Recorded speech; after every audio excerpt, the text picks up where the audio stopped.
Chapter 452. Jiujiang County, Qinjiang County. In a pharmacy in the county, the doctor stroked his long beard and withdrew his hand from a man's pulse. He asked, "When did this symptom appear?" The man said with a bitter face, Last night, I was making love with my wife. Suddenly, there was a loud noise outside. It shook my house so much that it almost collapsed. At that time, I was moaning. Then this morning I couldn't get up." The doctor nodded and comforted him. "It's okay. It's normal to have such symptoms when you're frightened. I'll give you a prescription. You'll be fine after taking it for a few days." The man said gratefully, "Thank you, doctor. Thank you." "It's my pleasure." The doctor raised his pen and said, "Just follow this prescription to get the medicine. 100-year-old ginseng, 1 deer antler, a pair of bear paws, and half a kilogram of caterpillar fungus. Take it for a few days and you'll be fine." After the man got the medicine and left, the shopkeeper of the pharmacy counted the silver and said, "I don't know what happened last night. I was sleeping soundly when there was a loud noise outside. I was so scared that I fell under the bed. I thought the earth dragon had turned over, but it just shook." On the street, the people were also discussing this matter. The loud noise last night had awakened all the people in the city. Even now, most of the people did not know what had happened.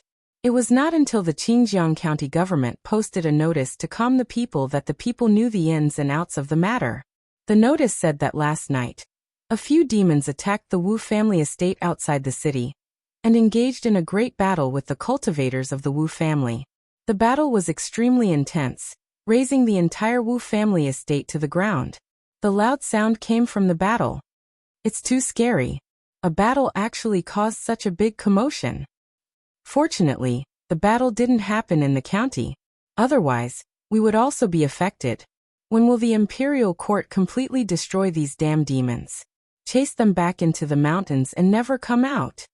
In the crowd, a cultivator said with lingering fear, "What kind of *T battle is this?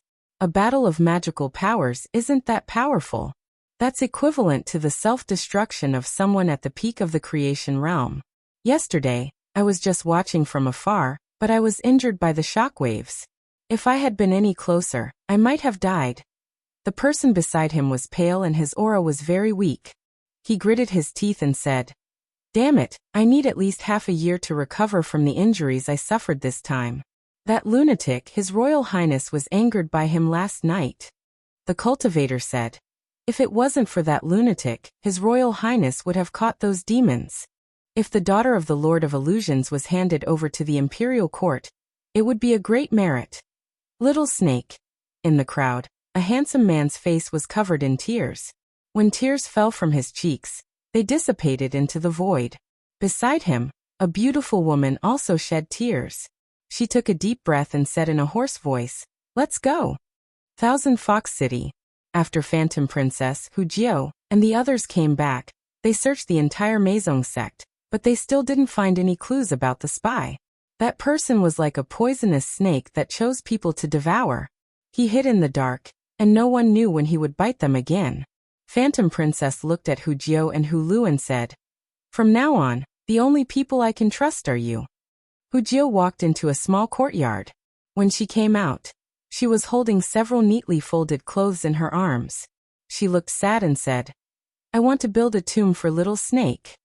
Outside Thousand Fox City, a small mound was piled up on a beautiful hillside. Phantom Princess and Hu Lu stood in front of the mound silently. Hu Jiao put her hand on the tombstone in front of the mound and said seriously, "Little Snake, I will avenge you." Jiujiang Commandery Prince's Mansion. Your Royal Highness, Lord Wu, Lord Mu, Mr. May's life talismans are all broken. Lord Chen's is also broken. It's the fox demon's revenge. Hearing the report, the Duke of Jiujiang's face became gloomier and gloomier. Foxes were indeed vengeful. Not long after they escaped, they launched a crazy revenge. He thought for a moment and said in a deep voice, "They asked for it. Inform the county government that demons from the demon nation want to kill me." The servant said, "Those demons are very powerful. I'm afraid the county government can't deal with them." The Duke of Jiujiang snorted and said, "They can't deal with them, but someone can. In the Demon Emperor's cave, Li Mu lay on the grass with his hands behind his head. He held a blade of grass in his mouth and looked up at the sky. He had completed his mission to sneak into Thousand Fox Nation, and the show was over. Although he wasn't so obsessed that he couldn't get out. After lying here for 2 days, the figures of Phantom Princess, Hu Jiu, and the people from Meizong sect often appeared in his mind. Sure enough, he couldn't act for too long. Otherwise, it would be easy to distinguish between the scenes and the scenes. Li Mu stretched out his hand. There was a spiritual jade in his palm. In the center of the spiritual jade, there was a red mark in the shape of a blood drop. He left the spiritual jade in the Demon Emperor's space and disappeared on the spot. Jiujiang County, somewhere in Qingjiang County. Li Mu's figure appeared out of thin air. He took out the spiritual conch and injected his magic power. The Empress' angry voice came from the spiritual conch. Li Mu, if you don't let me speak this time, I'll teach you a lesson when you come back. Li Mu coughed and said, Your Majesty, you can speak as much as you want this time. You can speak as long as you want. Opposite the spiritual conch, Zhou Yi was stunned. Then he said, Forget it. Your safety is more important. If you have something to say it quickly. If it takes too long, they might get suspicious. Li Mu said, Your Majesty, don't worry. I've completed my mission. I can return to the divine capital in a few days. You can return? Yes, I've already left Thousand Fox Nation. Then don't leave in a few days. Leave now. Immediately. I want to see you before tomorrow. Do you know how I've been through these months? I'm so annoyed by the reports every day. Li Mu listened to the Empress' complaints and said helplessly, Your Majesty, I still have some things to do in Jiujiang County. After I'm done, I'll return as soon as possible. Zhou Yi asked, What's going on in Jiujiang County? Li Mu said, Jiujiang County King Xiaoheng has a large number of retainers in his residence. He also recruited a large number of cultivators through some shady means. He allowed his subordinates to do harm in Jiujiang County. I'll return after I'm done with him. Zhou Yi was a bit disappointed.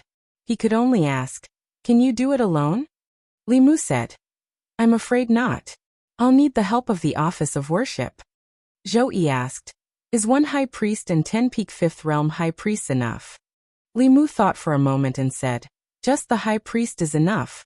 There's no need for so many people. Zhou Yi covered the conch and looked at Mr. Mei beside him. He said, Go and inform the Office of Worship. Ask the 2 high priests to go to Jiujiang County together. After they're done, bring Li Mu back to me. Mr. Mei soon arrived at the Office of Worship. He said to the 2 high priests, Her Majesty has decreed that the 2 high priests should go to Jiujiang County to help Lord Li deal with the Jiujiang County king. Then bring him back. If he doesn't come back, tie him up and bring him back. The 2 high priests cupped their hands together. Yes, Your Majesty. In Changle Palace, Zhou Yi looked at the conch and said, I heard that you massaged a fox's legs and shoulders in the Yao Kingdom. You even washed her feet? As expected, this matter still reached the Empress' ears. His great image in the Empress' mind had probably collapsed. Li Mu sighed and said, Your Majesty, please listen to my explanation. 2 hours later, Li Mu put down the conch. It had been a long time since he made conch with the Empress like this. In the past 2 hours, he had finished reporting his work to the Empress in advance. He didn't know why the Empress was so curious about these things. She asked him to tell her everything one by one. If it weren't for the officials who asked to see her, she might have asked Li Mu to talk for 2 more hours. Li Mu returned to Jiujiang County and prepared to wait for the 2 high priests. With their speed, they would be here by this time tomorrow. He had just turned a corner when he heard an incredulous voice from behind him. Little snake? Li Mu turned around subconsciously. When he saw Hu Jiu's face, he knew he was in trouble. Hu Jiu ran over excitedly and grabbed Li Mu's arm. She said in surprise, Little snake, it's really you. You didn't die. Hu Jiu wasn't the only one who was excited. Phantom Princess also had an indescribable look of surprise on her face. Only Hu Lu looked at him with surprise and doubt. Li Mu waved his hand to get rid of Hu Jiu. Hu Jiu was stunned and asked, Little snake, what's wrong with you? Don't you recognize me? Phantom Princess seemed to realize something. She looked at Li Mu and the light in her eyes quickly dimmed. At such a close distance, she didn't feel the existence of that drop of essence blood. The person in front of her wasn't Little Snake. Li Mu looked at Phantom Princess and smiled. "Fox, we meet again." Little Snake wouldn't call Lord Phantom Princess that. Hu Jiu finally reacted. She took a few steps back and blurted out, "You are Li Mu. The real Li Mu." Li Mu looked at Hu Jiu and finally looked at Phantom Princess. He said, "The great consecrator said that he saw another me in Thousand Fox Country. I didn't believe it at first, but now it seems to be true. Phantom Princess, you are too much. You don't dare to fight with me on the surface, but you humiliate me behind my back." Phantom Princess looked haggard and didn't want to talk about that. She said coldly, "What are you doing here?" Li Mu glanced at her and said, "This is Jiujiang County, one of the 36 counties in Great Zhou. I should be the one asking you this question. What are you doing here? Do you want to do something bad again?" Seeing this familiar face, Hu Jiu was reminded of something sad. She gritted her teeth and said, "What right do you have to say that we are going to do bad things? Do monsters have to do bad things? You humans have done more bad things than us." Li Mu was stunned. Then he said, "Sorry, that's not what I meant. After all, we have been through life and death together. Don't quarrel as soon as you see me. What are you doing here?" Hu Jiu wanted to take the opportunity to vent her anger. She didn't expect the human in front of her to be so polite and apologize to her. She was a little confused. Phantom Princess turned her head and said, "It's none of your business." Li Mu said, "Why are you like this? Is this how you heavenly foxes talk to your benefactor?" Phantom Princess said calmly, "Our grudges are even. From now on, we don't owe each other anything." Li Mu patted his chest and sighed. "Touch your conscience. What grudges do we have? You wanted to kill me in the beginning. Later, I saved you and let bygones be bygones. Now you say that our grudges are even." Phantom Princess took a deep breath and asked, "Then what do you want?" Li Mu smiled and said, "Tell me the cultivation method of the five-tailed spirit fox. From now on, our grudges are even. We don't owe each other anything." Phantom Princess's heart skipped a beat. Although the Fox clan did not impart their cultivation techniques to outsiders, it was not absolute. Using a portion of their cultivation techniques in exchange for Li Mu's acknowledgement of ending their karma was a very good deal for her. She looked at Li Mu and reached out her hand. "It's a deal, Pa." Li Mu high-fived her and said, "It's a deal." Phantom Princess said, "Come closer." Li Mu leaned over, and Phantom Princess whispered a few words in his ear. Li Mu naturally knew the cultivation method of the five-tailed spirit fox. He wanted to use this chance to eliminate Phantom Princess's inner demons and karma.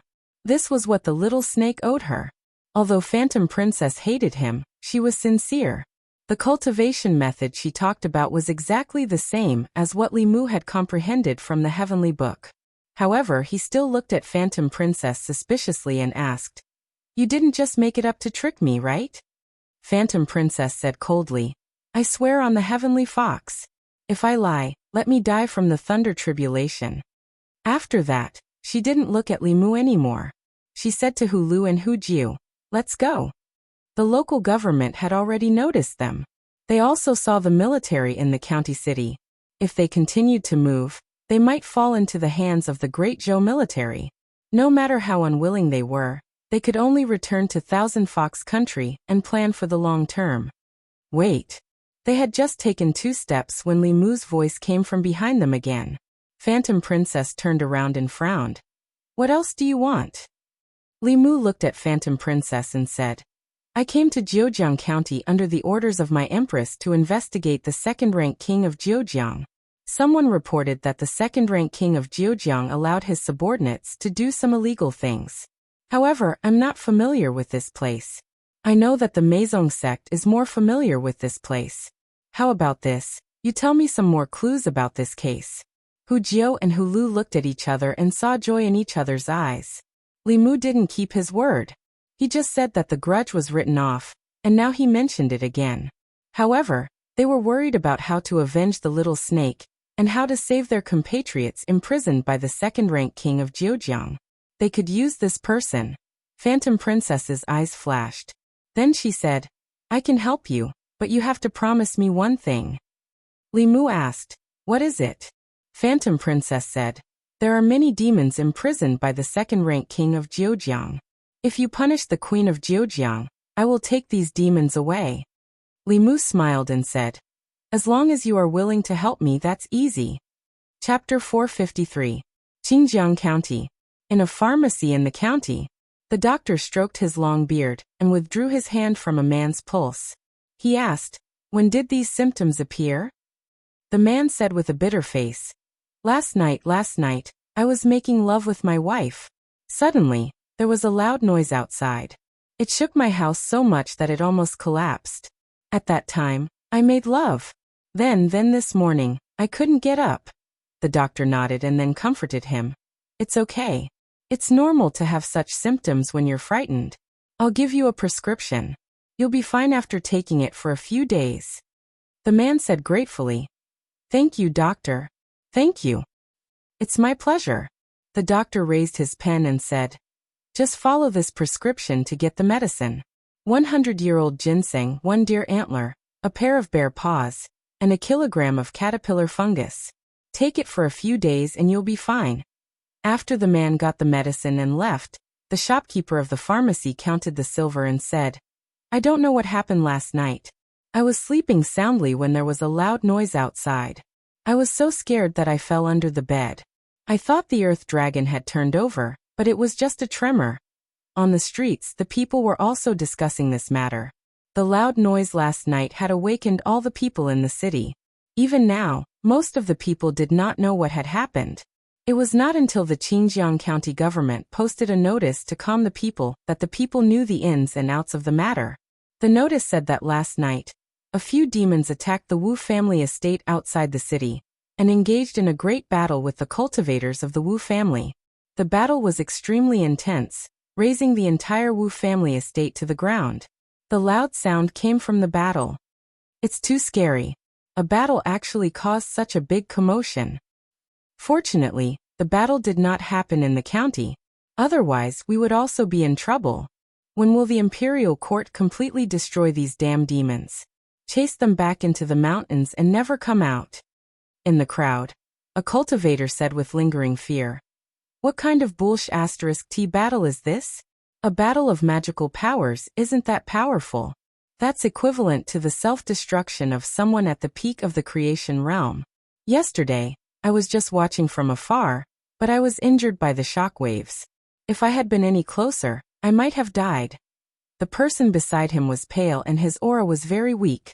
He gritted his teeth and said, damn it, I need at least half a year to recover from the injuries I suffered this time. That lunatic, His Royal Highness, was angered by him last night. The cultivator said, if it wasn't for that lunatic, His Royal Highness would have caught those demons. If the daughter of the Lord of Illusions was handed over to the imperial court, it would be a great merit. Little Snake. In the crowd, a handsome man's face was covered in tears. When tears fell from his cheeks, they dissipated into the void. Beside him, a beautiful woman also shed tears. She took a deep breath and said in a hoarse voice, let's go. Thousand Fox City. After Phantom Princess, Hu Jiu and the others returned, they searched the entire Maison sect, but they still didn't find any clues about the spy. That person was like a poisonous snake that chose to devour people. He hid in the dark, and they didn't know when he would bite them again. Phantom Princess looked at Hu Jiu and Hu Lu and said, from now on you're the only people I can trust. Hu Jiu walked into a small courtyard. When he came out, he was holding several neatly folded clothes in his arms. He looked sad and said, I want to build a tomb for Little Snake. Outside Thousand Fox City, a small mound was piled up on a beautiful hillside. Phantom Princess and Hu Lu stood in front of the mound silently. Hu Jiu put his hand on the tombstone in front of the mound and said seriously, Little Snake, I'll definitely avenge you. Jiujiang Commandery Prince's Mansion. Your Royal Highness, Lord Wu, Lord Mu, Mr. May's life talisman is broken. Lord Chen's is also broken. It's the fox demon's revenge.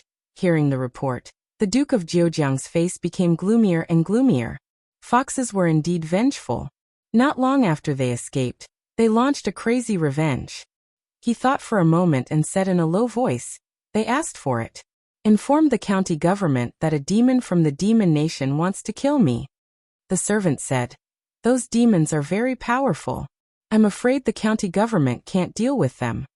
The Duke of Jiujiang snorted and said, "They can't deal with them, but someone can." Demon King's Cave. Li Mu lay on the grass with his hands behind his head.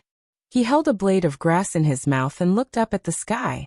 He had completed his mission to sneak into Thousand Fox Nation, and the show was over. Although he wasn't so obsessed that he couldn't get out, after lying here for 2 days, the figures of Phantom Princess, Hu Jiu and the people of Meizong sect often appeared in his mind. Sure enough, he couldn't act for too long. Otherwise, it would be easy to distinguish between the inside and outside of the show. Li Mu stretched out his hand. There was a spiritual jade in his palm. In the center of the spiritual jade, there was a red mark in the shape of a drop of blood. He left the spiritual jade in the Demon King's space and disappeared on the spot. Jiujiang County, somewhere in Xinjiang County. Li Mu's figure appeared out of thin air. He took out the spiritual conch and injected his magic power. The Empress' angry voice came from the spiritual conch. "Li Mu, if you don't let me speak this time, I'll teach you a lesson when you come back." Li Mu coughed and said, "Your Majesty, you can speak as much as you want this time. You can speak as long as you want." Opposite the spiritual conch, Zhou Yi was stunned. Then he said, "Forget it. Your safety is more important. If you have something to say it quickly. If it takes too long, they might get suspicious." Li Mu said, "Your Majesty, don't worry. I've completed my mission. I can return to the divine capital in a few days." "You can return?" "Yes, I've left Thousand Fox Nation." "Then don't wait. Leave now. Immediately. I want to see you before tomorrow. Do you know how I've been through these months? I'm so annoyed by reading the reports every day." Li Mu listened to the Empress' complaints and said helplessly, "Your Majesty, I still have some things to do in Jiujiang County. After I'm done, I'll return as soon as possible." Zhou Yi asked, "What's going on in Jiujiang County?" Li Mu said, "Jiujiang County King Xiaoheng has a large number of followers in his residence. He also recruited a large number of cultivators through some shady means. He allowed his subordinates to do harm in Jiujiang County. I'll return after I'm done with him." Zhou Yi was a bit disappointed. He could only ask, "Can you do it alone?" Li Mu said, "I'm afraid not. I need the help of the Office of Worship." Zhou Qiong asked, "Is one high consecrata and 10 peak level 5th realm consecrates enough?" Li Mu thought for a moment and said, "Just the high priest is enough. There's no need for so many people." Zhou Yi covered the conch and looked at Mr. Mei beside him. He said, "Go and inform the Office of Worship. Ask the 2 high priests to go to Jiujiang County together. After they're done, bring Li Mu back to me." Mr. Mei soon arrived at the Office of Worship. He said to the 2 high priests, "Her Majesty has decreed that the 2 high priests should go to Jiujiang County to help Lord Li deal with the Jiujiang County king. Then bring him back. If he doesn't come back, tie him up and bring him back." The 2 high priests cupped their hands at the same time. "Yes, Your Majesty." In Changel Palace, Zhou Yi looked at the conch and said, "I heard that you massaged a fox's legs and shoulders in the Yao Kingdom. You even washed her feet?" As expected, this matter still reached the ears of the Empress. His great image in the Empress' mind had probably collapsed. Li Mu sighed and said, "Your Majesty, please listen to my explanation." 2 hours later, Li Mu put down the conch. It had been a long time since he made conch with the Empress like this. In the past 2 hours, he had finished reporting his work to the Empress in advance. He didn't know why the Empress was so curious about these things. She asked him to tell her everything one by one. If it weren't for the officials who asked to see her, she might have asked Li Mu to talk for 2 hours. Li Mu returned to Jiujiang County and prepared to wait for the 2 high priests. With their speed, they would be here by this time tomorrow. He had just turned a corner when he heard an incredulous voice from behind him. "Little snake?" Li Mu turned around subconsciously. When he saw Hu Jiu's face, he knew he was in trouble. Hu Jiu ran over excitedly and grabbed Li Mu's arm. She said in surprise, "Little snake, it's really you. You didn't die." Hu Jiu wasn't the only one who was excited. Phantom Princess also had an indescribable look of surprise on her face. Only Hu Lu looked at him with surprise and doubt.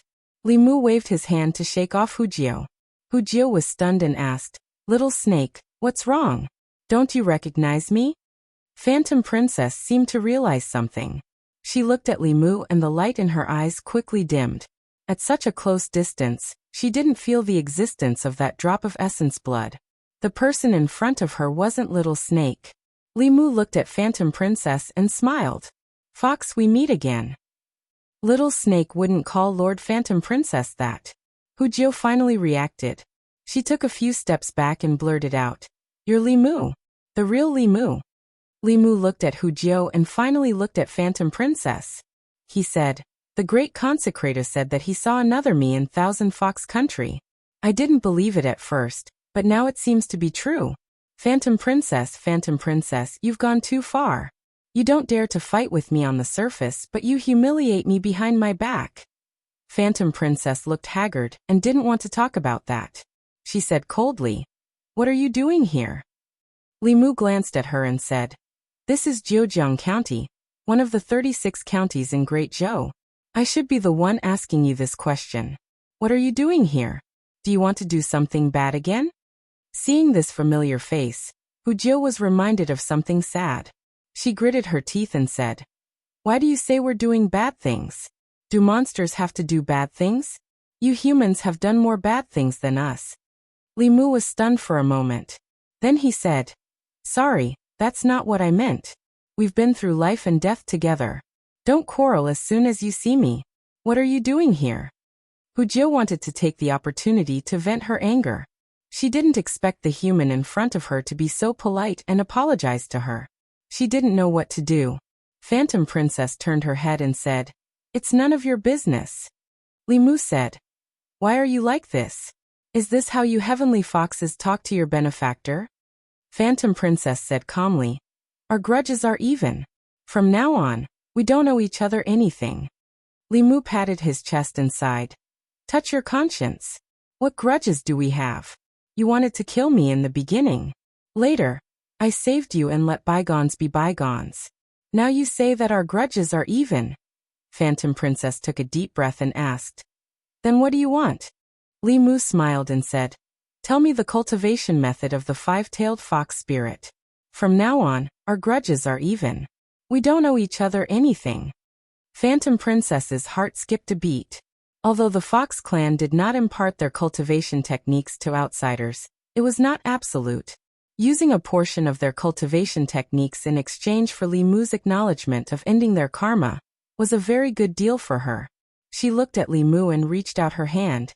"It's a deal." "Pa." Li Mu high-fived her and said, "It's a deal." Phantom Princess said, "Come closer." Li Mu leaned over, and Phantom Princess whispered a few words in his ear.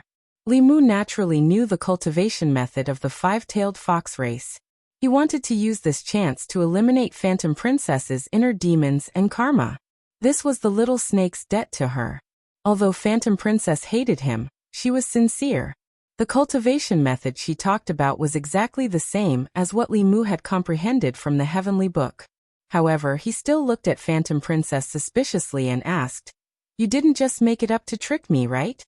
Phantom Princess said coldly, "I swear on the heavenly fox race. If I lie, let me die from the thunder tribulation." After that, she didn't look at Li Mu anymore. She said to Hu Lu and Hu Jiu, "Let's go."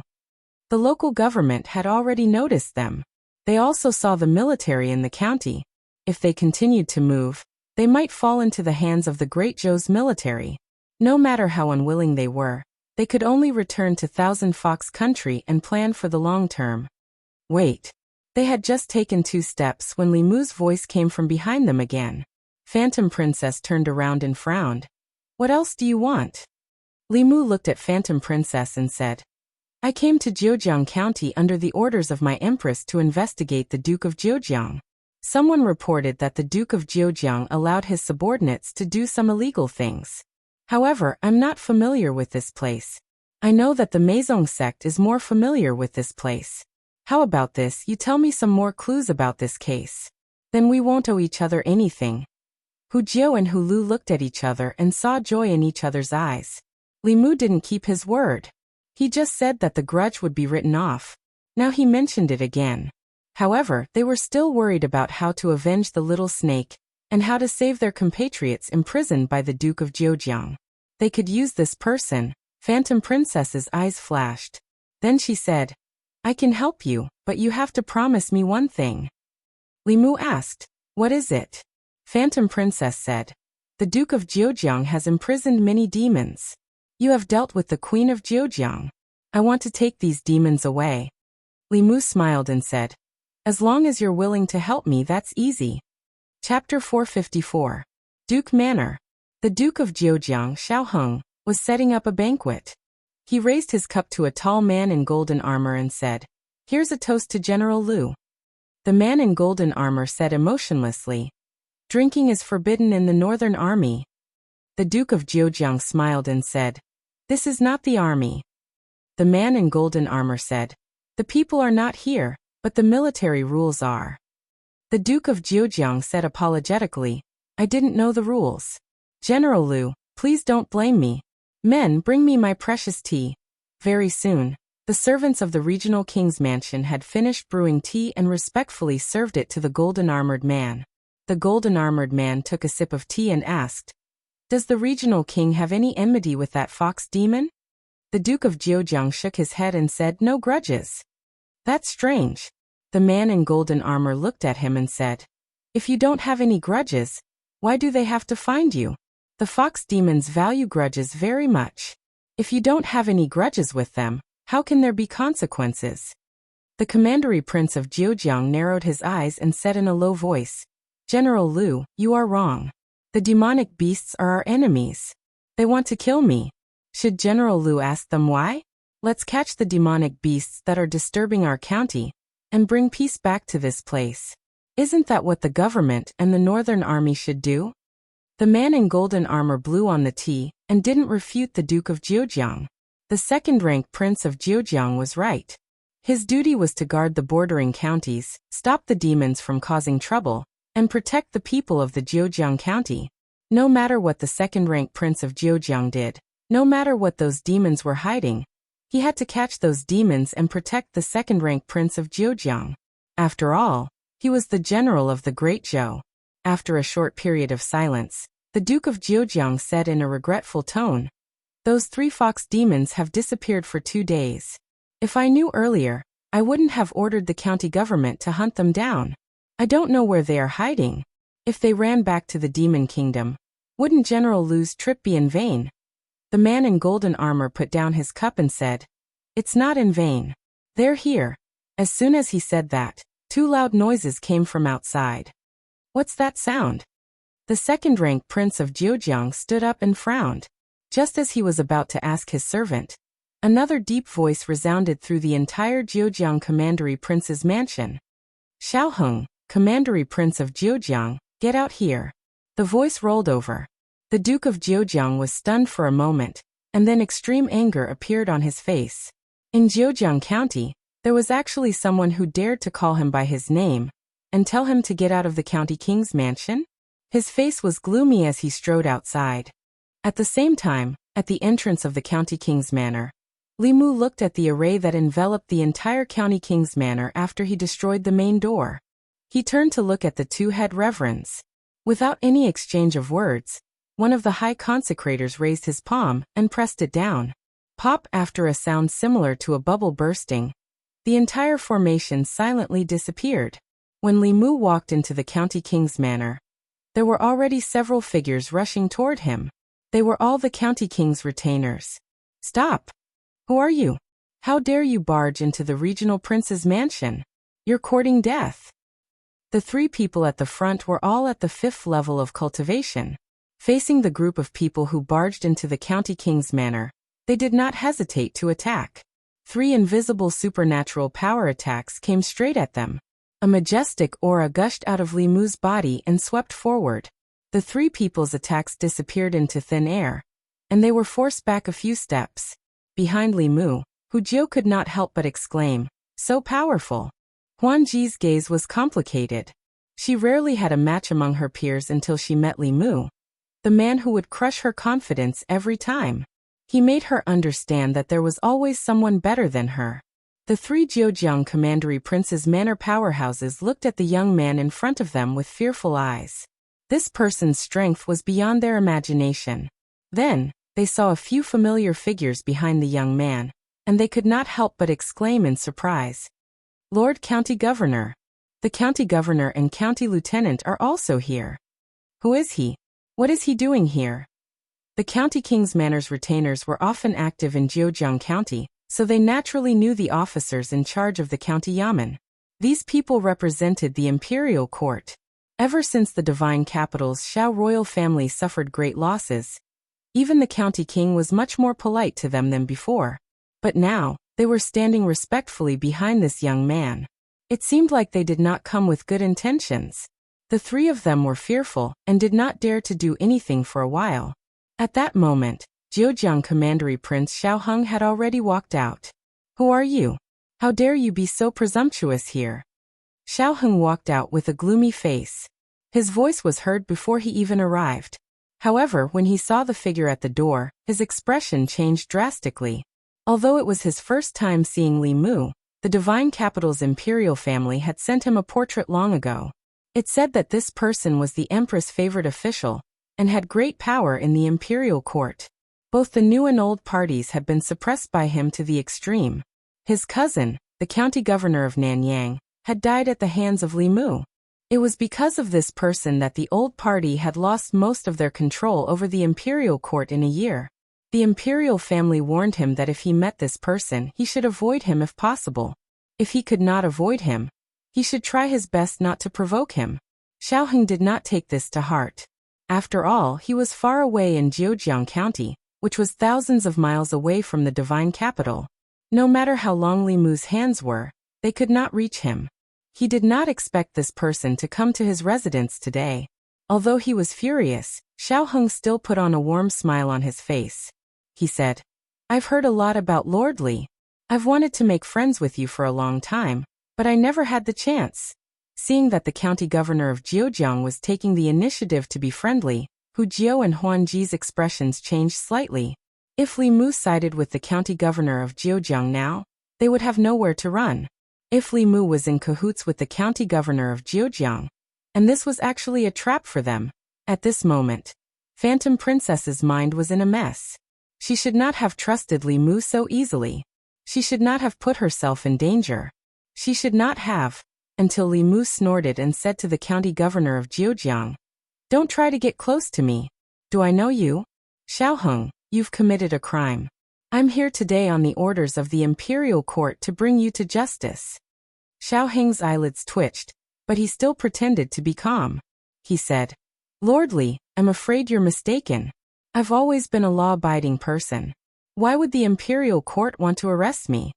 Li Mu said indifferently, "You're heartless. You ordered your retainers to kidnap women for your sexual pleasure.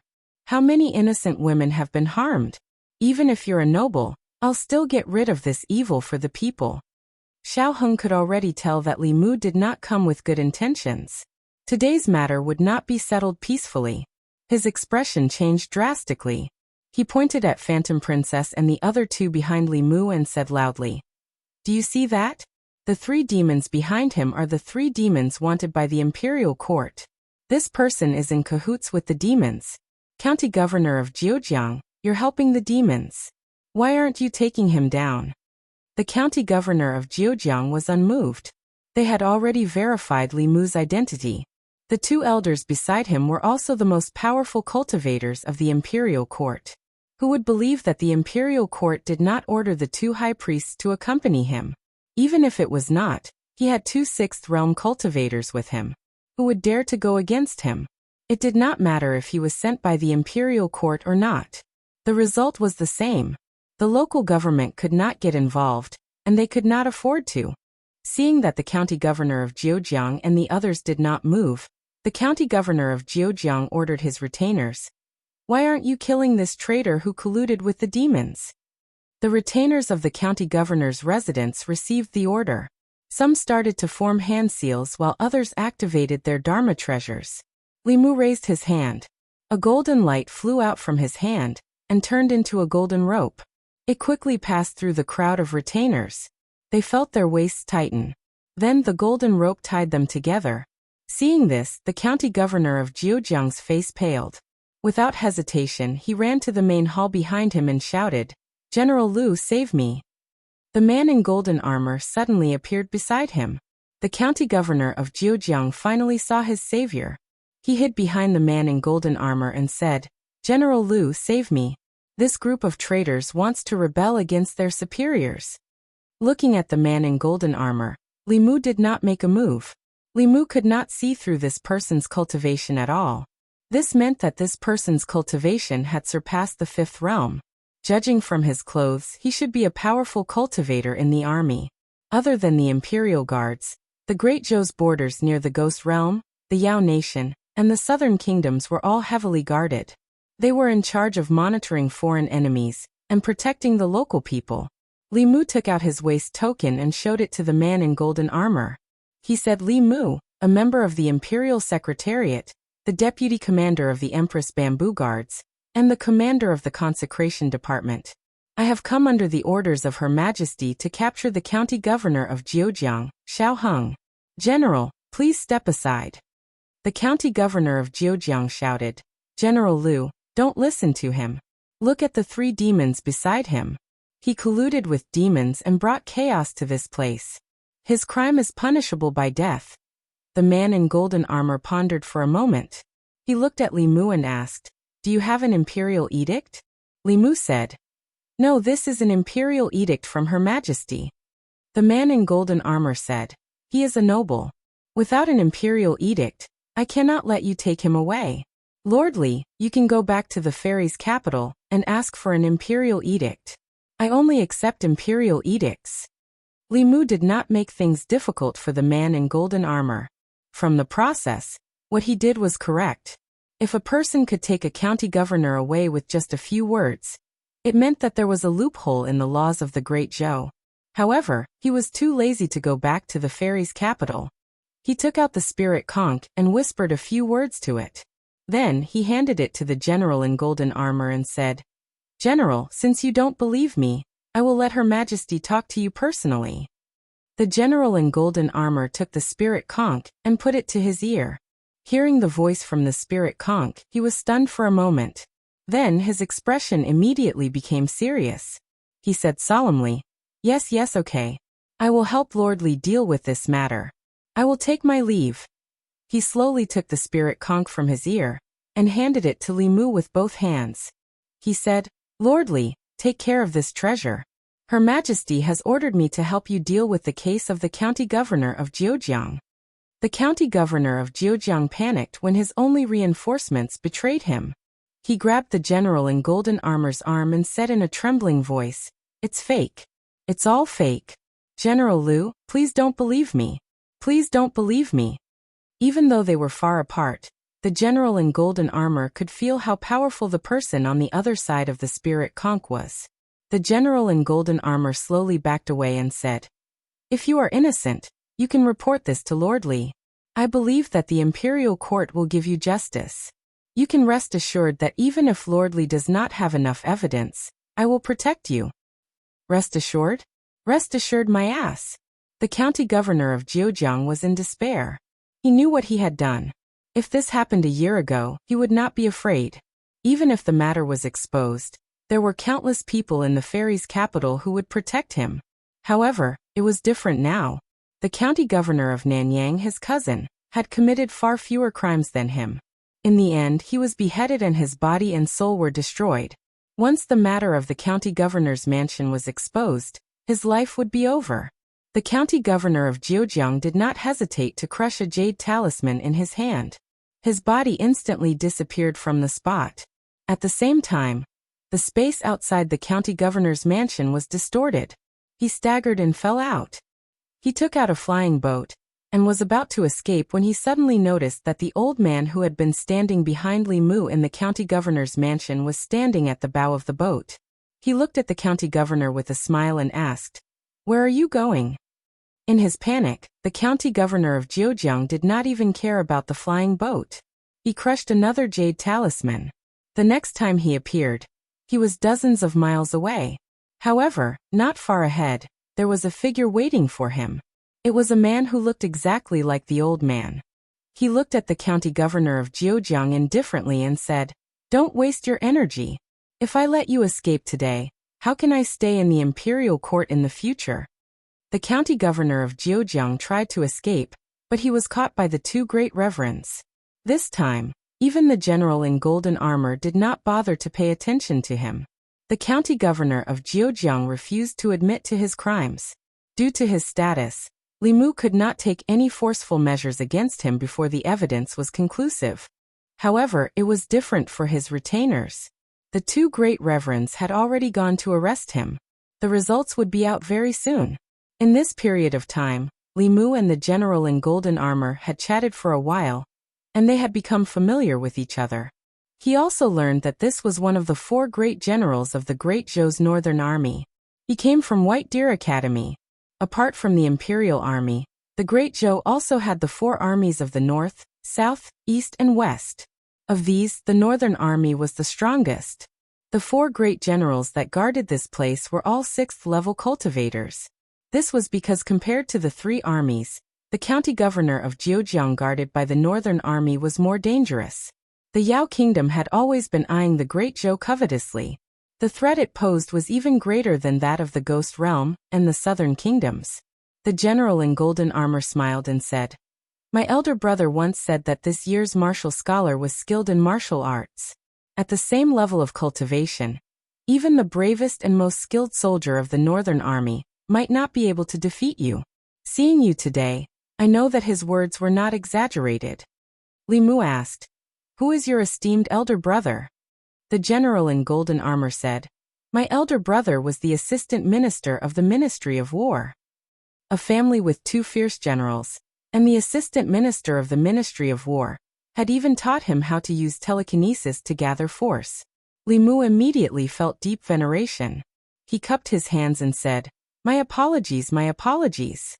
After exchanging a few pleasantries, Li Mu thought of something and asked, "I have a matter that I would like to ask General Liu about." The general in golden armor smiled and said, "Lord Li, there is no harm in asking." Li Mu asked, "The former assistant minister of the Ministry of Justice, Zhou Zhong, was once sentenced to exile because of a case. What is his current situation?" The general in golden armor shook his head and said, "He was once sent to the northern army, but not long after he disappeared." Li Mu said, "Disappeared?" The general in golden armor nodded and said, "He is very strong. In just 2 months, he made a lot of military contributions. I originally wanted to promote him to deputy general, but 3 months ago, after he destroyed a small Yao kingdom by himself, he completely disappeared and has not been seen since." Li Mu was not worried about Zhou Zhong's disappearance. Until now, he still did not know how much strength Zhou Zhong had hidden. A person like him was strong and could endure. Everything he did was probably calculated by him, so there was no need for others to worry about him. Li Mu and General Liu did not chat for long before the two great reverends came back. Huan Ji and Hu Jiu were very familiar with the Zhejiang commandery prince and his subordinates. They were the ones who suggested who to arrest first and who to arrest later. Of the 10 great heretical cultivation masters, 4 were already dead. Of the remaining 6, none of them managed to escape. Under the methods of the two great reverends, they confessed to their crimes. The Zhejiang commandery prince was the instigator. According to the laws of the Great Zhou, his head should be chopped off 100 times. The general in golden armor said, "I did not expect such a thing to happen in Zhejiang commandery." Huan Ji said coldly, "You all say that we Yao clan are causing trouble for the people of Zhejiang commandery, but the truth is that we Yao clan are being persecuted by you humans in Zhejiang commandery. Don't you feel ashamed to say that you want to kill Yao clan?" This time, less than 10% of the victims rescued by the government were humans. More than 90% were Yao clan. The general in golden armor and the officials of Zhejiang commandery could not answer Huan Ji. The laws of the Great Zhou protected the people of the Great Zhou, not the Yao clan. Although this was the truth, they had a balance in their hearts. What maintained this balance was their conscience as living beings. The atmosphere was a bit awkward. Li Mu said, That's enough. You cannot represent all Yao clan, and the Zhejiang Commandery Prince cannot represent all humans. Your view is too extreme. There are many Yao clan that harm people. Isn't the Imperial Court's investigation of the Zhejiang Commandery Prince a representation of our attitude? Huanji did not argue with Li Mu. She said, I want to see the Zhejiang Commandery Prince. The general in golden armor said firmly, impossible. Although the Zhejiang Commandery Prince was a criminal, he was still a noble. Who knew what this fox demon would do after seeing him? Naturally, he could not let this demon see him. Li Mu glanced at the golden-armored general and said in a low voice, General Liu, you've seen the miserable state of those demons, haven't you? You also have a wife and a daughter. Think about it. The Commandery Prince of Zhejiang is a scumbag. He has destroyed so many of those demons. If we don't let them spit and slap them in front of him, we will be too inhumane. The general in golden armor thought of the hellish scene in the human world. A ball of anger rose in his heart. He closed his eyes and said, Lord Li is the imperial envoy. Everything is up to you. Li Mu brought Huanji to the door of the prison. He said softly, I only have one request. Don't kill them. Otherwise, I will not be able to explain myself. Huanji nodded and said, I know what to do. Shi Hu 6 and Hu 9 entered the prison. After 15 minutes, they came out. Li Mu asked, What did you find out? Huanji shook her head and said, Nothing. But someone did tell him. Hu Jiu punched the wall heavily. She gritted her teeth and said, It's that person. It's that person who killed Little Snake. Don't let me know who he is. Otherwise, I will smash his ass and cut him into pieces. Li Mu patted her shoulder and comforted her. The dead can't come back to life. My condolences. Hu Jiu suddenly looked up at Li Mu and said, Most humans are hypocritical and shameless. They are greedy and cruel. You are a good person. Why don't you join the Meizong sect? With your ability, you will have a high position in the Meizong sect. Li Mu said, I also have a high position in the Great Zhou court. Hu Jiu continued to tempt him. The beauties of the Thousand Fox country are unparalleled. You can marry many. Think about it. Aren't the beauties of the Fox clan beautiful? Aren't the beauties of the Snake clan clingy? There are also the beauties of the Cat clan, the Rabbit clan, the Dog clan. Stop, stop, stop. Li Mu looked at Hu Jiu and asked, Do you think I am that kind of lecherous person? Hu Jiu asked back, Aren't you? Li Mu coughed softly and said, What I mean is, although I am lustful, I don't want everything. I am loyal to the Empress. I am the Empress's man when I am alive, and the Empress's ghost when I die. You should give up. Hu Jiu thought for a moment and said, You don't like other people, but do you not like Master Phantom Princess? Do you dare to say that you don't like Master Phantom Princess? If you don't like Master Phantom Princess, why are you so nice to us? Phantom Princess's face darkened. Hu Jiu. Li Mu thought that he was very careful in front of Phantom Princess and Hu Jiu. He would never let them think that he was Little Snake. But he still neglected a very important point. In order to make up for deceiving Phantom Princess and Hu Jiu, Li Mu had been very nice to them these 2 days. Although he often dissed Phantom Princess, he actually indulged her and took care of her to the extreme. He even made an exception to meet her unreasonable requests. As for the real Li Mu, the moment he met Phantom Concubine, he would fight to the death. In comparison, the change in his personality was especially obvious. He had avoided all the small openings, but revealed the biggest one. Hu Jiu's question went straight to the point. Phantom Princess didn't realize that when she went back, she might have some associations that Li Mu didn't want her to have. When Li Mu pretended to be Little Snake, he was ravaged by Phantom Princess every day. He massaged her legs, shoulders, and feet. If Phantom Princess knew that Li Mu was Little Snake, Li Mu would have no face in front of her in the future. He absolutely couldn't allow such a thing to happen. There must be a way to explain it. There must be a way to explain it. Li Mu looked at Hu Jiu, and an idea flashed in his mind. He simply admitted, Yes, that's right. I like Phantom Princess, but you found out. Hu Jiu was stunned, and Phantom Princess was even more stunned. Li Mu's expression became even more indifferent. He said, You also know that I'm very lecherous. I can't wait to have all the beauties in the world. How can I let go of such a beautiful little fox? I originally wanted to take this opportunity to do you a favor. At that time, Phantom Princess will owe me a big favor. Besides marrying me, what can she use to repay me? Hu Jio was stunned.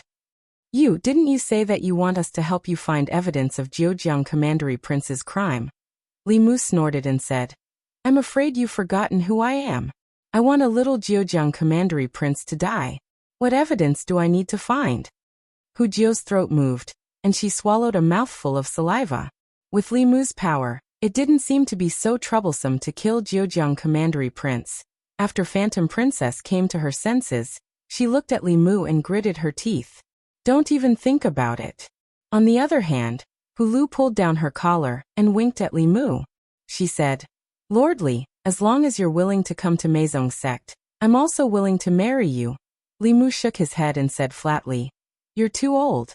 I don't want. After a short silence, Sister Lu, forget it. You can't beat him. Hu Jio stopped the furious Hu Lu. She looked up at Li Mu and asked, You don't like Sister Lu? What do you think of me? There was another short silence. Li Mu gritted his teeth and said, Phantom Princess Hu Lu, don't stop me. Hu Jio dodged the lightning and said, Life is short. Why not try? How will you know if you don't try? Chapter 455. In the eyes of Illusion Princess and Hu Jio, Li Mu was just a lecher. He might as well admit it so that his image would not collapse. After striking Hu Jio a few times, Li Mu said to Illusion Princess, You can choose not to admit it, as long as you feel good about it. Illusion Princess snorted and said, I'm not that stupid fox in your house. I'll repay what I owe you in the future. You want me to repay you with my body? Dream on. Li Mu shrugged and didn't want to argue with her anymore. As long as she did not think that Li Mu was Little Snake, nothing else mattered. He walked into the prison and saw that the Jiujiang Commandery Prince was still alive. It would not affect his return to the fairies' capital. There were many human women imprisoned by the Jiujiang Commandery Prince and his followers. Li Mu had already ordered the local government to contact their families. Illusion Princess Hu Jio and Hu Jio were healing some demons. Many female demons were used as cultivation furnaces. They were recklessly harvested and damaged their foundation. Li Mu wanted to help, but these demons were very resistant to humans. He could only watch from the side. The matter of the Jiujiang Commandery Prince was over. General Liu also left the city and returned to the army. The Jiujiang Commandery Prince walked to Li Mu and said, Lordly, we've contacted most of the victims' families. Some of them did not have families and refused the government's arrangements. They wanted to follow the fox demon. Li Mu sighed and said, Let them make their own decisions. After going through such a thing, it was hard for them to have any good feelings towards the government. They had not gone through their sufferings and had no right to interfere with their decisions. The Jiujiang Commandery Prince's mansion was temporarily used to house the victims. Illusion Princess was healing them, but her mana was limited. Soon, she overdrew her mana and was forcefully helped by Hu Lu to a room to rest. When Li Mu walked into the room, she was lying on the table and sleeping soundly. She was holding 2 spiritual jades in her hand to recover her mana. Li Mu let out a sigh of relief.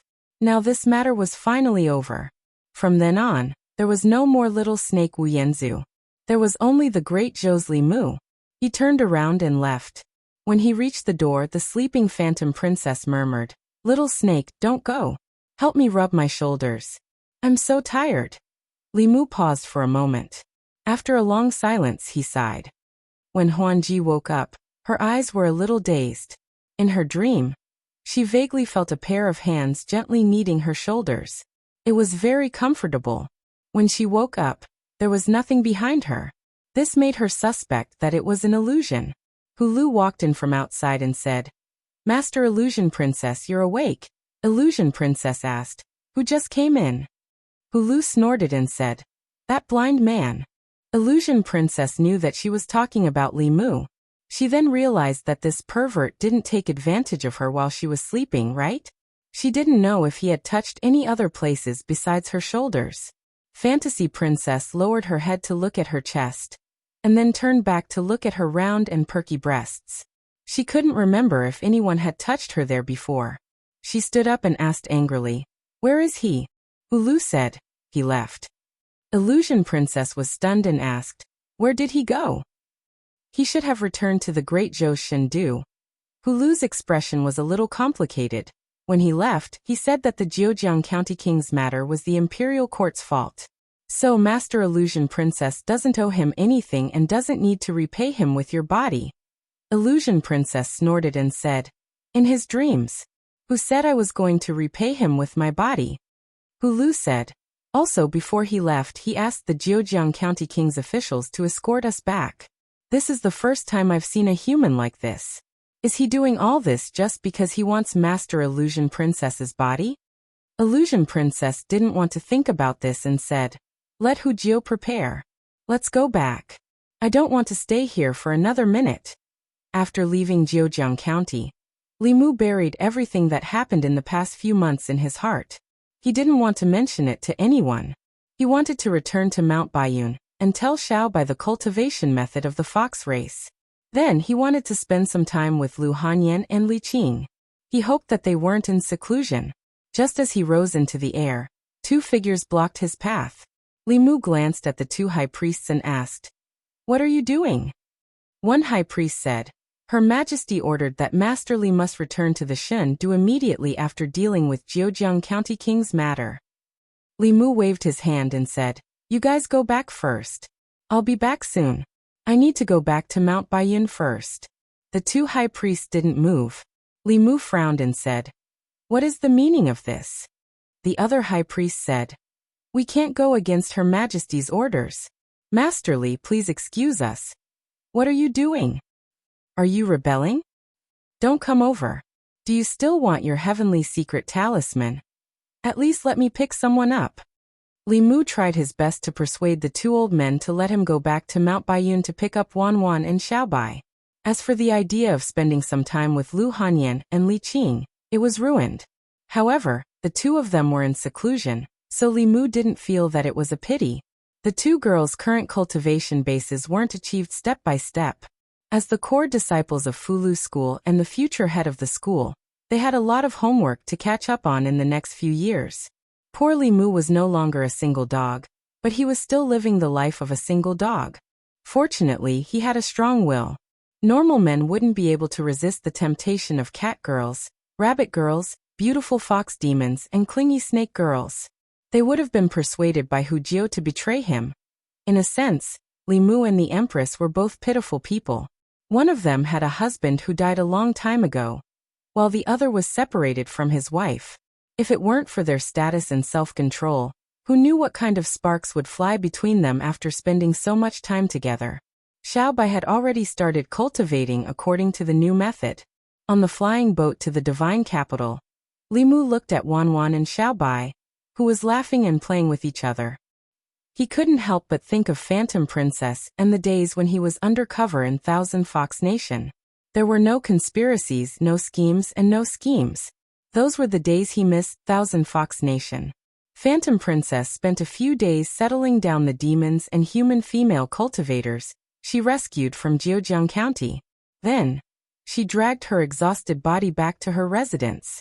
Her magic power and body were overused. Even with her cultivation base, she felt physically and mentally exhausted at this moment. It was already late at night. She walked to her courtyard and sat on a stone chair. She said subconsciously, "Little snake, come and help me massage my back." There was no response for a long time. Phantom Princess said again, "Little."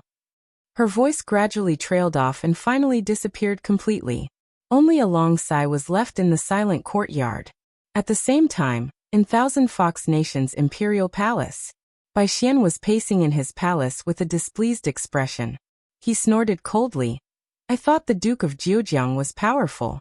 He's simply a piece of trash among trash. He let them escape," a servant behind him said. "I've already asked around. If it wasn't for that damn snake, Hu Jiao and the others wouldn't have survived this time." Bai Xian said, "I've long disliked that snake. It's good that he's dead. Next time, no one will ruin our plans. However, if Junior sister dies like this, it'll be a pity." The heavenly fox bloodline in her body is so thick that even master can't compare to it. If I can dual cultivate with her, it'll be very beneficial for me. He tidied up his clothes and smiled. She almost died this time. As her senior brother, I should go and see her. Phantom Princess residence. Phantom Princess sat in the courtyard and said lightly, I'm fine. Crown Prince, please go back. I need to rest. Bai Xian stood outside the courtyard and said, Junior sister, rest well. I'll go back first. He didn't even step into the courtyard. Bai Xian returned to the palace with a gloomy face. When he returned to his bedroom, he saw a black figure standing in the hall. His expression immediately became respectful. He bowed and said, Envoy, what are your orders? The black figure asked eerily. You should know where Heaven Lord of Illusion is in seclusion, right? Bai Xian's eyelids twitched. He quickly smiled and said, This seclusion is very important to him. Although he didn't tell me the exact location, there are only a few. If I search one by one, I'll find it. Chapter 456. Li Mu had just finished his undercover life in Qianhu Nation. After returning to Chengdu, he began to busy himself with official business again. The first thing he had to deal with was the Empress's backlog of memorials. If the Empress was judged by the Emperor's standards, she was definitely a fatuous ruler. Li Mu was a censor in the Imperial Secretariat, but he was ordered to be a head eunuch by her. She read books and planted flowers every day. It was too easy to be an emperor. After returning from Jiujiang County, Li Mu no longer had to worry about his identity being exposed. Shangguan Li and Mr. Mei had already found out the two palace maids who were on duty near Chang'e Palace. They had been secretly providing information for Meizong all this time. They were the ones who leaked the news of Li Mu sleeping in the palace to Meizong. His reputation with the Empress was also damaged because of this. Hu Jiu still thought that Li Mu was an LSP and had an affair with the Empress. They had maintained an improper relationship for a long time. In the Imperial Clan Temple, the internal guards and the Imperial Clan Temple were interrogating the two palace maids. These two palace maids had been in the palace for 7 or 8 years. They were selected to enter the palace during the time of the former emperor. This meant that Meizong knew everything that happened in the palace during these 7 or 8 years. They even knew which concubine the former emperor slept with, how many times he slept with her, and how long he lasted each time. In the court, Zhang Chun patted the gavel and asked, Who else do you have in Chengdu? Tell me honestly, so that you don't have to suffer the pain of soul searching. The two palace maids lowered their heads and looked indifferent. They were not afraid of Zhang Chun's threat at all. Mr. Mei sighed and said, You are also citizens of the Great Zhou. You are human women. Why do you work for the demon sect? One of the palace maids looked up and sneered. The demon sect was called by you. In our eyes, you are the demons. Mr. Mei shook his head and said to Li Mu, It seems that they have been brainwashed by Meizong. Li Mu did not agree with Mr. Mei's words. He had been undercover in Meizong for a few months and knew Meizong's methods. Meizong would not brainwash the spies because those who could be brainwashed were usually not very bright. And those who were not very bright could not be spies. Meizong would not take them seriously at all. When they chose people, the first thing they had to do was to be good-looking. Secondly, they had to be smart. Those who chose to join the Meizong sect, other than those who harbored evil intentions, no matter if they were humans or demons, they would definitely hate the imperial court from the bottom of their hearts. The two palace maids did not cooperate at all, so Zhang Chun could only forcibly search their souls. The process of soul searching was very painful. The two palace maids were mortals who had never cultivated. After Zhang Chun finished soul searching, they fainted. Zhang Chun had a complicated expression on his face after he was done with the soul search. He was no longer as stern and unyielding as before. Mr. Mei asked, Have you found their accomplices? Zhang Chun shook his head and said, No, they are in one-way contact. They don't know anything other than collecting information. Li Mu was familiar with Zhang Chun and knew that his expression was definitely not because he did not find any useful information. He looked at Zhang Chun and asked, Is there anything else? Zhang Chun sighed and said, It's a sin. He used his magic to share the information he found with everyone. After a while, Li Mu knew the cause and effect of the matter. These two women were both from Zhejiang County. They were originally young ladies of a big family and had lived a carefree life. Later, they were abducted by the heretic practitioners and locked in a hidden underground palace. They were subjected to sexual abuse and became the cultivation furnaces for the cultivators. They lived in darkness for several months until the people of Meizong sect found them. They killed the heretic practitioners and destroyed the underground palace. They saved the demon clans who were also being humiliated in the underground palace and saved them. After that, the two of them joined Meizong. They were good-looking and came from big families. After Meizong helped them reconstruct their bodies, they easily passed the selection of the late emperor and became palace maids. They had been hiding in the palace. The reason why they hated the imperial court was that the culprit who caused their miserable experience was the local county magistrate, an official of the imperial court. The miserable experience of those months buried an unresolvable hatred in their hearts. They naturally transferred this hatred to the Great Zhou court. In the court, Mr. Mei and Shangguanli did not speak, but their fists were clenched. The people of the Great Zhou were destroyed by these bastards. Zhang Chun sighed and asked, "How should we deal with these two?" According to the law, the two of them would definitely die if they went undercover in the palace of the Great Zhou. Li Mu thought for a while and said, "Let's lock them up first. If our spies are discovered, we'll exchange them." "That's a good idea." Zhang Chun waved his hand and said, "Take them away first." After leaving the Zongjing temple, Li Mu thought about a problem. The human race and the demon race were not two incompatible races. The reason for such a serious conflict was largely related to the imperial court's attitude toward the demon race. Many heretical cultivation were worried that the imperial court would investigate, so they did not dare to attack the people of the Great Zhou. Therefore, they targeted the demons. The demon race did not have a country as powerful as the Great Zhou. The Great Zhou court also did not protect the demon race. Moreover, the demons were generally successful in cultivation and were more valuable than humans. Not only would the heretical cultivation kill the demon race without restraint, but even some righteous cultivators would kill the demon race for their souls and demon cores to cultivate in the name of killing demons and enforcing justice on behalf of the heavens. If the imperial court treated the people and the demon race equally and protected the law-abiding demon race in the Great Zhou, the demons' hatred toward the Great Zhou would certainly weaken. The demons would cause less chaos everywhere, and the place would be more stable.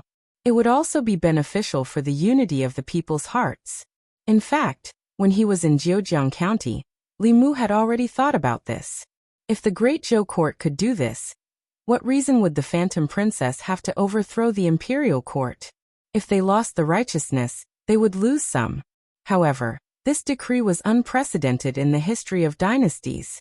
The resistance to its implementation would certainly be great. It was not something that could be taken for granted. He had to consider it thoroughly. In the Changle Palace, Li Mu was reading memorials while thinking about this matter. Zhou Yi leaned on the dragon throne and read. When she flipped the pages, she would sneak a glance at Li Mu. Ever since she found out that the vixen of the Thousand Fox Kingdom ordered her favorite official around like a servant, she felt unbalanced in her heart. As the Empress of the Great Zhou, she could not go to the Thousand Fox Kingdom to cause trouble for that vixen. However, what that vixen had, she had to have. What that vixen did not have, she also had to have. She admitted that she could not win against Lu. After all, she was Li Mu's wife. However, she was the empress of a country. She could not lose to a vixen. She put down the book and rubbed her shoulders. She said lightly, "After sitting for so long, my shoulders are sore." Shangguanli was about to step forward when Mr. Mei grabbed her wrist and said, "Ali, come with me for a moment. I have something important to tell you." Shangguanli was forcefully dragged out. Li Mu finished reading the last memorial. He put down his brush and sighed in his heart. Women were so pretentious. Even the Empress was no exception. She was a seventh realm cultivator. Even if she sat there for 10 days, half a month, or even 8 to 10 years, her shoulders would not ache at all, let alone sitting for less than an hour. Li Mu spent even more time reading memorials than she did.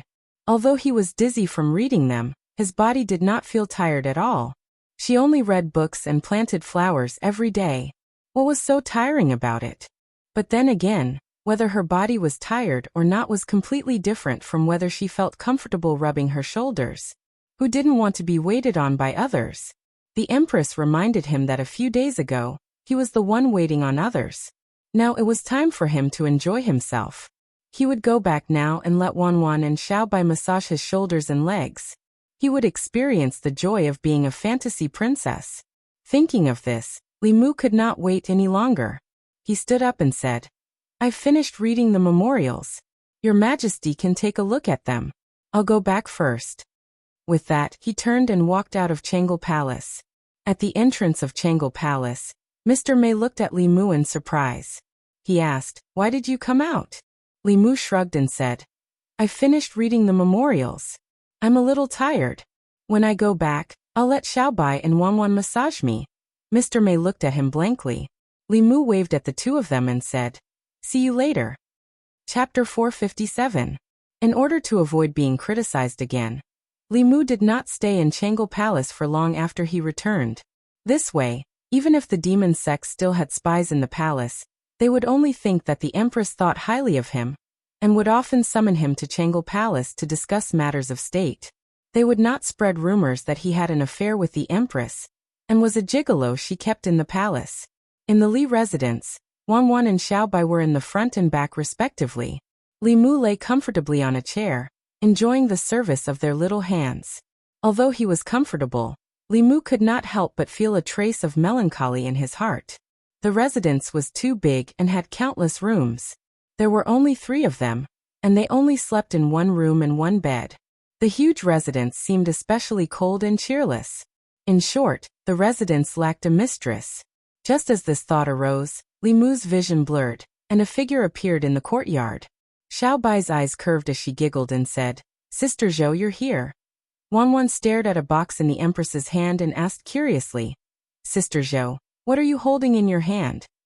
Zhou handed the box to her and said, "This is a new type of pastry that the imperial chef developed. It tastes pretty good, try it." Wanwan did not have time to massage Li Mu's legs. She hugged the box and ran to the stone table with Xiaobai, impatiently trying out the new pastry developed by the imperial chef. Li Mu, who had not yet reacted, was still lying comfortably on the chair. Zhou glanced at him and asked, "Are you waiting for me to massage your legs and shoulders?" The Empress was standing, so Li Mu did not dare to lie down. He immediately flipped over and said, "Your Majesty, please." When the Empress lay down where he had been lying, Li Mu realized that the two of them were standing in an inappropriate position. The Empress was standing, and he could not lie down. Otherwise, it would seem like he was waiting for the Empress to serve him. However, the Empress was lying down while he was standing. Some things could be seen clearly from a bird's eye view. Li Mu didn't even dare to lower his head. Suddenly, a thought flashed through Li Mu's mind.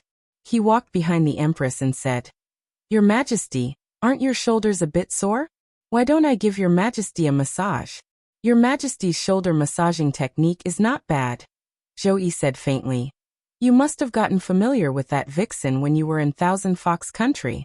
Back in the palace, I didn't see you being so attentive to me. I didn't expect my subject to be trained by a vixen." Li Mu was startled, and a thought flashed through his mind. The Empress was obviously jealous of Phantom Princess. When he was in Changle Palace, he only wanted to come back and find Wanwan and Xiaobai. He didn't realize that the Empress was hinting at him. This wasn't the first time Li Mu noticed that the Empress had a strong possessive desire for him. This didn't mean that the Empress had fallen in love with him. Possessiveness was human nature. She wasn't the only one who wanted to possess Li Mu. Li Mu also wanted to possess her. Not to mention anything else, if the Empress had another subject who was as good to him as she was to herself, Li Mu wouldn't feel comfortable in his heart. Li Mu secretly broke into a cold sweat for himself. Fortunately, he came to his senses early. If he persisted until night fell, he would inevitably be beaten up in his dreams. Zhou looked quite domineering, but she was actually more of a woman than anyone else. She would never say what was on her mind. Instead, she would let Li Mu guess it himself. If he guessed it right, everyone would be happy. If he guessed wrong, she would vent her anger in his dreams. It must be because she didn't enjoy the same treatment as Phantom Princess. Her tone was as if she had drunk an entire jar of aged vinegar. Li Mu took the initiative to put his hands on her shoulders. He rubbed here and there, and finally calmed her down. She lay there comfortably, and closed her eyes to rest. She didn't speak anymore. At a certain moment, Li Mu said softly, "There is an important matter that I would like to discuss with your majesty." Zhou closed her eyes and said, "Speak."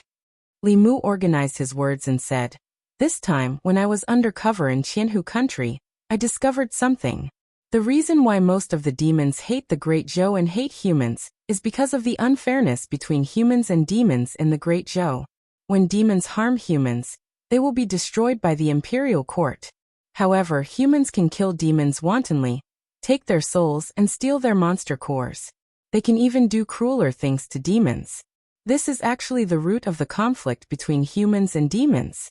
If we want to improve the relationship between humans and demons and promote the stability of the counties, we can only pass the imperial court's legislation." Zhou Yi's eyes were still closed. She said, "Most of the courtiers and even the common people have an inexorable prejudice against demons. Many people will oppose this matter." Li Mu said, "I think that the people of the 36 counties are the people of the Great Zhou. In the Great Zhou, the demons who abide by the laws are also the people of the Great Zhou. Although the demons are not as numerous as the common people, they can develop intelligence or take human form. They all have cultivation, and the power they produce is far greater than that of the common people. If the demons in the Great Zhou are united, they will condense the Emperor's chi faster, and your majesty will be able to escape as soon as possible." Zhou Yi's eyes suddenly opened. She looked around and said, "Since you think it's right, then do it boldly. I will always be behind you." Morning court.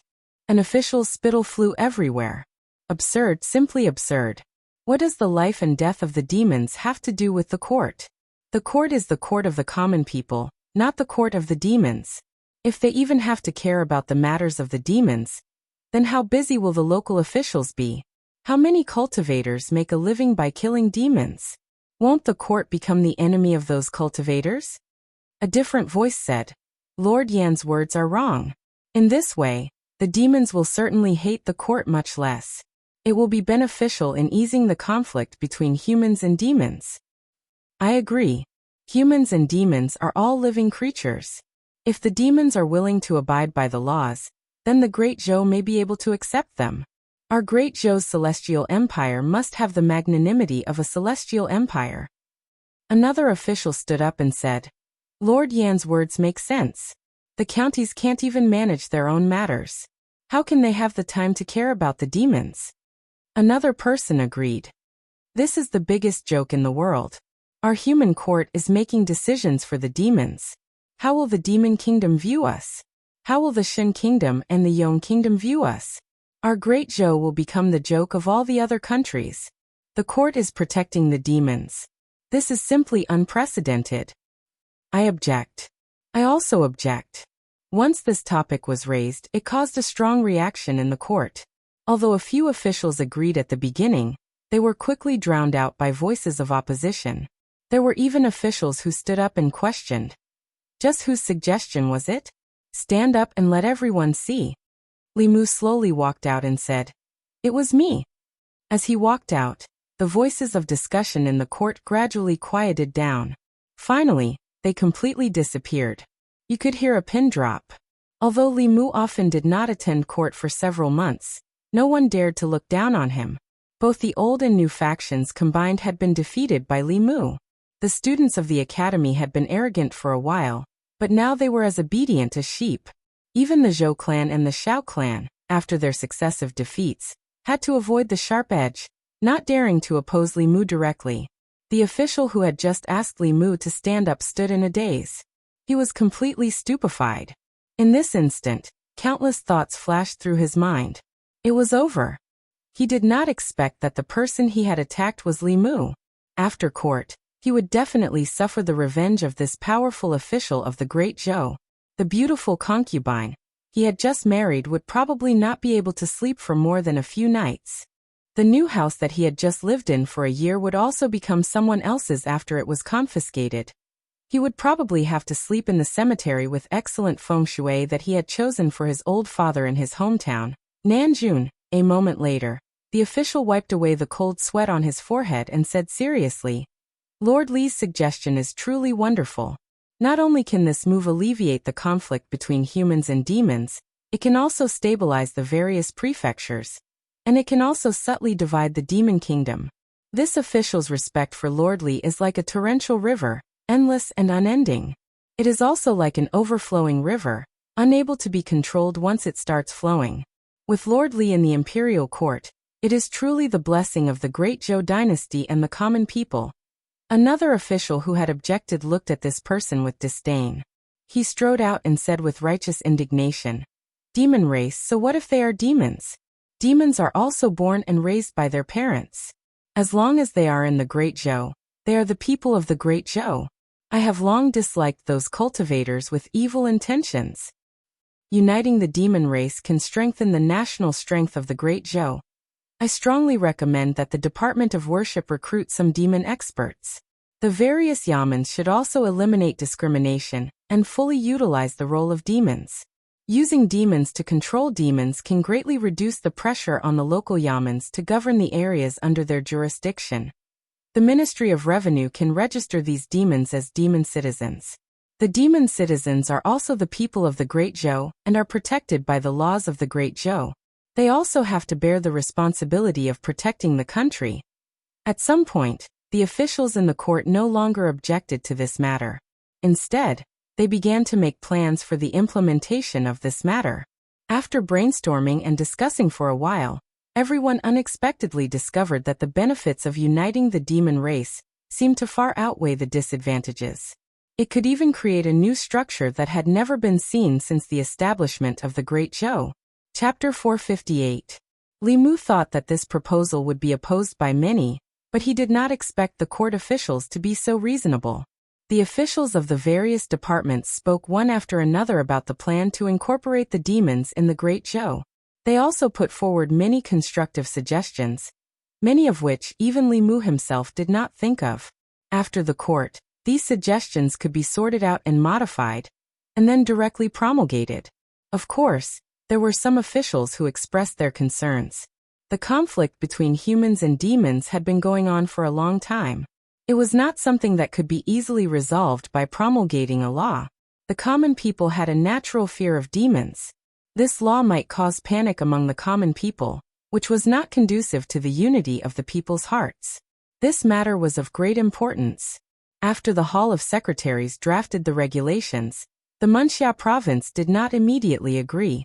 Instead, they first spread the news and observed the reactions of the common people in Luoyang. After the news of this case spread out of the palace, it immediately caused widespread discussion among the common people. To be more precise, it caused widespread concern among the common people. Humans and demons were different. In the eyes of most people, demons were powerful and cruel. Even when adults scared children, they would be captured by demons if they disobeyed. What did the imperial court mean by this? On the streets of Luoyang, a group of people gathered. What, there's such a thing? If the imperial court is so free, why are they protecting those demons? Demons are always causing trouble and harming the common people. The government is not protecting the common people, but them? I wonder who came up with this bad idea. Could he be a spy sent by the demons? The imperial court should really investigate him. An insider said. I heard it was Lord Li who suggested it. Everyone asked, which Lord Li? That person said, of course it's young Lord Li. There were many officials in the imperial court with the surname Li, but there was only one person who could be called Lord Li by the common people. The person who suspected that the official who made the suggestion was a spy for the demons was stunned. Then he slapped his mouth and cursed. Damn it, how could I suspect Lord Li? Since Lord Li suggested it, he must have his reasons for it. Someone said. It said that protecting the demons is to stop them from hating the imperial court. If the demons don't hate the imperial court, they naturally won't cause trouble and harm the common people. After everyone thought about it, they felt that what he said made sense. I see. Lord Li is really farsighted. So Lord Li is still thinking for us, the common people. That's right. Do you think that Lord Li is the same as those fellows in the imperial court who do nothing? The people of Shun do trusted Li Mu unconditionally. After figuring out the reason behind this, the people started to talk about it. Actually, demons aren't that scary. They'll be the same as us even if they turn into humans. Maybe we already have demons around us. The books say that snake demons' legs are the best at clinging to people. Actually, I've wanted to try it for a long time. I want to see how seductive a vixen is. I wonder if there's any way for my cat to become a spirit. The officials of the Munxia province mixed in with the crowd to listen in on the situation. One of them clicked his tongue and asked, "Let's be frank, I really want to see the legs of a snake demon." Another person said expectantly, "I wonder if the imperial court allows officials to marry demons. To be honest, I want to marry a fox spirit. I saved a fox 2 years ago. Last month, it cultivated into a human form and came to me to repay my kindness. The taste of a fox spirit is really unforgettable." The person beside her was puzzled. "Didn't you say that it was a male fox?" That person said, "I didn't say it was a female either." The two of them chatted for a while and realized that they had seriously strayed from the topic. They were ordered to listen in on the situation of the people. The Lord Attendant wanted to know what the people thought about this matter. However, after walking 2 streets, they didn't hear much criticism. Instead, many people were discussing whether the snake demon's legs were clinging to people, or whether the fox spirit was seductive. This actually revealed a very important piece of information. The people had great trust in Li Mu. What was certain was that if the same proposal was proposed by them or other officials, they would definitely be scolded to death by the people. However, if it was proposed by Li Mu, the result was completely different. He had completely won the trust of the people. The two of them sighed as they returned to the secretariat and reported what they had seen and heard. The left attendant sighed and said, "This kind of person is too scary. With his own strength he hijacked the people's will. If he wholeheartedly serves the Great Zhou, it will be a blessing for the Great Zhou. If he has disloyalty, it will be a disaster for the Great Zhou. If the previous emperor was still alive, he would definitely not allow such a person to exist." The right attendant sighed and said, "But the empress is not the previous emperor. Of all the officials in the court, she only has eyes for Li Mu. She leaves all the court matters to him. Ever since Li Mu returned to Luoyang, the Chang'e Palace no longer has a backlog of memorials," the left attendant said. "But I have to say that this person is indeed a great talent in governing the country. After 2 dynasties of decline, the Great Zhou was able to recover so quickly and even become stronger. It can almost be said that it is his work alone." The right attendant's eyes shone with a strange light. He said, "At first glance, the plan to take in the demon clan was a waste of the court's energy. But after careful consideration, it is simply wonderful. If the demon clan and the Great Zhou can be used by the court, the local counties will become unprecedentedly strong and cohesive.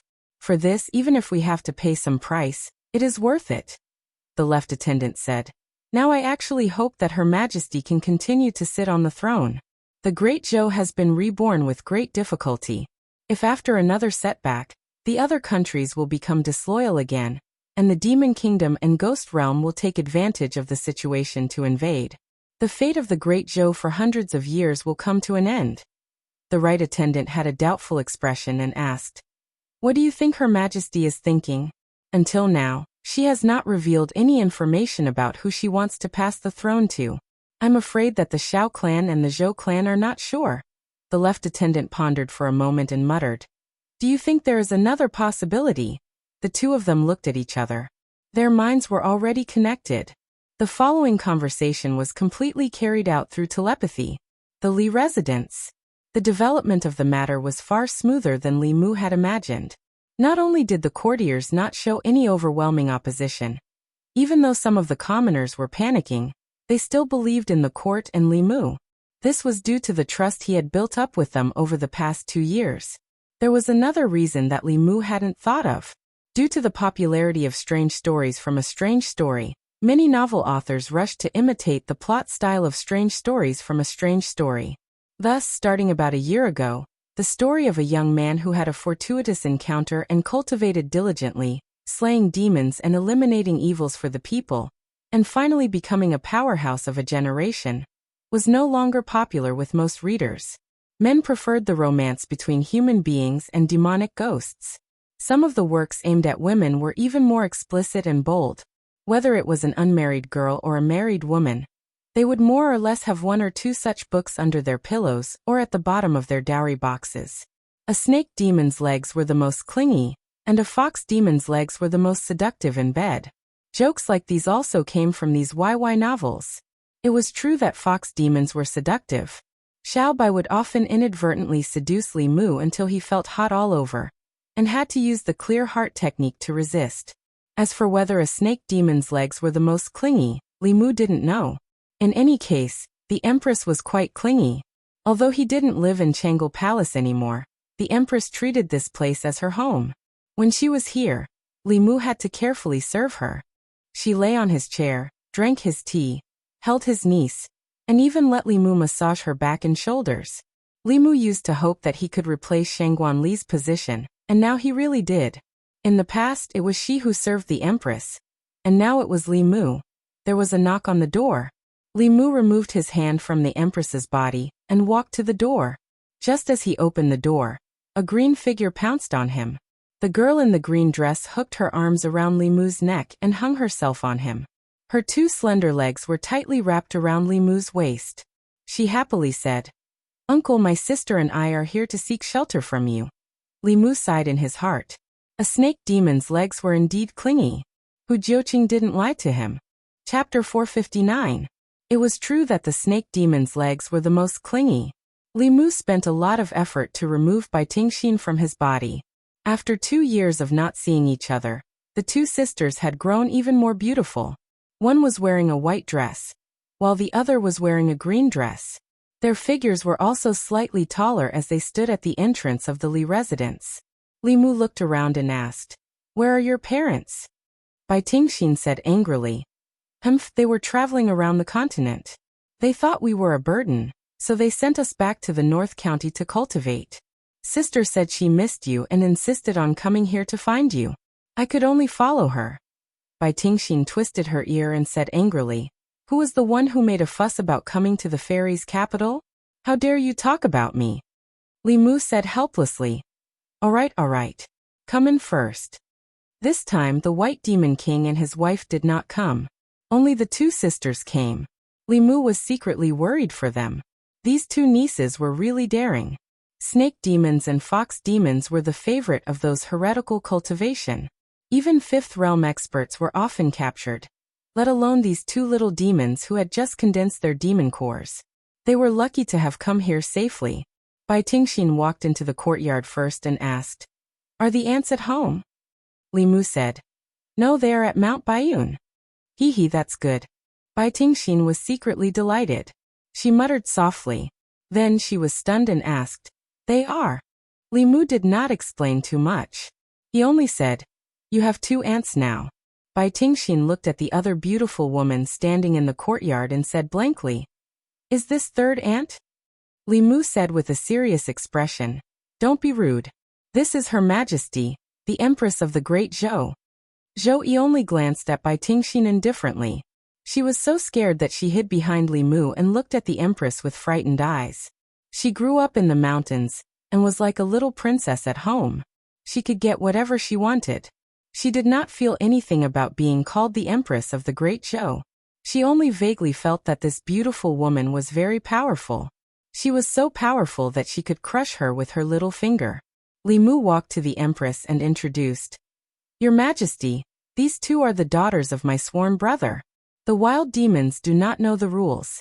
Please forgive them, Your Majesty." Wan and Xiao Bai also ran over from the side and said happily, "Sister White Snake, Sister Green Snake, you are here." Li Mu felt that the house was too quiet just now. Now it was so lively that it gave him a headache.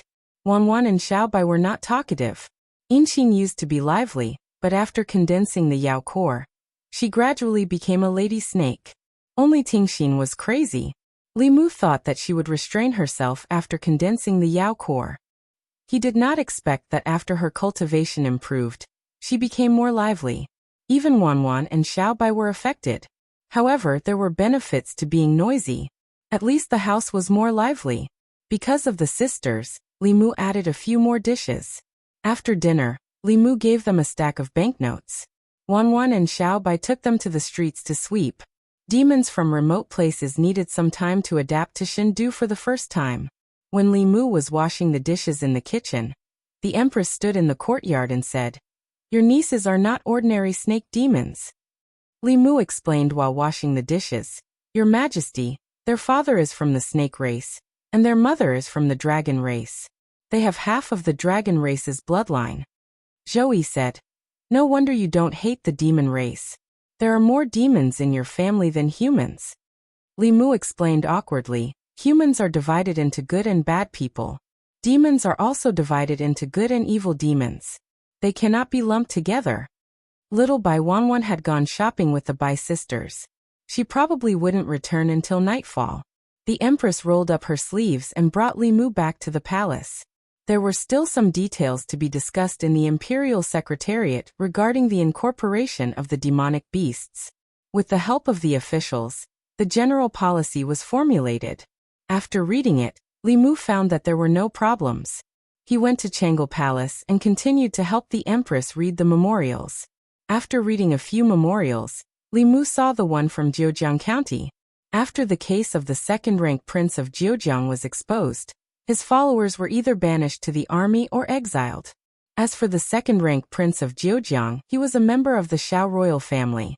If they wanted to determine his life or death, they would have to go through the procedures of the Ministry of Justice, the Ancestral Temple, and the 3 provinces. They would have to carefully examine the evidence of his crimes. Li Mu frowned when he flipped open the letter and read its contents. The memorial said that Jiujiang County's king had committed suicide in prison. During this time, he had been imprisoned in Jiujiang County's prison. 3 days ago, the jailer found him dead in his cell. The cause of death was the dissipation of his primordial spirit. After the investigation, the conclusion was that Jiujiang County's king knew that he would die for his crimes. To avoid suffering, he committed suicide. Since he would die sooner or later, he would not waste the imperial court's resources by doing it himself. Li Mu put down the memorial and stopped paying attention to the matter. At the same time, Divine Capital's southern court, King Ping's residence.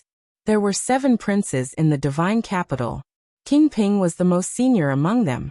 He was also the pillar of the royal family and the old party. In King Ping's study, Xiaoziyu said slowly, "The 3 provinces have all approved the proposal to incorporate the demons in the Great Zhou. Any demon that enters the Great Zhou will be protected by the laws of the Great Zhou. Killing demons is the same as slaughtering the citizens of the Great Zhou. The prefectures and the consecration department can't just sit by and watch." King Ping said calmly, "I understand. You may leave." Xiaoziyu cupped his fists and left. In the shadows of the study, a black shadow gradually formed and whispered, "Master, I've dealt with Xiao Heng according to your instructions." King Ping snorted and said, "You can't do anything right, but you're good at spoiling things. You almost ruined everything." The black shadow said slowly, "If demons are going to become citizens of the Great Zhou, it won't be so easy to attack them in the future. We must stop the imperial court from pushing this." King Ping waved his hand and said, "Forget it. Let's not provoke that person. We've lost 3 years of fighting with the Zhou clan. Why don't we fight with him for 3 months? It's better not to provoke him. When he hits a wall, he'll give up." When Li Mu returned from the palace, Wanwan and Xiao Bai had already returned. The sisters Yinxin and Tingxin were choosing their rooms.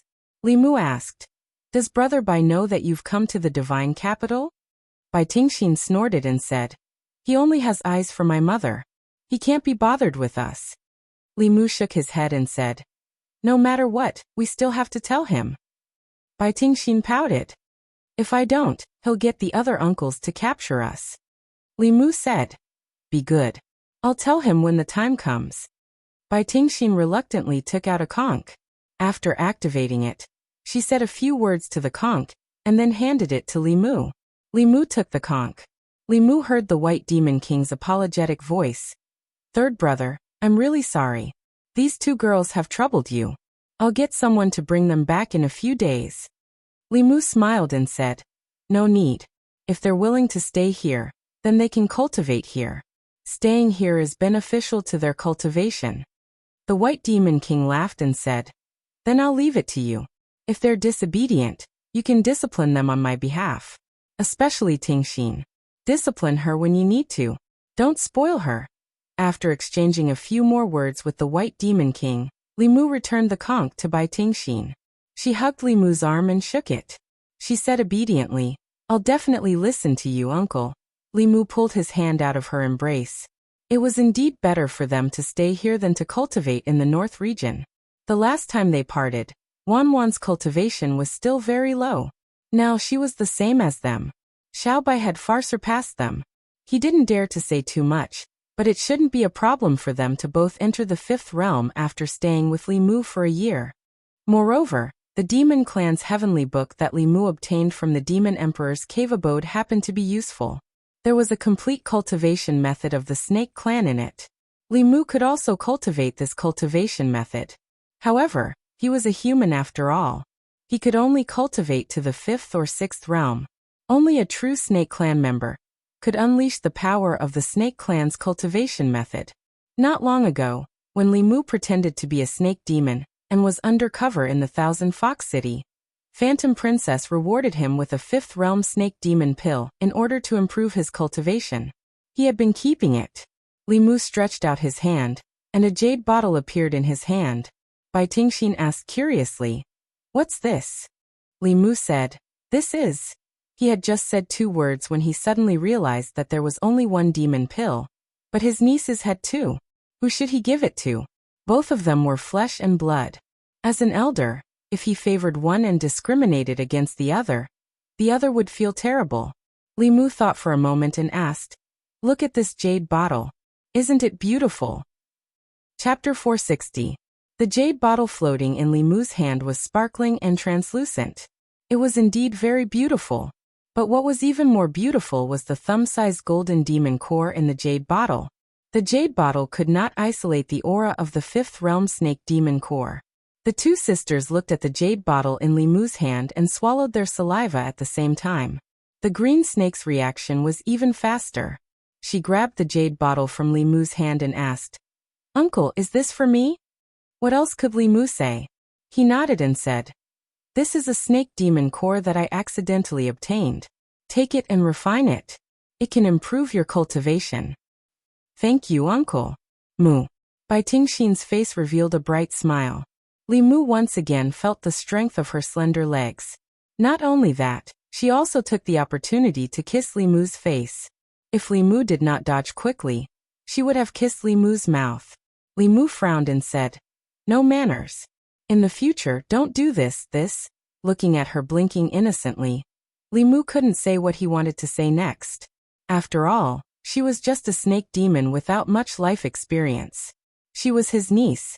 What bad intentions could she have? If he said too much, it would make Li Mu look like a dirty person. Li Mu waved his hand and said, Okay, go back to your rooms and rest. I also need to rest. After Li Mu left, the 2 sisters went back to their rooms. Their rooms were in the same courtyard, one in the east and one in the west. Bai Tingxin returned to her room and sat by the table. She rested her chin on one hand, and a smile appeared on her face. Suddenly, there was movement at the window. A figure slipped in through the window. She glanced at her sister and said unhappily, Why aren't you sleeping? What are you doing here? Bai Tingxin put the jade bottle on the table and said, This is for you. Bai Tingxin glanced at it and shook her head. You should refine it. Your cultivation is low. Bai Tingxin shook her head and said, My cultivation is low anyway. After refining it, I won't be able to advance much. Why don't you increase your cultivation to protect me? As for Mu, she kissed Bai Tingxin's face, then slipped to the window and said, I'm going back to sleep, sister. The next day, when Li Mu woke up, Wanwan and Xiaobai had already prepared breakfast. After the meal, Li Mu called the 2 sisters to the courtyard. He stretched out his hand, and with a flash of white light, a light soft armor appeared on his hand. She handed the soft armor to Bai Tingxin and said, Wear this immortal robe. Bai Tingxin said softly, Thank you, uncle. Li Mu handed her a sword and said, Take this sword as well. The sword he gave to White Snake was also given to him by Phantom Princess. This sword's grade was not low. It was once owned by a snake expert of Maisong sect. Even the sword's body was in the shape of a snake, which was suitable for her. Yesterday, the demon core was given to Green Snake, and these two magic treasures were given to White Snake. It showed that Li Mu was impartial and did not favor anyone. Seeing her sister's immortal robe and immortal sword, Bai Tingxin looked at Li Mu expectantly. However, Li Mu did not look at her at all. Li Mu continued to say to Bai Yinxin, "Come with me. I'll teach you a few more techniques of the demon race." Seeing Li Mu leave with her sister, Bai Tingxin stood in the courtyard and pouted. Tears were rolling in her eyes. The demon core was her sister's, the immortal robe was her sister's, and the magic treasures were her sister's. Even the techniques were only taught to her sister. She had nothing. How could he bully her like this? Boo-hoo. She had never been wronged like this since she was young. Her tears fell on the spot. She cried like a pear blossom in the rain. Li Mu heard the crying and walked back. He was extremely surprised and asked, "What's wrong with you?" Bai Tingxin wiped her tears with one hand and pointed at him with the other. She said sadly, "You're biased." Li Mu felt even more wronged and asked, "How am I biased?" Bai Tingxin said, "You gave her immortal robe, magic treasures, and even taught her techniques." "I don't have anything." Li Mu was stunned and said, "Didn't I give you the demon core?" Bai Tingxin felt wronged and said, "I've already given it to her." Li Mu still underestimated the relationship between the two sisters. It was not that he did not have good things, but the problem was the reasonable distribution. He did not want the two sisters to think that he was biased towards one of them. Li Mu said helplessly, "Then you come too." He gave the two sisters one immortal robe and one magic treasure each. Last time at Mount Baiyun, the 6 sects were plundered. Lu Hanyan and Li Qing kept what they could use, and gave the rest to Li Mu. His current wealth might not be as good as the Empress, but compared to some small sects, it was far more. The largest courtyard at the back of the Li residence was where Li Mu used to practice auxiliary divine arts. Here he could not practice powerful attacks such as thunder and sword techniques, but he could practice auxiliary techniques such as invisibility and transfiguration. Many times, these auxiliary techniques could play a greater role. Li Mu walked to the lawn and said to Bai Yinxin, "What kind of mental cultivation method are you cultivating now?" Excluding external objects, the speed of cultivation depended on the cultivation method. Although the qi refinement of Haoyan Taoism was common, it was also a top cultivation method. It was just that Haoyan Taoism did not hide it, and Buddhism also had its own sutras. In comparison, the demon race could not compare with humans in terms of cultivation. It was very rare for birds and beasts to have spiritual intelligence. They could only rely on their instincts to absorb the spiritual energy of heaven and earth. And their cultivation speed was very slow. Although the two sisters were born with a golden spoon in their mouths, and had cultivated mental cultivation methods since they were young, their cultivation method was not the most suitable for them. Bai Yinxin told Li Mu the cultivation method of the two sisters. Li Mu found that their cultivation was actually just ordinary qi refinement. It seemed that the cultivation method of the snake race had been lost, or no one had comprehended it from the heavenly book. Li Mu looked at Bai Yinxin and said, "Sit down cross-legged. From today onwards, you will cultivate according to the method I taught you." Bai Yinxin did not ask anything and obediently sat down cross-legged. Under Li Mu's signal, she slowly stretched out her hands. Li Mu sat cross-legged in front of her and connected his palms with hers. He guided the mana in his body into hers and circulated it through a special path. The cultivation method of the snake race was very simple. There was only one way from the 1st realm to the 9th realm. It was far less complicated than the fox races. Each tale had its own cultivation method, and even the heavenly book had its own page. Bai Yinxin circulated her mana according to the method Li Mu taught her. Just as Li Mu withdrew his hands, Bai Yinxin impatiently sat down cross-legged and said, "It's my turn, it's my turn." She casually lifted the hem of her skirt, revealing 2 smooth jade-like calves. Li Mu pulled the hem of her skirt down and completely covered her body before his palms touched hers. Bai Yinxin took the opportunity to insert her fingers into Li Mu's fingers. The two palms connected and became 10 fingers interlocked. Li Mu glared at her and said, "Behave yourself." Bai Yinshin pouted and said, "Hold it tighter like this." Li Mu ignored her and closed his eyes. He channeled his mana and quickly circulated it through her body. He said, "Follow the path of my mana in your body and circulate it once." Bai Yinshin said embarrassedly, "Uncle, I didn't remember." "Do it again." Li Mu had no choice but to channel his mana into her body again and circulate it through her body. "I forgot again." "Do it again." "I remember less than half this time." "More than half. Just a little bit more." Helping others was a very taxing task. After a few times, Li Mu powerlessly laid on the grass. Sweat seeped out of his forehead as his chest heaved up and down. He said, I can't do it anymore. Let's talk about it tomorrow." Bai Yinshin pulled him up and said, "One more time, one last time." Chapter 461. In the end, Li Mu was forced by the little green snake to do it again. Then he lay on the grass and did not want to move anymore. The White Demon King couple were rather content. They wandered the world and lived the life Li Mu wanted to live, but they gave their daughter to him.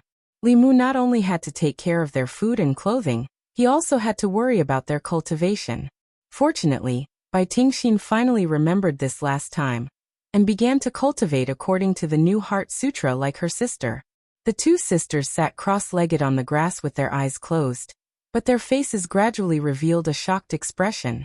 They could clearly feel that the surrounding spiritual qi of the world was surging into their bodies at an extremely fast speed. It was several times faster than their usual cultivation speed. This meant that their cultivation speed in the future would also increase by several times. This kind of Heart Sutra seemed to be tailor-made for the snake race. After circulating her mana for a cycle, Bai Tingxin opened her eyes and stared straight at Li Mu. She asked, "Uncle, are you a snake like us?" Other than the snake race, she could not think of anyone else who could create this kind of cultivation Heart Sutra. Li Mu knocked her head. "What are you talking about? Impudent." Bai Tingxin gently twisted her body and slid to Li Mu's side. She bit her lower lip and said softly, "I was wrong." Li Mu got up from the grass and said, "You two take your time cultivating. I still have things to do. If there's anything you don't understand, ask me." Before Bai Tingxin slid into his arms, Li Mu hurriedly left the courtyard. She used to be angry with Ti. After not seeing her for such a long time, her anger had gotten worse. Moreover, she was intentionally or unintentionally teasing him. Li Mu had to be on guard against her. Different from her sister, this green snake did not care about the things that humans did. What etiquette, what shame, what forbidden love. She probably did not have such awareness at all. Early the next morning, Li Mu arrived at the Chengel Palace. The Secretariat had already drafted the memorial establishing the Great Zhou Demon Registry. Furthermore, it had been reviewed and approved by the sect. In the end, as long as the Empress Jade Seal was stamped, it could be handed over to the Secretariat for specific implementation. Inside the hall, Mr. Mei looked at Li Mu and asked, "What did you do yesterday? Why are you so pale and weak?" Li Mu sighed and said, "Don't mention it. The two snakes at home are too clingy. Yesterday my mana was drained by them, and I almost couldn't get out of bed in the morning."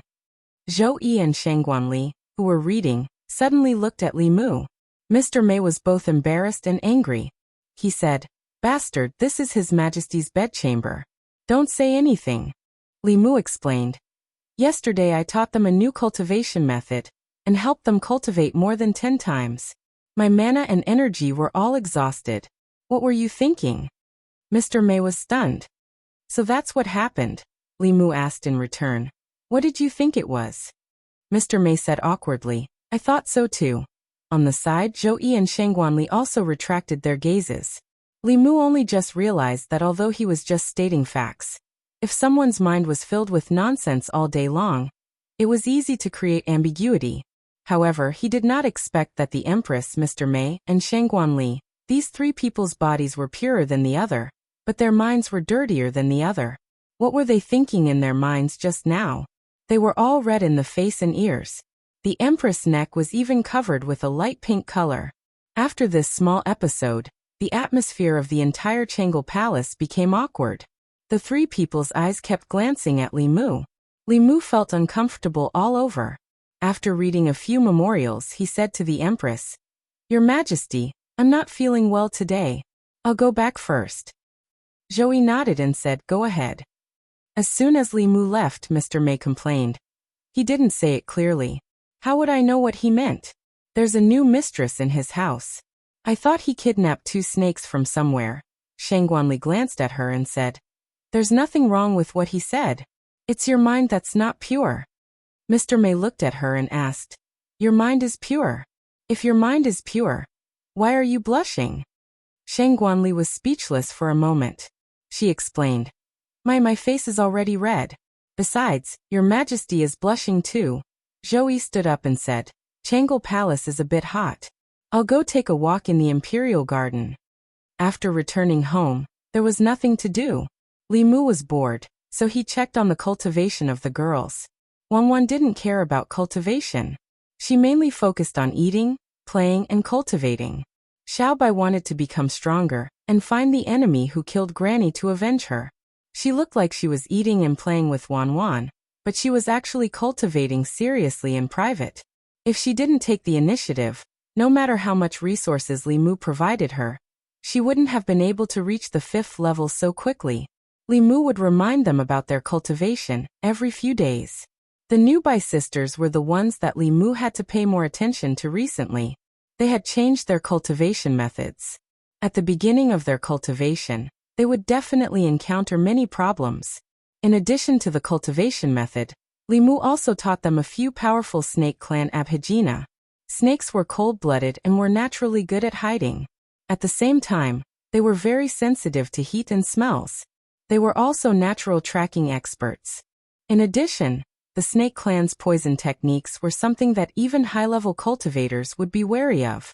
Although the 2 sisters looked sweet, they were actually more poisonous than the other. In the natural world, the more beautiful an animal or plant was, the more likely it was to be poisonous. Li Mu didn't forget that Wu Bo was almost poisoned to death by Yinxin.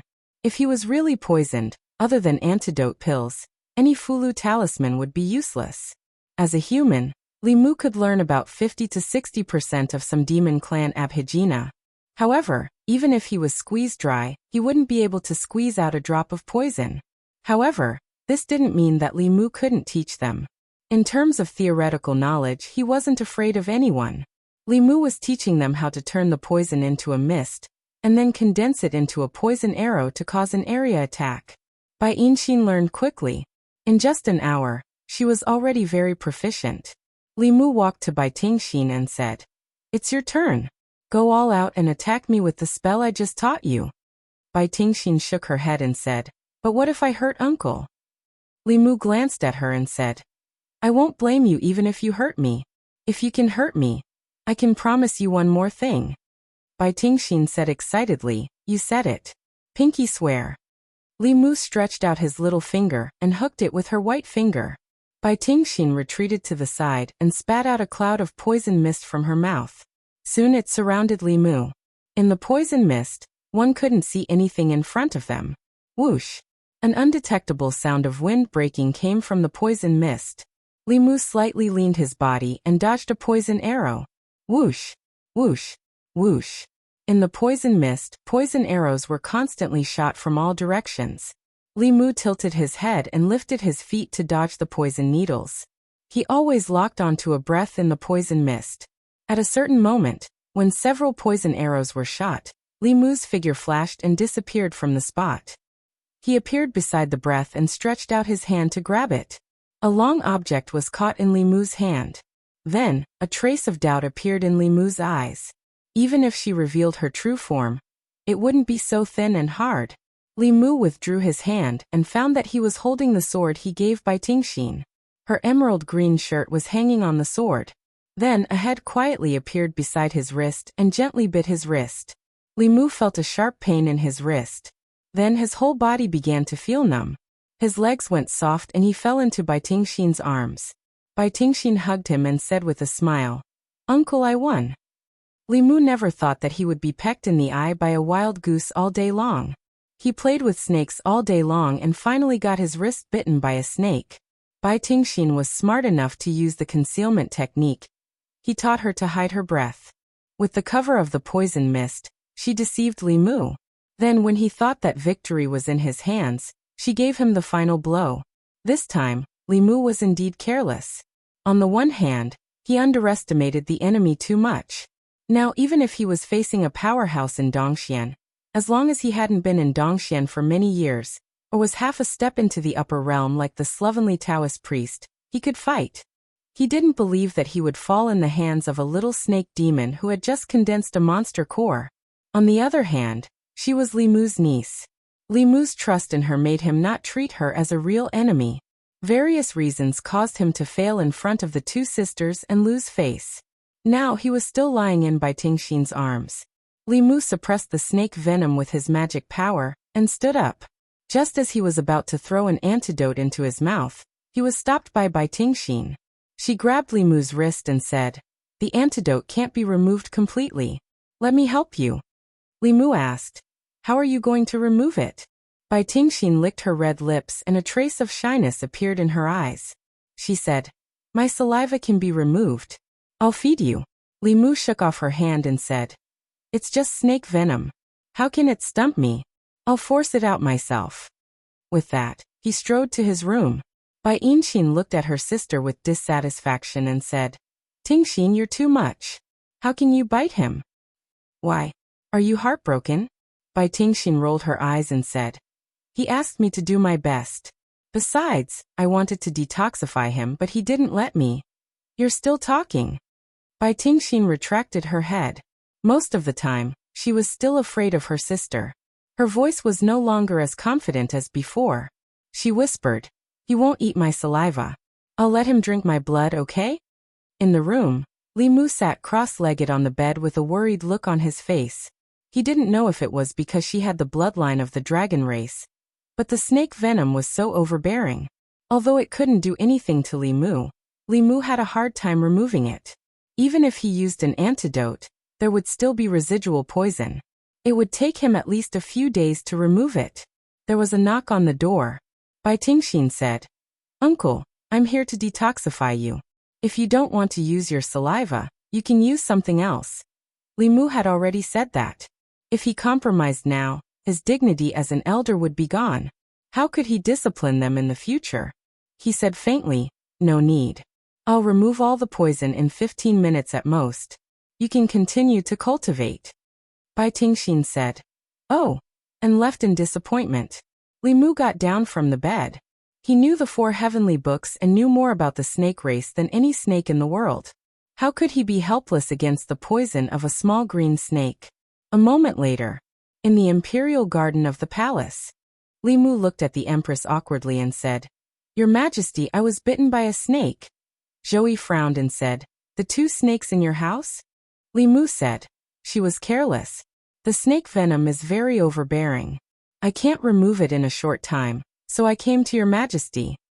Zhou Qiong was deep in thought. She was wondering under what circumstances Li Mu would be bitten by the snake demon at home. Where was he hurt? Was it his tongue or some other place? She looked at Li Mu and asked, "Where are you hurt?" Li Mu pulled up his sleeves, revealing 2 rows of small wounds on his wrists. Zhou Yi's face relaxed a little and said faintly, "Give me your hand." Li Mu reached out his hand. Zhou Yi held his hand. Li Mu felt a majestic mana invading his body. A few drops of white liquid flew out from the wound. At the same time, the discomfort in his body disappeared completely. After removing the snake venom from his body, Li Mu returned home quietly. Xiao Bai, Wanwan, and the sisters Inxin and Tingxin were playing cards in the yard. Li Mu turned invisible and swaggered across the yard. Li Mu could use ordinary invisibility in front of them. With their cultivation, they couldn't find him at all. Bai Tingxin played a card, then looked at Wanwan and said, "Wanwan, it's your turn." Oh. Wanwan came back to her senses and saw Bai Tingxin's card. She pushed down her own card and said, "I won." Li Mu went through the wall and returned to the room. He tidied up his clothes, opened the door, and walked back to the front yard. Bai Tingxin had lost several times in a row, and had long wanted to find an excuse to slip away. When she saw Li Mu walk out of the room, she immediately trotted over and looked around him. she said disappointedly. You really solved it. Li Mu glanced at her and asked. You seem very disappointed? Bai Tingxin's gaze wandered and she smiled guiltily. No, how could I? She quickly looked at Li Mu again and asked. You said that if I can beat you, you will agree to one of my conditions. Does it still count? Li Mu nodded and said, Of course it counts. Bai Tingxin said, Then I'm going to say it now. Li Mu was already prepared to lose a lot of money. He said, Say it. Bai Tingxin said, Marry me. In the courtyard, Bai Yinxin was speechless. Wan and Xiao Bai stood up nervously. Li Mu thought he heard wrong and asked again. What did you say? Bai Tingxin said, Marry me. Li Mu said, This joke is not funny. Bai Tingxin said with a serious face, I'm not joking. Li Mu also became serious. I'm your uncle. If you do this again, I'll tell your father. Bai Tingxin was not worried at all and said, Tell him.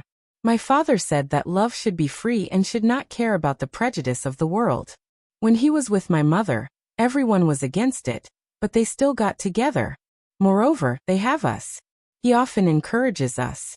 We are demons, so we don't care about the things of humans. He doesn't care if you call him big brother or father-in-law. Like father, like daughter. Li Mu finally knew why Bai Tingxin's personality was like that. He could no longer persuade her from an ethical point of view. He thought about it and said, But I already have a wife. Bai Tingxin pointed at Wan and Xiao Bai who were not far away and said, You still have them. This is not your excuse. Li Mu opened his mouth and finally looked at Bai Yinxin and said helplessly, You have to control your sister. Chapter 462. Bai Yinxin walked over and said helplessly, Tingxin, don't talk nonsense all day. Bai Tingxin was unconvinced. I'm not talking nonsense. Dad said that if you like someone, you have to say it out loud. Is it wrong to like someone? Li Mu was extremely suspicious of what his big brother, White Demon King, had taught his daughter. If she could use half of this thought on cultivation, she would not be at her current cultivation level. Since the hard method did not work, Li Mu could only use the soft method. He looked at Green Snake and said earnestly, Tingxin, when it comes to love, both parties have to love each other. It can't be forced. Bai Tingxin understood what he meant and asked, You don't like me? Li Mu nodded and said, I like you because you're my niece, but I hope you can understand that this kind of like isn't between a man and a woman. Bai Tingxin was unconvinced. Why don't you like me? Am I not beautiful enough? Li Mu looked at Xiao Bai. Bai Tingxin looked back and did not refute. Even if she was confident in her appearance, she could not go against her conscience and say that she was prettier than Xiao Bai. She took a deep breath and asked again, Am I not obedient enough? Li Mu looked at Wan. Bai Tingxin lowered her head again, and was silent for a long time. She still did not give up and asked, Are my legs not long enough and not clingy enough? Don't you men like this? Li Mu looked at Bai Yinxin. Among the 4 people in the yard, she was not as beautiful as Su Bai, not as obedient as Wan, and not as long as her sisters. Little Green Snake finally fell silent, and returned to her room without a word. Not long after, Bai Yinxin walked in and sat down beside her. She sighed softly and said, Don't mess around anymore. Bai Tingxin said, I'm not messing around. Bai Yinxin looked at her and asked, Do you really want to be your own aunt? Bai Tingxin did not care at all. What's wrong with that? If you like someone, you have to say it out loud. This is what Dad taught me. Why don't I ask Dad to cut ties with him? Bai Yinxin was stunned for a moment before she asked, Is that okay? Bai Tingxin smiled and said, See sister, you think so too, don't you? Bai Yinxin immediately became serious. Of course not, Bai Tingxin said. Anyway, I want to. I'll tell Dad. She took out the spirit snail and looked at her sister, asking in confusion, Why didn't you stop me? Bai Yinxin snorted and said, You have grown up and have your own thoughts. I can't control you all the time. Do whatever you want. Li Mu's room. Ever since Yin Xian and Ting Xian came, Li Mu didn't let Xiao Bai and Wan sleep with him. In front of the younger generation, he had to be more careful. He knew that he had always been soft-hearted, but being soft-hearted would only lead to deeper entanglements. So this time, he hardened his heart and clearly told that little green snake that he had no such thoughts towards her, and told her to give up as soon as possible. Although it was somewhat cruel, he had to do it. In order to prevent her from taking advantage of him, Li Mu had to avoid her for the next 2 days. In the morning, he didn't eat breakfast at home. He went to Changle Palace early to have breakfast with the Empress. He ate 3 meals a day with the Empress. At night, he read memorials in Changle Palace, and only returned home a moment before the palace gates closed. For the great Zhou, he worked day and night, forgetting to eat and sleep. His diligence had already surpassed Emperor One. If he was the emperor, the future generations would definitely evaluate him as the master of the great Zhou's revival, and the first wise ruler in the world. Unfortunately, he wasn't. He worked so hard, and his good reputation was all taken by the Empress. In any case, they were going to be neighbors in the future. As a family, Li Mu didn't care too much about these things. None of the vows he made to the Empress had been fulfilled. There was still a long way to go before he could retire. Although the tributes from the other countries temporarily intimidated them, it was only intimidating. It was impossible for them to directly bow down to the great Zhou. The Ghost Realm and the Yao Kingdom were just as usual. As for capturing a dragon to be the Empress's mount, there was no sign of it. Li Mu sighed in his heart. This kind of thing couldn't be done one generation after another. The Empress wanted him to work for a lifetime. Today, he stayed at Changle Palace until very late, and had dinner with the Empress. Zhou looked at Li Mu with surprise and asked, "Why have you become so diligent these days?" Li Mu said, "The great Zhou is currently plagued by internal and external troubles. The people's faith has stagnated. The Yao Kingdom and the Ghost Realm are eyeing us covetously. The southern countries are also waiting to laugh at us. This subject is deeply worried." Zhou said indifferently, "Tell the truth." As expected, he couldn't fool the Empress. Li Mu could tell the truth. The reason he stayed at Changle Palace for so long was that there was a snake at home that wanted to eat him. Li Mu sighed and said, "This big brother of mine has really spoiled his daughter. How old is she? She says that love is free and shouldn't care about the prejudice of the world. Does she know what love is?" Zhou thought for a moment and said, "I think that what she said is quite reasonable." Li Mu didn't show anything on his face, but he was already mocking the Empress in his heart. She only had an arranged marriage in name. What the hell did she know about love? Zhou face darkened. "What did you say?" Li Mu looked up and said blankly, "This subject didn't say anything." Zhou said, "You said it in your heart." Li Mu said firmly, "This subject didn't." No matter how powerful the Empress was, she couldn't read minds. Putting aside the fact that she was only at the 7th level, she couldn't even do that at the 9th level. As long as he refused to admit it, what could she do to him? Zhou couldn't do anything to Li Mu since she didn't have anything to use against him. She asked, "Then tell me, what is love?" Li Mu thought for a moment and said, "There will never be an answer to this question. Everyone has their own answer. However, when a person wants to be with another person at all times, to be happy when together, to feel sad when apart, and to feel happy just by seeing her, this should be love." Zhou was stunned. Then she asked, "Isn't this possessiveness?" Li Mu said slowly, "Possessiveness is human nature. Friends will also have it. However, possessiveness and possessiveness are not the same. Whether it is the possessiveness of love or some other kind of possessiveness, you have to ask your own heart." Under Li Si's influence, Li Mu felt that he also had the demeanor of a master of love. The Empress fell into deep thought after hearing his words. This was normal. For a woman who had never experienced love, love was indeed something difficult to understand. After thinking for a while, the Empress suddenly looked at Li Mu and asked, "So you and Lu Hanyan, Li Qing, Wan, and Xiaobai all have feelings for each other?" This question really stumped Li Mu. If he said that it was all love, it would be an insult to love. Love was loyal. Liang Shanbua and Zhu Tai, White Snake and Su Xian, those who were truly unswerving and unswerving, were true love. Li Mu was at most a lecher. As expected, the person who understood him the most was still Hu Jiao. He sighed and said to the Empress, "This subject is just a lecher." Zhou snorted softly and said, "Your understanding of yourself is quite accurate." It was important to know one's own limits. Li Mu admitted that he was a vulgar person who had not broken away from vulgar interests. Since he had admitted it himself, the Empress could not stand on the moral high ground and criticize him. Zhou Yi continued to mock. If you switched places with me, I'm afraid that the harem would be full, right? Li Mu waved his hand and said modestly, it's not that bad, it's not that bad.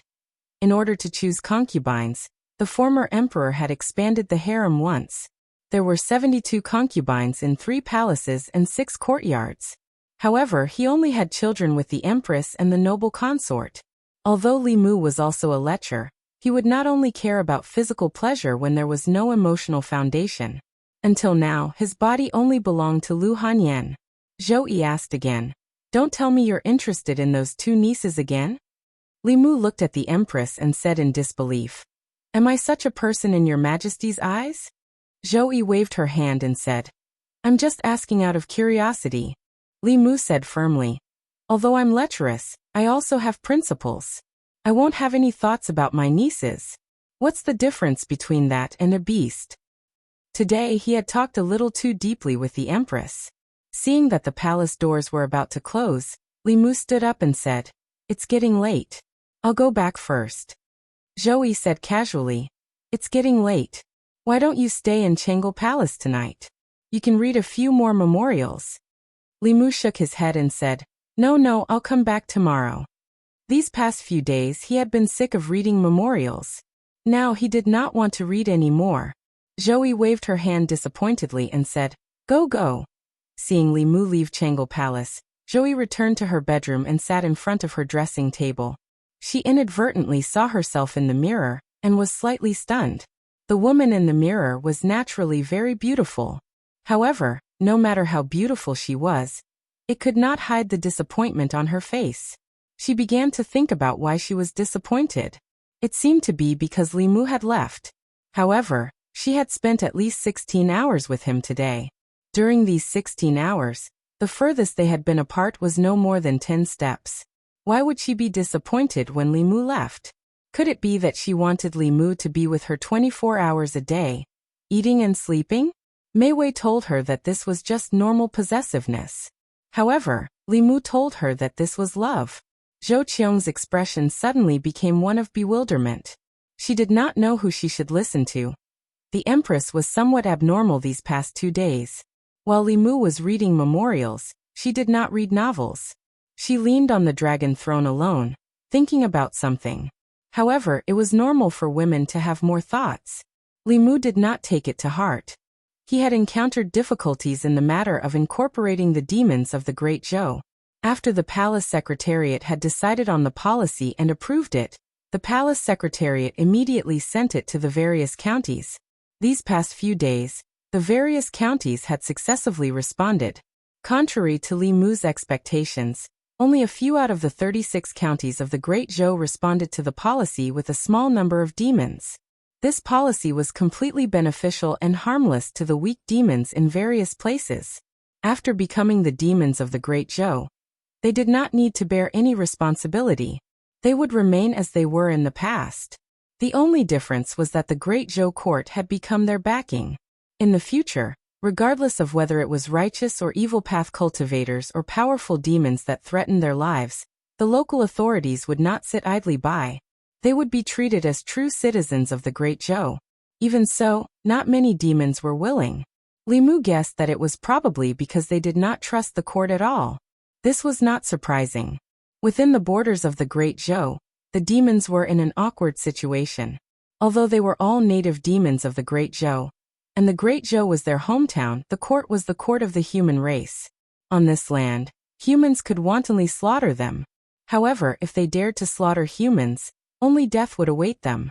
This situation had persisted for tens of thousands of years. From the Great Zhou to the previous dynasty, it had been like this for generations.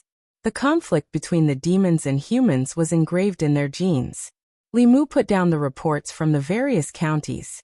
After thinking for a while, he stood up and said, "Your Majesty, I will go out to investigate. I will be back in 2 or 3 days at most." Zhou Yi said absent-mindedly, "Be careful." After Li Mu left, outside the hall, Mr. May stuck his head out to take a look. He asked Shangguanli, "Ali, did you notice that something is not right with His Majesty these past 2 days?" Shangguanli asked, "What's wrong?" Mr. May said, "His Majesty has become less talkative and smiles less. He is often in a daze by himself. I don't know what he is thinking about." Shangguanli thought for a while and said, "Maybe His Majesty is worried because the demons are not progressing well." Mr. May did not take her answer to heart. Ever since Li Mu was born, His Majesty had never cared about these things. Big and small matters. It was always Li Mu who took care of them. "Mei Wei, Ali, come in." The Empress's voice came from inside the hall. Mr. May walked in, bowed and asked, "Your Majesty, what are your orders?" Zhou looked at her and asked, "Mei Wei, tell me, what is love?" Mr. May was stunned for a moment. Then, a complicated expression appeared on his face. He said, "Your Majesty, if I knew what love was, I would not be alone now." Zhou reacted and said, "Ali, you." It was only then that she realized that the other 3 women in the hall, including her, were completely clueless about this matter. According to Li Mu, the green snake seemed to know a lot about love. Zhou stood up and said, "Let's go. Take 2 boxes of pastries from the imperial kitchen and go to the Li mansion. I haven't seen Xiaobai and Wanwan for a few days." Central County. There were 36 counties in the Great Zhou. Central County was located in the center of the country. It was where the divine capital was located. However, the development of Central County was not as good as the other 36 counties. The entire Central County had to provide convenience for the divine capital. All resources were provided to the divine capital. This made it impossible for Central County to become prosperous. The people were not too poor, but they barely had enough to eat and wear. The demons in Central County had a relatively miserable life. The people were not rich. They had no livestock to steal, and they did not dare to do so. It was too close to the divine capital, and there were too many cultivators. No demons dared to cause trouble here. Instead, they were worried that the cultivators would steal their souls. They longed to go to the demon nation. However, as local demons of the Great Zhou who grew up here, they were already familiar with this place. No one wanted to and no one dared to leave. With their cultivation, it was very likely that they would die on the way to the demon nation before reaching it. In a mountain somewhere in Central County, a dozen figures sat cross-legged in an open space filled with fallen leaves. All the demons who had taken human form within 100 miles were gathered here. These demons usually cultivated in their own hidden abodes. Other than those who were close to them, they rarely gathered. This was the first time they had gathered together. Not long ago, the Great Zhou Court announced a piece of news. From today onwards, any demon who cultivated in the Great Zhou could apply to become a demon citizen of the Great Zhou. After reporting to the government and becoming a demon citizen, they could still cultivate in their original abodes. Furthermore, they did not have to worry about being devoured by stronger demons or being hunted down by human cultivators. As long as they became a demon citizen of the Great Zhou, the court would protect them as if they were ordinary citizens. As monsters, their greatest danger was their more powerful brethren and human cultivators. If their safety could be guaranteed, they could cultivate in peace. To them, this was a great thing. It was so good that they felt it was unreal. Among the demons, a tiger demon with 3 horizontal lines on its forehead said in a deep voice, "What do you all think about this?" A leopard demon said, "If this is true, then it's great. We don't have to worry about those human cultivators anymore. We don't have to hide anymore. We can cultivate openly in the mountains." "Idiot." Another wolf demon's face darkened. He gritted his teeth and said, "This is a conspiracy of the humans. Humans are cruel and cunning. Why would they be so nice to demons for no reason? They must want to catch us all in one fell swoop. Have you forgotten how your parents died?" The leopard demon's face was filled with hatred. He gritted his teeth and said, "It's those damned human cultivators." Following that, the other demons also spoke. "Brother Wolf is right. Humans are the most cruel and cunning. This must be their conspiracy. They want to lure us out and kill us as easily as blowing off dust. The goal of the human court is too obvious. Who would be stupid enough to believe humans? Everyone ignore it. Whoever goes will be courting death. In the sky above the demons, Li Mu merged with the canopy. He sighed inwardly. Changing the demons' understanding of humans was not something that could be done overnight. After returning to the divine capital, Li Mu had already thought of the next step of the plan.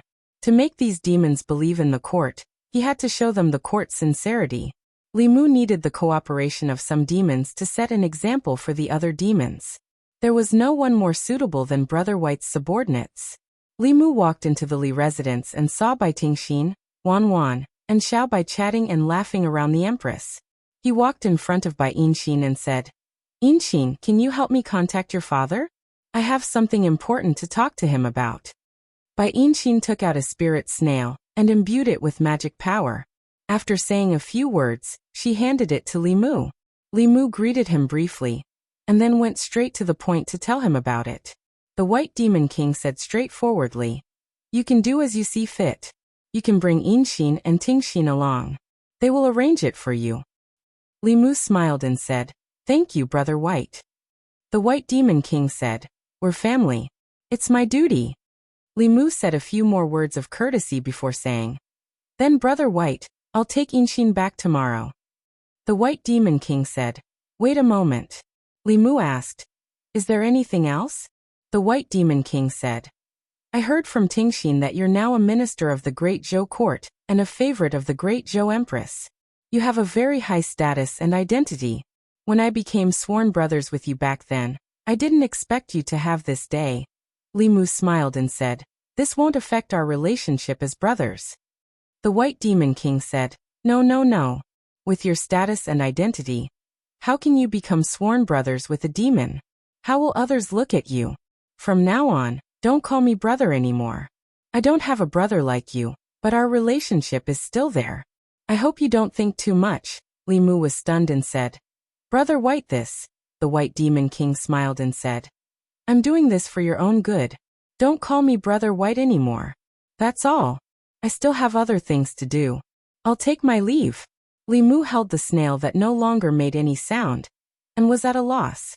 At the same time, thousands of miles away in the depths of the Eastern Sea, in a crystal palace, on a huge clam bed, a woman with 2 horns on her head rolled her eyes at the White Demon King and said angrily, "You're spoiling your daughter." The White Demon King did not care at all and said, "Back then, your father did everything he could to stop us. It's not like you don't know how difficult it was for us. I won't let my daughter suffer like this." He smiled at the woman under him and said, "You just have to look for me at this time. It's only been 4 hours. Come, let's continue." As soon as he finished speaking, the open clamshell slowly closed. Divine Capital Li Residence. Li Mu returned the spirit snail to Bai Yinxin, and did not come back to his senses for a long time. Everything was fine. What was he trying to do now? Bai Tingxin skipped over and said happily, "Uncle, you're back." When she ran to Li Mu, she pretended to be enlightened. "I almost forgot. Last time, my father said that he wanted to cut ties with you. I don't have to call you uncle anymore. What should I call you in the future? Benefactor, young master, or brother?" Chapter 463. Li Mu still could not understand the demonic beast's way of doing things. He had 2 nieces for no reason, and then they were gone for no reason. The problem was that Li Mu could not ignore them. The only change in this matter was that there was no longer a seniority barrier between him and Yinxin and Tingxin. Li Mu was speechless for a long time. Was there a father like this? He ignored the smug Bai Tingxin and said to the Empress, "Your Majesty, I need to go back to the North County to arrange some things and gain the trust of the demonic beasts as soon as possible, so that they will cooperate with the Imperial Court's policies." Zhou nodded and said, "Come back early." "I will try my best." Li Mu responded to the Empress and said to Bai Yinxin, "Yinxin, I need you to go back to the North County with me and discuss something with your other uncles." Bai Yinxin did not hesitate and nodded. "Okay." Bai Tingxin immediately said, "I will go too." Li Mu flatly refused. "One of you is enough." When he was still her elder, this little snake was already lawless. Now that he did not even have the protection of this relationship, she would definitely want a yard after taking an inch. Bai Tingxin looked at Li Mu and said unconvinced, Then why do you want my sister to go with you? Do you have other thoughts about my sister? In order to prove his innocence, Li Mu said, It's the same no matter who goes. How about this? I will choose whoever I choose. Then you have nothing to say, right? Bai Tingxin said, Then you have to be fair. Li Mu nodded and said, Don't worry, it will be absolutely fair. He stretched out his finger and pointed at the two sisters. I will choose whoever the little rooster chooses. When the last word was said, his finger pointed at Bai Tingxin. Disappointment appeared in Bai Yinxin's eyes, while a victorious smile appeared on Bai Tingxin's face. Li Mu thought for a while, looked at the little green snake, and said, You are eliminated. Yinxin, let's go.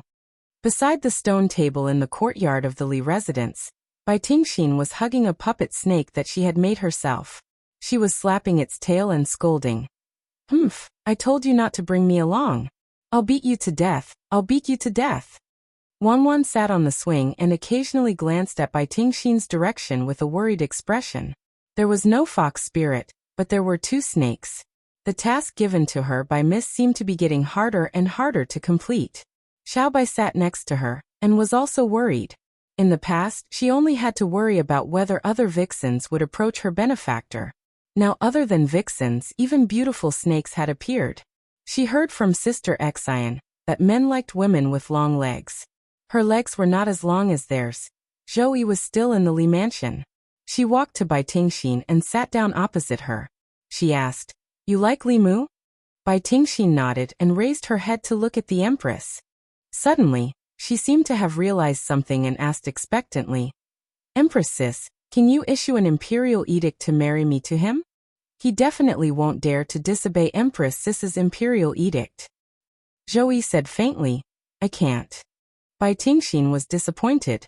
Why? Zhou said, You can't force a melon to be sweet. Feelings can't be forced. Bai Tingxin said firmly, I want to force it. Zhou asked, He doesn't like you. What's the use of forcing it? Bai Tingxin did not seem to mind at all. He just hasn't realized how good I am yet. I believe that he will find out sooner or later. Love at first sight is just a matter of face. Only love that grows over time is true love. For some reason, Zhou felt that the little green snake in front of her, although she was much younger than her and her words were very willful, made sense. She couldn't help but want to hear more from her and learn more. She asked, Did you fall in love with Li Mu at first sight?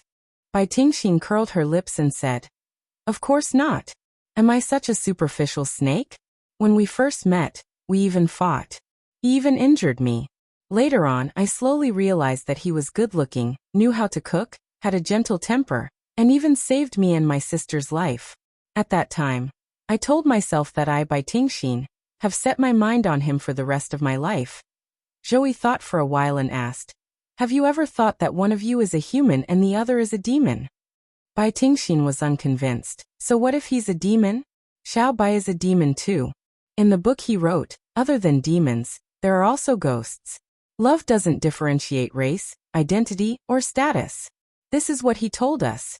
Zhou was puzzled and asked, Then you don't mind that he already has a wife, Wanwan and Xiao Bai? Bai Tingxin sighed and said, What can I do even if I mind? I also want to monopolize him, but I came too late.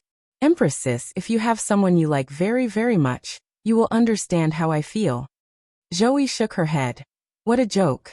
How can I have? Bai Tingxin said regretfully, That's too bad. Sister Empress, you'll never know what it feels like to like someone. You'll always think about being with him, wanting to possess him, wanting him to only be with you. Zhou clutched her chest and felt that her breathing began to become a little irregular. She was shocked. She didn't know why, but her inner demon was beginning to stir again. At this time, Bai Tingxin snorted and slapped the snake again.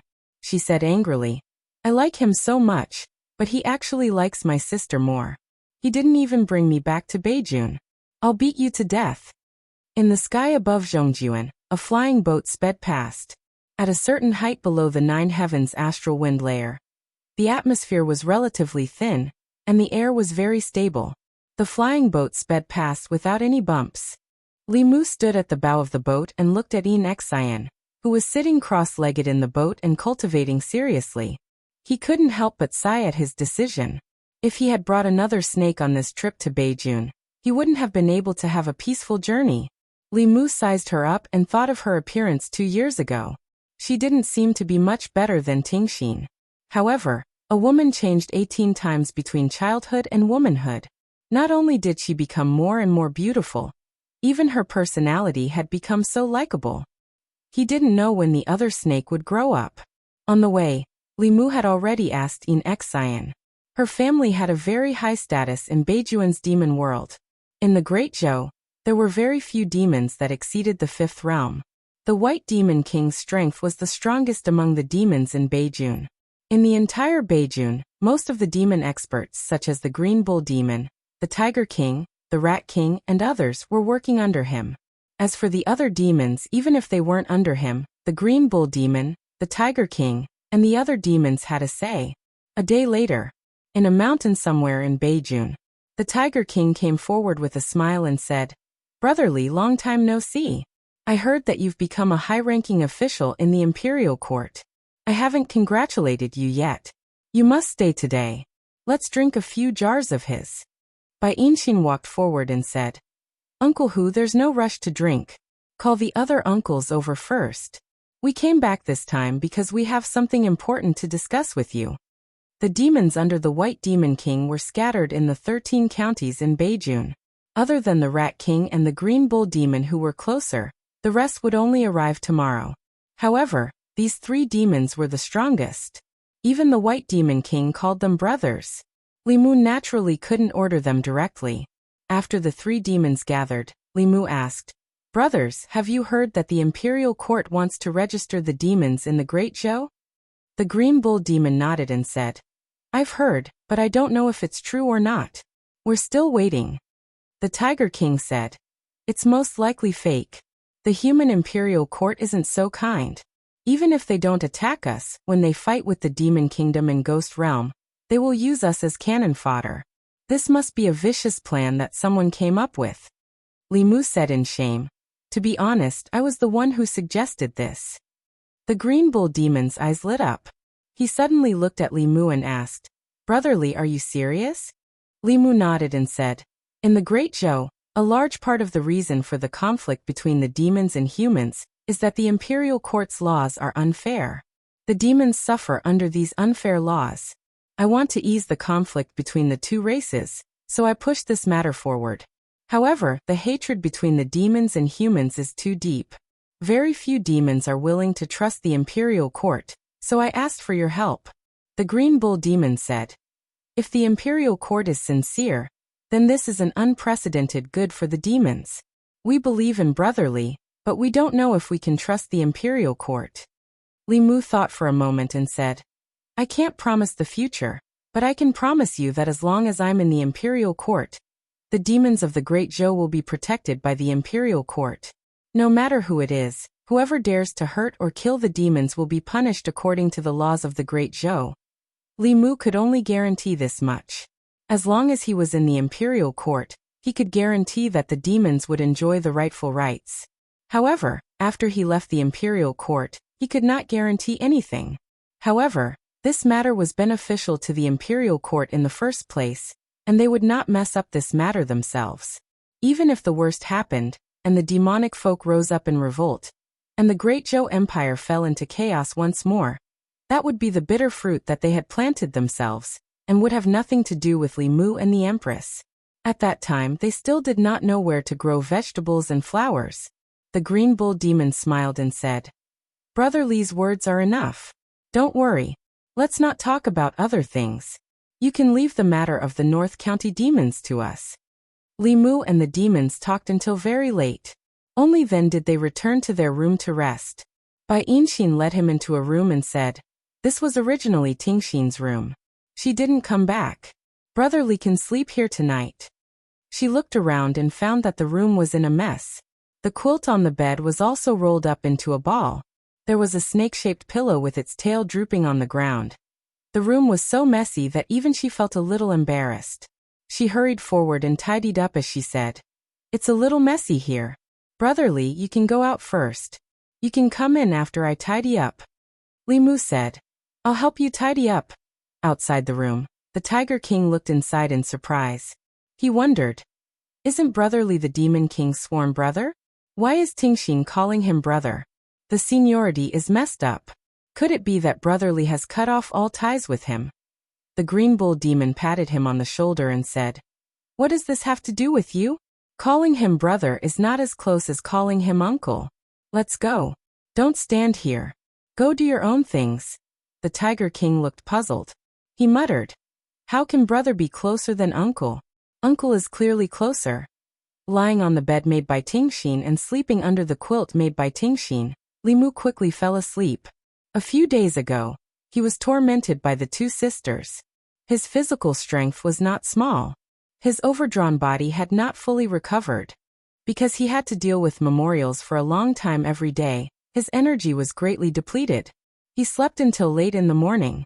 When he woke up, Li Mu's physical and mental exhaustion had been swept away. When his body and mind were completely relaxed, he even had a dream. It was an extremely erotic dream. He had been separated from Lu Hanyan for a few months, and he had also been abstinent for a few months. For a newlywed, who had tasted the forbidden fruit for the first time, it was a very difficult few months. Li Mu admitted that he was a lustful person, but even a lustful person had a bottom line. However, things like dreaming were not something that could be controlled by his subjective consciousness. Li Mu smelled the fragrance on the quilt that belonged to Bai Tingxin, and swore that he would not sleep here tonight. Recalling the contents of the dream, he felt a little ashamed. He felt sorry for calling brother by countless times. Bai Yinxin had already woken up. She helped Li Mu bring his toiletries. Li Mu walked out of bed and said, thank you, Yinxin. Leave it there. I'll do it myself. Bai Yinxin still helped him wet the towel. After wringing it dry, she handed it to him. In fact, cultivators had their own supernatural powers to avoid dust. However, most of the time, they still maintain the habits of ordinary people. This could make them feel that they were still human at all times, reducing the possibility of inner demons during the cultivation process. After washing up, Li Mu walked out of the room. The demons under the White Demon King had received the summons and had rushed over overnight. After hearing the Green Bull Demon and the Tiger King explain the purpose of gathering them, some of the demons were overjoyed, while others expressed their worries. Could this be a conspiracy of the imperial court? Why would they do something that is only beneficial to the demons for no reason? This is a matter of great importance. It's better to be careful. The demons' guard against humans was engraved in their bones, blood, and genes. It was impossible to convince them with just a few words. Fortunately, they did not completely refuse because of the White Demon King. In order to dispel their concerns, Li Mu made some concessions. The demons of the North County did not need to go to the various government offices to register. He would transfer a few officials from the county office to help them register their demons here. This could dispel some of their concerns. Many demons believed that the entire matter was a conspiracy of the imperial court. The day they went to the government office to register their names would be the day they died. In addition, the demons of the Great Zhou did not need to listen to the orders of the local government. After the demons were registered, they would establish a demon division that specialized in dealing with demons. There were demon officials in the demon division, who were local powerful demons. They could receive a salary from the imperial court and command the demons of a county. Although this would increase the expenses of the national treasury, after Li Mu reformed the consecration department, the national treasury had a large amount of expenses left. It was more than enough to pay the salaries of the demon officials of the demon division. The demons of the various counties, regardless of race, were forbidden from killing each other. Once discovered, the demon division would directly capture them. After reporting to the imperial court, they would be dealt with according to the laws of the Great Zhou. If a cultivator harmed or killed a demon, the demon division could also capture them and hand them over to the imperial court. In addition, demons with a certain level of strength could complete missions issued by the various government offices in exchange for spiritual jades, dharma treasures, fulu, pills, and other cultivation resources. When they heard about the benefits of being registered as a demon, the demons of the North County were in an uproar. Being registered as a demon in the Great Zhou seemed to only have benefits for them. There were no disadvantages at all. Weak demons not only had difficulty cultivating, but they also had to worry about being devoured by powerful demons at all times. They usually hid and did not dare to reveal any demon chi. After being registered as a demon, the weak rabbit demons, fox demons, and so on could also appear openly in front of the tiger demons, wolf demons, bear demons, and other natural enemies. If they dared to touch a single hair of theirs, they would be punished by the demon division and the imperial court. Not only was the safety of the small demons guaranteed, but the powerful demons also heaved a sigh of relief. Their strength was only relative. Compared to the sharpness of Dharma treasures, the power of supernatural powers, and the mysterious cultivators of Fulu, they were also absolute weaklings. Usually, they only dared to hide in the depths of the mountains and forests and did not dare to easily appear in human cities. Even so, they still had to worry about human cultivators coming to their door, killing them, and taking their souls and demon cores to cultivate. With the demon registration, everything was different. Even demons had a strong sense of belonging to the land under their feet. If they could have a powerful backer to support them, who would be willing to be a weak mountain spirit with no one to rely on. From now on, their identities were no longer mountain demons, but the demons of the Great Zhou. Anyone who wanted to harm them had to consider carefully whether they could afford to offend the Great Zhou court. The White Demon King was very prestigious in the hearts of the demons of the North County. After the news spread, the demons of the North County began to rush here, afraid that they would miss this once-in-a-lifetime opportunity if they were too late. Li Mu opened his heavenly eye and saw the large and small demon auras in the mountains. He was gratified. As expected, the demons did not trust the imperial court, but they trusted the demons. This time, the White Demon King had helped him greatly. It was not in vain that he had spent so much effort on his two daughters. It was late at night. Li Mu was still thinking about all kinds of possible changes, when Bai Yinshin knocked on the door, and walked in with a bowl of ginseng soup. She said, "Brother Li, you've been busy all day. Drink this bowl of ginseng soup and rest early." "Thank you, Yinshin." Li Mu took the bowl, and found that the soup in the bowl was neither cold nor hot. He drank a few mouthfuls and then asked, "Yinshin, are there any other empty rooms here?" Bai Yinshin asked, "What's wrong? Is Brother Li not comfortable sleeping here?" Li Mu nodded and said, "I'm not used to sleeping in Tingxin's room." Bai Yinshin thought for a moment and said, "Then I'll sleep here. You can sleep in my room next door." After drinking the ginseng soup, she brought Li Mu to her room. Although the two sisters were born from the same parents, their personalities were completely different. Their rooms were also completely different. The younger sister's room was as messy as a snake's nest, while the elder sister's room was clean and tidy. It gave people a very comfortable feeling. The only thing in common between the two rooms was that the quilts were very fragrant. Li Mu lay on the bed and fell asleep amidst a faint fragrance. The next day, he still didn't wake up until late in the morning. Li Mu sat on the bed and recalled the dream last night. After being stunned for a long time, he slapped himself and said angrily, "I'm not human." Chapter 464. Bai Yinshin came in with toiletries and saw Li Mu slap himself. She asked in surprise, "Brother Li, what's wrong?" Li Mu was ashamed and didn't dare to look at her. "It's nothing," he said. "I'm just trying to clear my head." He had this dream for 2 days in a row. One day he dreamed of Heixin, and the next day he dreamed of Yinshin. This made Li Mu realize that he might have suppressed himself for too long, and couldn't continue like this. Cultivators also had things they couldn't control. If this continued, Li Mu couldn't guarantee that he wouldn't dream of the Empress at night. If he got used to dreaming and was caught by the Empress in his dreams, he might as well die. He had already arranged everything for Shishan, the Green Bull Demon, and the others would complete the next task.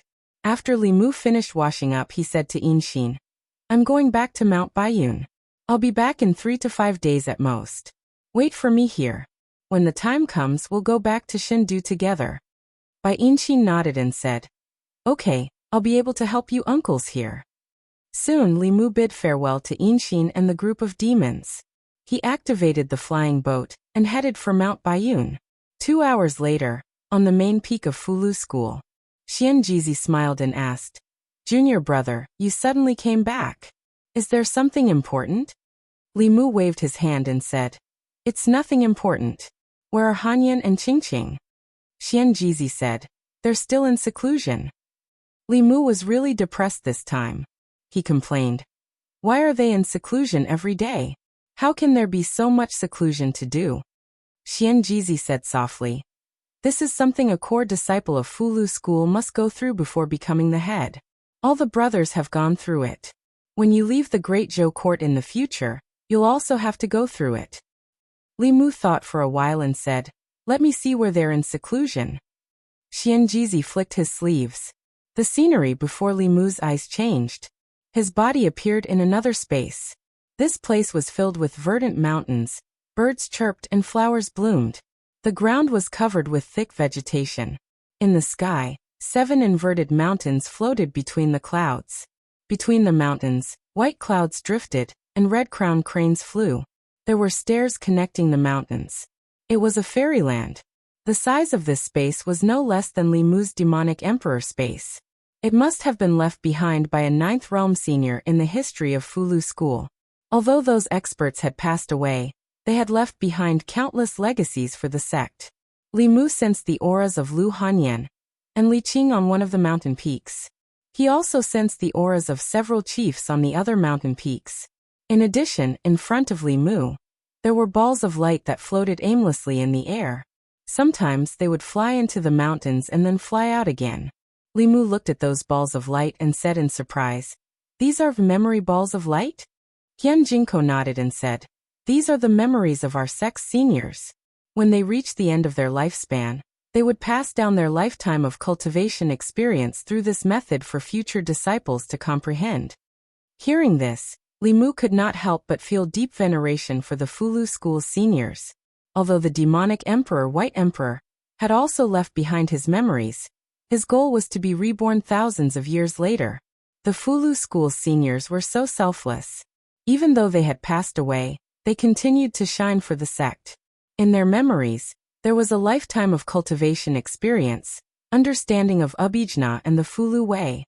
Future disciples only needed to comprehend their memories, and they would be able to save themselves the hard work of groping on the path of cultivation. Of course, whether it was the Fulu way or the Abhijna way, they were all constantly evolving. The cultivation knowledge of the past might be somewhat outdated now, but it was still the same. To the sect, the memories of every expert were precious and irreplaceable resources. The selfless contributions of these experts must have played a huge role in the reason why large sects were able to last for thousands of years and pass down their legacies. Hyun Jinko looked at those balls of light and said emotionally, "This place is called the Ruins of End. It is the final resting place of the sect's seniors, and also the final resting place of us." Li Mu looked at those balls of light and understood that staying here would be of an estimable benefit to Lu Hanyan and Li Qing's cultivation. Li Mu did not intend to disturb them any further. Just as he was about to leave, a streak of light suddenly flew over from a mountain peak. Within the streak of light was a figure that Li Mu had been thinking about day and night for a very long time. Lu Hanyan looked at Li Mu from afar. Her eyes were filled with longing, as well as some other emotions that only the two of them could understand. The two of them glanced at each other. Nothing needed to be said. Li Mu took Lu Hanyan's hand and said to Xianjizi, "Send us out." Xianjizi asked, "Junior brother, you just came in. Don't you want to take a look around?" Li Mu smiled. "There will be plenty of opportunities in the future." Xianjizi waved his sleeve again. The three of them left the Ruins of End and returned to the main peak's palace. In the next moment, Li Mu and Lu Hanyan entered the Demon Emperor's abode. Xianjizi stood alone in the palace, stunned for a long time. The Demon Emperor's abode. In the clear lake, two fish pecked at each other patiently. In the peach blossom forest, a female bird nestled under the wings of a male bird. Below a small building, the flowers in the flower bed bloomed even more brilliantly. As the breeze blew, the stems swayed. North County. In the past few days, the lives of the people of the North County had not changed much. They worked at sunrise and rested at sunset. Day after day. However, the demon world of the North County was in an uproar. The mountain spirits and wild monsters of the past could now have their own identities. They did not have to worry about becoming food for the great demons, nor did they have to worry about being killed by human cultivators. Their demon lives would undergo unprecedented changes. Under the push of the demons under the White Demon King, the matter of the demons of the North County being registered began to unfold on a grand scale. Some demons were happy, while others were worried. The disciples of the Fulu school were still fine. They were not allowed to casually kill demons and seize their souls to cultivate. This was the rule of the sect. However, for some human itinerant cultivators or cultivators from small sects, this was not a good thing. Resources were indispensable on the path of cultivation. They were not like the large sects or those powerful existences who could occupy treasured lands with abundant spirit chi to cultivate. They were also not like the cultivators who relied on the imperial court, who could exchange contributions for spirit jades. However, they were not willing to cultivate slowly. If they wanted to speed up their cultivation, they could only take the souls of others and refine them to strengthen themselves. They usually did not dare to make a move on humans, because the Great Zhou court would investigate. No matter how strong their cultivation was, they would not be able to escape punishment. Therefore, they only dared to make a move on the demons. But now they could not even touch the demons. What the hell is the imperial court doing? What does the life and death of the demons have to do with them? They don't even allow us to kill the demons. How are we going to cultivate? Hateful, really hateful. The demon world was grateful to the Great Zhou court, but the human cultivators were resentful of the imperial court because of this. Through various channels, they spread their dissatisfaction. Divine capital, imperial palace. The local officials of the various prefectures had reported back the news as soon as possible. In the morning court, several officials looked worried. They bowed and said, "Your Majesty, isn't it a little inappropriate to offend the human race in order to win over the demons? Should we discuss this matter further?" Before the Empress could speak, a figure stepped out from the crowd. Zhang Chun stood in the middle of the hall and said in a deep voice, "My lords, you are wrong. Humans are born from their mothers, and demons are born from their mothers. Humans and demons are all living creatures in the world. Human lives are lives, and so are the lives of demons. As the most powerful country in the Celestial Empire, the Great Zhou must have a broader structure. We cannot just focus on one place. Besides, winning over the demons and giving them fair treatment will highlight the magnanimity of the great country of the Great Zhou. It will also highlight Your Majesty's breadth of mind. Winning over the demons is beneficial to the peaceful coexistence of humans and demons, to the stability of the counties, and to the cohesion of the people's faith. Those human cultivators who only want to kill and walk the crooked path have contributed nothing to the Great Zhou. Why should we spoil them?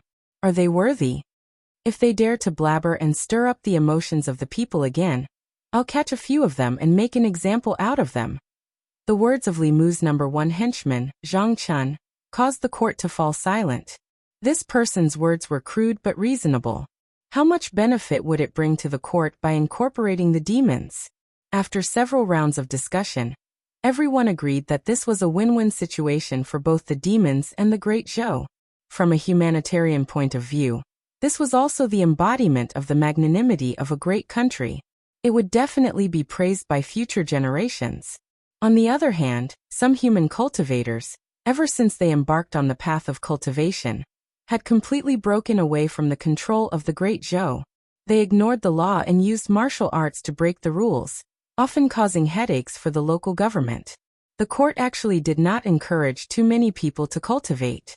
For this reason, the local government kept the registration of newborns a secret.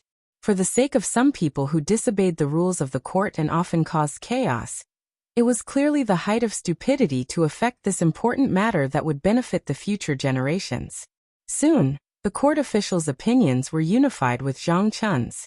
After the court, Zhou returned to Changle Palace and asked Mr. Mei, "Are there any 6-sectioned residences in the North Court?"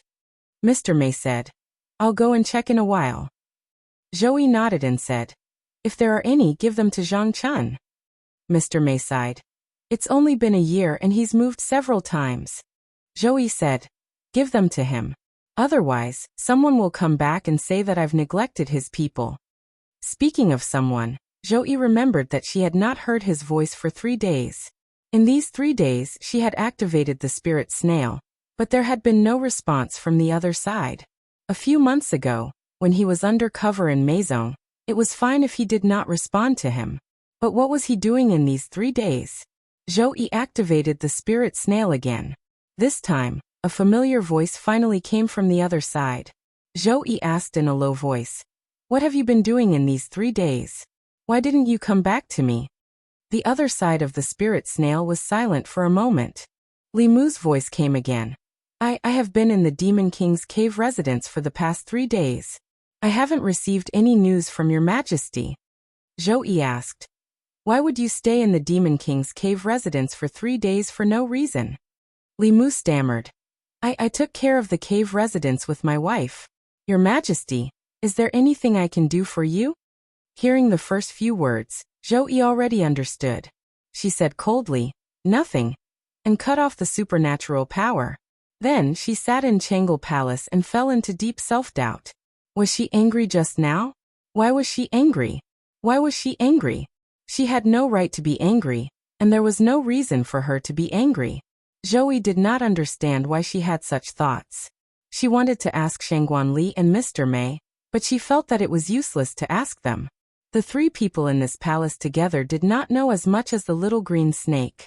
A moment later, at the Li mansion, Bai Tingxin was eating the pastries Zhou brought out from the palace and asked, "Sister Empress, what's the matter?" Zhou thought for a moment and said, "I have a friend who has encountered some problems. I want to ask you on her behalf." Bai Tingxin stuffed a piece of pastry into her mouth and said, "Ask away." Zhou was silent for a moment and said, "My friend always misses a man and wants to keep him by her side. She wants to hear his voice. When she hears that he is with another woman, she will be angry for no reason." Bai Tingxin put down a piece of pastry and said, "This question is too simple. Your friend must have fallen in love with that man. I also feel the same way about Li Mu, the bad guy." Zhou murmured, "Is this love?" Xiao Bai ran over from the side and asked with a gossipy face, "Sister Zhou, who is this friend you are talking about? Is it Auntie Mei or Sister Ali?" Zhou came back to her senses and coughed lightly. She said, "Actually, I am talking about Ali, Chang'e Palace." Shangguanli sneezed inexplicably. Mr. Mei, who was beside her, glanced at her and said, "You shouldn't have caught a cold. Is there someone missing you?" Shangguanli said lightly, "Who would miss me?" Mr. Mei teased, "That's not necessarily true. Maybe it's Li Mu the lecher. He likes all young and beautiful girls. Although you are not young, you are indeed very beautiful." Beijun. Li Mu sneezed a few times. He was extremely suspicious that someone was speaking ill of him behind his back. At this time he had already left Fulu school, and was on his way to Inxin. Absence makes the heart grow fonder. After a few days of shameless two-person world, Li Mu still had to separate from Lu Hanyan, even though both of them were reluctant to part. A gentle home was also a hero's grave. Lu Hanyan was going to become the head of Fulu school in the future. Li Mu could not watch her immerse herself in a gentle home, and affect her cultivation. Whether it was Lu Hanyan, Li Qing, or Li Mu, all of them had to cultivate diligently. A breakthrough in cultivation meant an increase in lifespan. The higher their cultivation, the longer they could stay together. In Xishan, where the White Demon King's abode was located, the registration of monsters was still in full swing.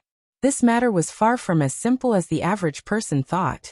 Compared to monsters that had taken human form, there were actually more monsters that had yet to take human form. These monsters had already developed spiritual intelligence. They could communicate with humans and understand human language, but they did not transform into humans. They looked no different from ordinary wild beasts. These monsters were the most numerous and difficult to manage. However, they were the weakest and should be protected the most. However, they were scattered all over the place, causing a huge problem for the demon division's management and protection. Therefore, the Green Bull Demon and the Tiger Demon suggested to learn from the human government's methods, and gather all the monsters in an area to live in groups and manage them together. This suggestion received Li Mu's approval. In this way, they would be able to form a powerful force that would deter those with ulterior motives from invading. This was how the various powers of the demon country were gathered. The strength of the weak demons, the strength of the strong demons, and those who dared to open abodes all had strength that they were proud of. Monsters living in groups had both advantages and disadvantages. The advantage was that it was easy to manage, and their strength was concentrated. The disadvantage was also very obvious. Monsters also needed to absorb spiritual energy to cultivate. It was naturally best for a monster to occupy a mountain. If all the monsters gathered together, it would not be long before the spiritual energy would be so thin that it would be impossible to cultivate. Li Mu also had a very simple solution to this. The problem of thin spiritual energy could be solved by a spirit-gathering array. Whether it was the memories of the thousand illusions or the heavenly tomes of the Fulu school and the demon clan, there were records of the spirit-gathering array. Using a few simple spiritual jades, array flags and other items, one could set up a spirit-gathering array to continuously attract the spiritual energy nearby and solve the cultivation problem of these small demons. Li Mu asked Yin Xian to gather the White Demon King's subordinates who had condensed their demon cores and personally taught them how to set up the spirit-gathering array. Unfortunately, the Tao of array was mysterious. Li Mu teaching them about array formations was like teaching advanced mathematics to people who had not even gone to primary school. Among the few demons, other than the Green Bull demon who was still struggling to hold on, the other demons had long been scratching their ears and cheeks and could not sit still. The tiger demon had even fallen asleep. Its snoring was so loud that even Li Mu's voice could be heard. Li Mu finally could not hold it in. He pointed at the tiger demon and said angrily, "Throw him out." The Green Bull demon grabbed the Tiger King's tail and threw him out. The other demons looked in the direction where the Tiger King flew out enviously. They would rather be beaten up by Big Brother Green Bull than listen to these things here. Li Mu saw their desire and secretly laughed at his stupid decision. He waved his hand and said, "Get lost, get lost. If you don't want to learn, then forget it." All the demons cheered and rushed out. The Green Bull demon touched the back of his head and said, "Brotherly, it's not that we don't want to, but your words are too profound. We really don't understand." Li Mu had already realized that teaching them about array formations was like playing the lute to a cow. He sighed and said, "Forget it, you can go too." The Green Bull demon left in shame. Li Mu turned around and found Yin Xian still sitting there. She held a small book in her hand and was seriously taking notes. Li Mu then asked, "Yin Xian, did you understand what I just said?" Bai Yinshin nodded and said, "There are a few parts that I don't understand." Li Mu was overjoyed. There were a few parts that she did not understand, but it was better than only understanding a few parts. He asked her a few probing questions and found that she actually answered all of them. Li Mu was very pleased. As expected of his niece. No, she was no longer his niece. No matter what it was, he was very happy right now. He could not do everything himself. If someone could help him share the burden, then he would be much more relaxed. Li Mu looked at her and said, "Then I'll only teach you one. When the time comes, I'll leave the array formation here to you." Bai Yinshin smiled and nodded, saying, "Okay, I also want to learn array formations from Big Brother Li." Li Mu suddenly had an idea and said, "Why don't you just take me as your master? Other than array formations, I can also teach you Fulu, pills, demonic arts, painting. In short, I can teach you whatever you want to learn." Bai Yinshin smiled at him and then refused, "I don't want to." Chapter 465. Li Mu had always felt that taking in a disciple was a very troublesome matter. It was not easy for him to have a sudden impulse to take in a disciple to play with, but he was mercilessly rejected by Yin Xian. A forcefully picked melon was not sweet, and a forcefully taken in disciple was not fragrant either. Since she was unwilling, Li Mu did not mention it again. However, even though he did not succeed in taking in a disciple, he still taught Yin Xian everything he knew about formations. He did not know if it was because she had half of the dragon bloodline, but although she was also a demon, her comprehension was much stronger than those big demons. She often understood with a little guidance, and could even draw inferences from one example. This fully satisfied Li Mu's sense of achievement. It was human nature to be good at teaching others, especially Li Mu who had a lot of skills but no one to inherit them. After a long time he was bored and needed to find someone to teach him. The disciple he taught was so smart, so as a teacher, he was naturally happy, although Xian was still unwilling to call Li Mu sir. In one night, Li Mu finished teaching her the basics of formations. Currently, he was only at the beginner level, but there was still a long way to go. It would not be too late to teach her slowly when they returned to the fairy's capital. The next morning, with Li Mu's help, she began to try to set up her own formations. Although the number of demons was far less than humans, in the entire North County, there were close to 1,000 demons that had transformed and had not transformed. Among them, 80 to 90% were small demons that had not transformed. According to the division of the mountains, each mountain could be assigned to dozens of demons. After the spirit gathering formation was set up, the density of spiritual energy in the entire mountain was about the same. The demons opened up an open space on their own mountain and built houses to live in. He was already a demon citizen of the Great Zhou dynasty. Of course, he could not be like the mountain spirits and wild monsters in the past, casually digging a hole and calling it an immortal's cave. He deserved to be called an uncivilized beast. Xian was setting up a spirit gathering formation for Mountain Number 1. Mountain Number 1 was where the North County Demon Division was located. The Green Ox and the Tiger King were the chief and deputy demon commanders. This mountain was being built on a large scale, imitating the Imperial Court's Yamen, and building a government office. The Department of Demons was directly under the Department of Consecration. It was completely modeled after the Great Zhou Court. Other than the government offices, there was also an official residence. The Tiger King wanted to compete with the Green Bull Spirit for the 5-entry mansion in building one of the first mountain. Neither of them was willing to submit to the other. After fighting for a while, the Tiger King finally gave up with a dejected expression. Under Li Mu's constant guidance, Xian finally finished setting up the first set of array formations that she learned in her demon life. After the last piece of spiritual jade was completed, the demons of Mount Number 1 immediately sensed the changes. The spiritual energy around them was rapidly condensing. In less than 2 hours, the concentration of spiritual qi here was already several times higher than usual. This meant that cultivating here for one day was equivalent to cultivating for several days in the past. Tiger King wiped his saliva and said, "This thing is good. If I cultivate here, in 10 years, no, in 5 years, I will be able to break through to the 5th realm." Green Ox and Tiger King were the strongest subordinates of the White Demon King, but they were still some distance away from the 5th realm. Li Mu quickly realized a problem. There were 36 Department of Demons in the Great Zhou. In any case, they were the officers of the Department of Demons. 4th realm cultivation was far from enough. One had to know that the chief officers of the 36 counties all had to be at least at the 5th realm. If outsiders found out that the Great Demon Commander was only at the 4th realm, they would think that there were no demons in the Great Zhou. However, compared to the Demon Nation, the Great Zhou did not have any powerful demons. A 5th realm demon could already be called a Demon King. There was still no news of a 6th realm demon in the Great Zhou. Li Mu had to think of a way to raise their cultivation as soon as possible. Suddenly, an idea flashed through his mind. He stretched out his hand. A white light flashed, and a few jade bottles appeared in his hand. 3,000 years ago, the Demon Emperor Bai Di had set up a vicious trap. He wanted to use the top-notch elixirs of the Demon Clan to attract the later generations to kill each other.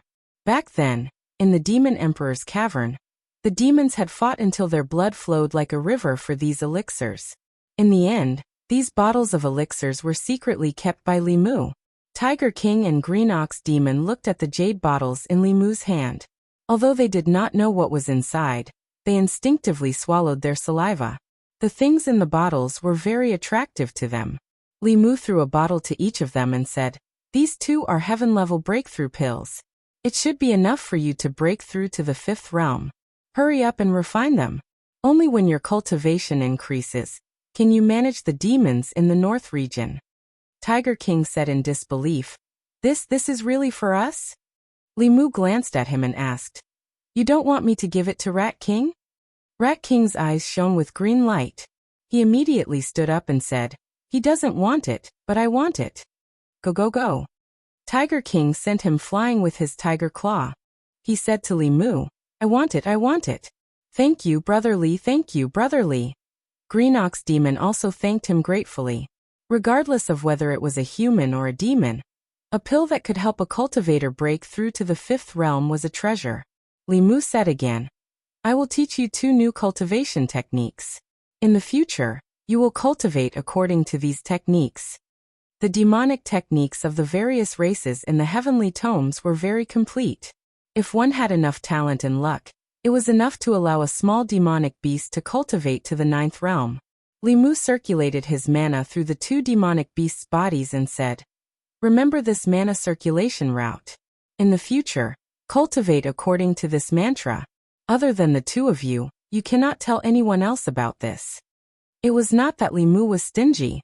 It was just that he knew the nature of the green ox and the tiger, but he did not know about the other demons.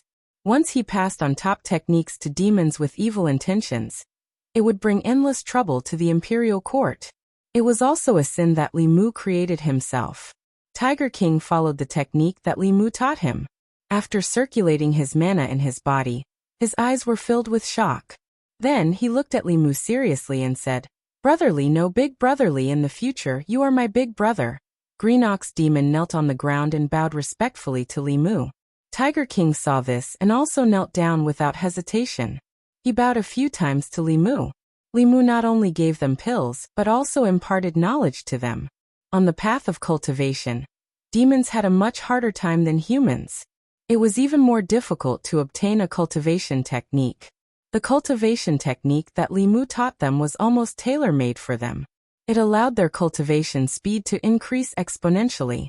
With so much kindness, the 2 demons did not know how to repay it. Li Mu waved his hand and said, All right, we are all brothers. There is no need to be so formal. After you have refined these pills, I will teach you some of the techniques of our race. After giving the 2 realm breaker pills to the 2 demons, Li Mu suddenly thought of Yin Xian. This little girl should not think too much. He looked at the girl beside him and said, Yin Xian, don't think too much. It is not that I don't want to give them to you, but your cultivation is still too shallow. The realm breaker pills are useless to you. Also, these 2 pills are from 3,000 years ago. Who knows if they have expired? When your cultivation is enough, I will make new ones for you. The green bull demon had already poured out the pills. His 2 large eyes looked at Li Mu. Tiger King had just thrown the pills into his mouth. He looked at Li Mu in shock. Finally, he gritted his teeth and swallowed the pills. Reality proved that even if it was a pill from 3,000 years ago, as long as it was preserved properly, its medicinal effects would not be affected. Li Mu's efforts were not wasted. In just 3 days, the 2 demons had refined the pills and reached the 5th level. As long as they stabilized for a while, they would be able to use the full power of the 5th level.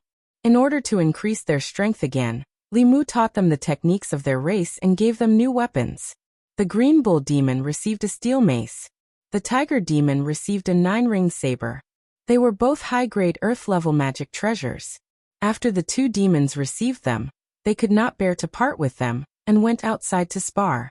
The North County Demon Division finally had a decent master.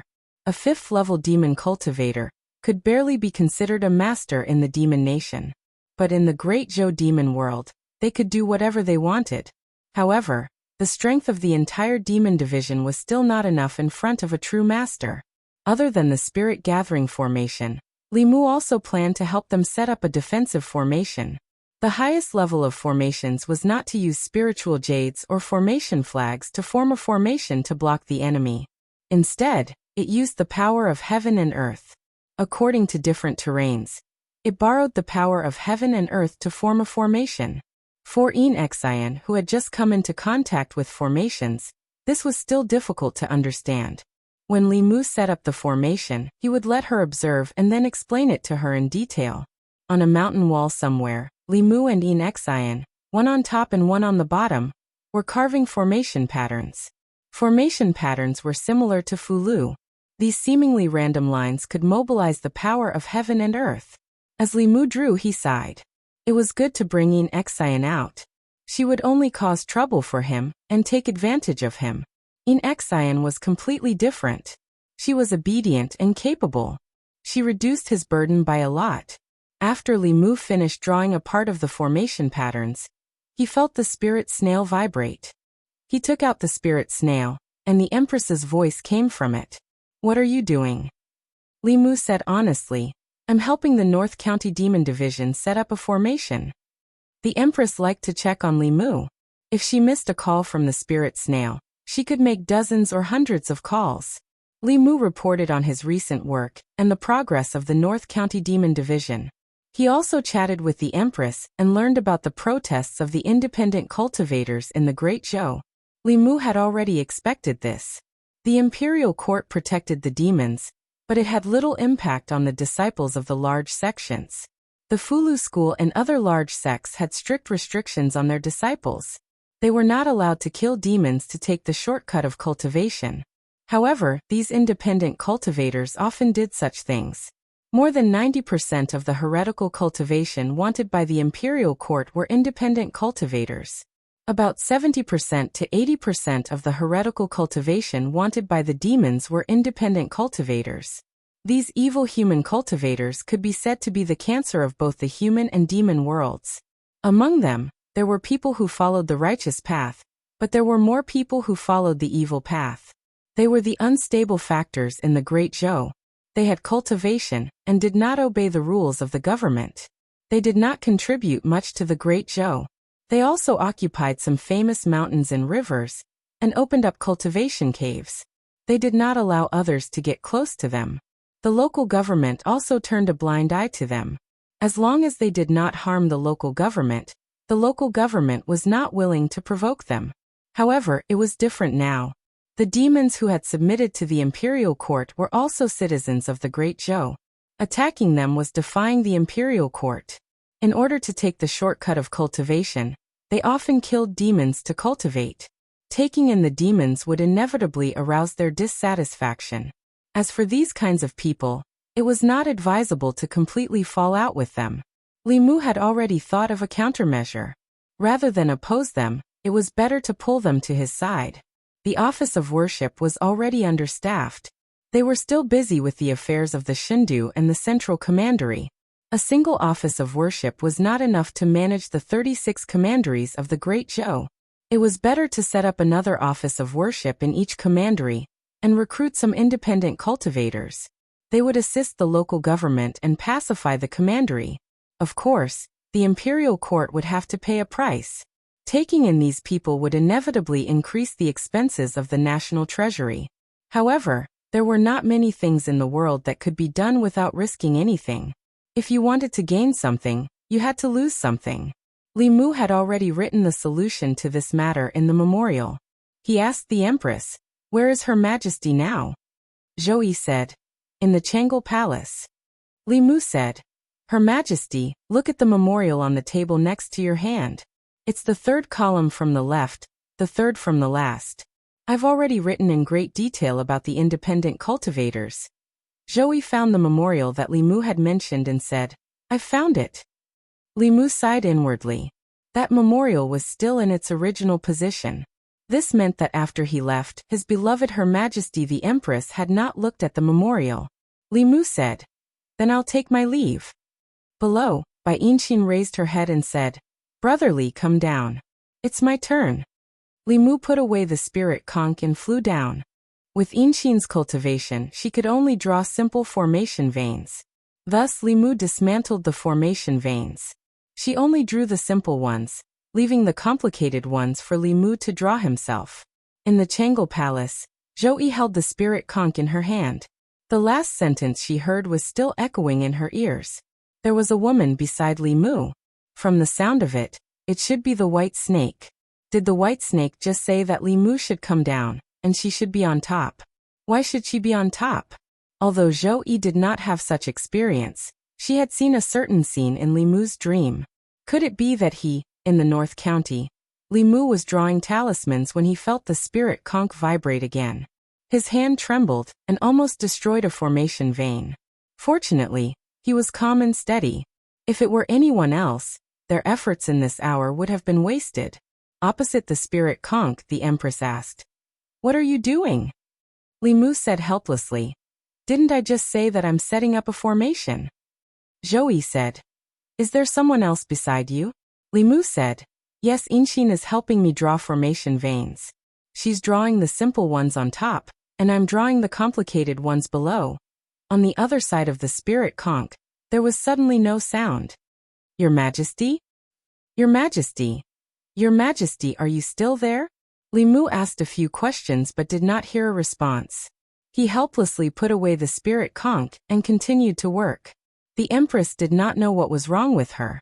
However, after counting the days, Li Mu did not find it strange. Women would always be strange for a few days. At this time, in the Changle Palace, Zhou Yi's face was red. She put away the spirit conch in shame. She was the Empress of a country. How could she become like this? It must be a damn heart demon.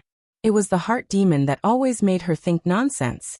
She summoned Shangguanli in and said, I'm going to cultivate in seclusion for a few days. I won't attend the 2 morning court sessions. Chapter 466. Reality proved that it was easier to get things done with connections. Under the guidance of a few powerful demons, the North County demons quickly became demons and became citizens of the Great Zhou. However, other than the North County, Li Mu did not have such connections in other places. Of the 36 counties in the Great Zhou, only the North County responded to the Imperial Court's call. It was far from enough. Li Mu gathered the Green Bull Demon, Tiger Demon, Rat Demon, and the other demons and asked, Do you have any relatives or friends in other counties? It's best if you know them well and have good natures. The demons all shook their heads. They were all born and raised in the North County, and did not know any foreign demons. The Tiger King thought for a while and suddenly said, My aunt married to Yunzhong County decades ago. I have a cousin in Yunzhong County, but I haven't contacted him for a few years. Li Mu asked, What's his cultivation level? The Tiger King said, He condensed a demon core 3 years ago. He should be in the 4th realm now. Li Mu clapped his hands. He's the one then. Yunzhong County was not far from the North County. The Tiger King sent his subordinates to Yunzhong County to invite his cousin, whom he had not seen for many years, to celebrate with him. The 2 brothers had not seen each other for a few years, and their relationship had faded a lot. However, when he heard that his cousin had advanced to the Demon King realm, Hu Chang still brought enough congratulatory gifts and came personally. In the Great Zhou, as long as a Demon King of the 5th realm did not act arrogantly near the divine capital, he could do whatever he wanted. He had a Demon King cousin in the North County. When the other demons in Yunzhong County saw him, they had to give him some face.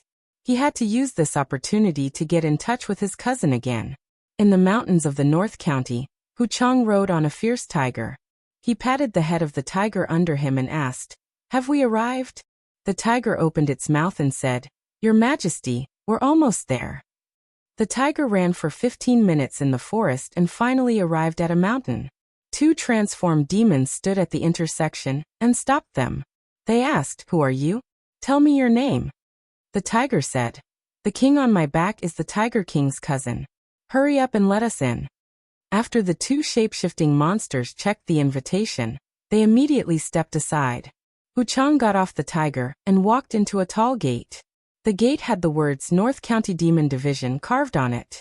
The gate was 10 meters tall and had all sorts of mysterious runes carved on it. Hu Chang felt dizzy after looking at it for a while. He quickly looked away and did not dare to look anymore. Hu Chang stepped into the gatehouse and took another step forward. Then he stopped. The air here was filled with dense spirit qi, which was many times denser than the spirit qi in his cave abode in Yunzhong County.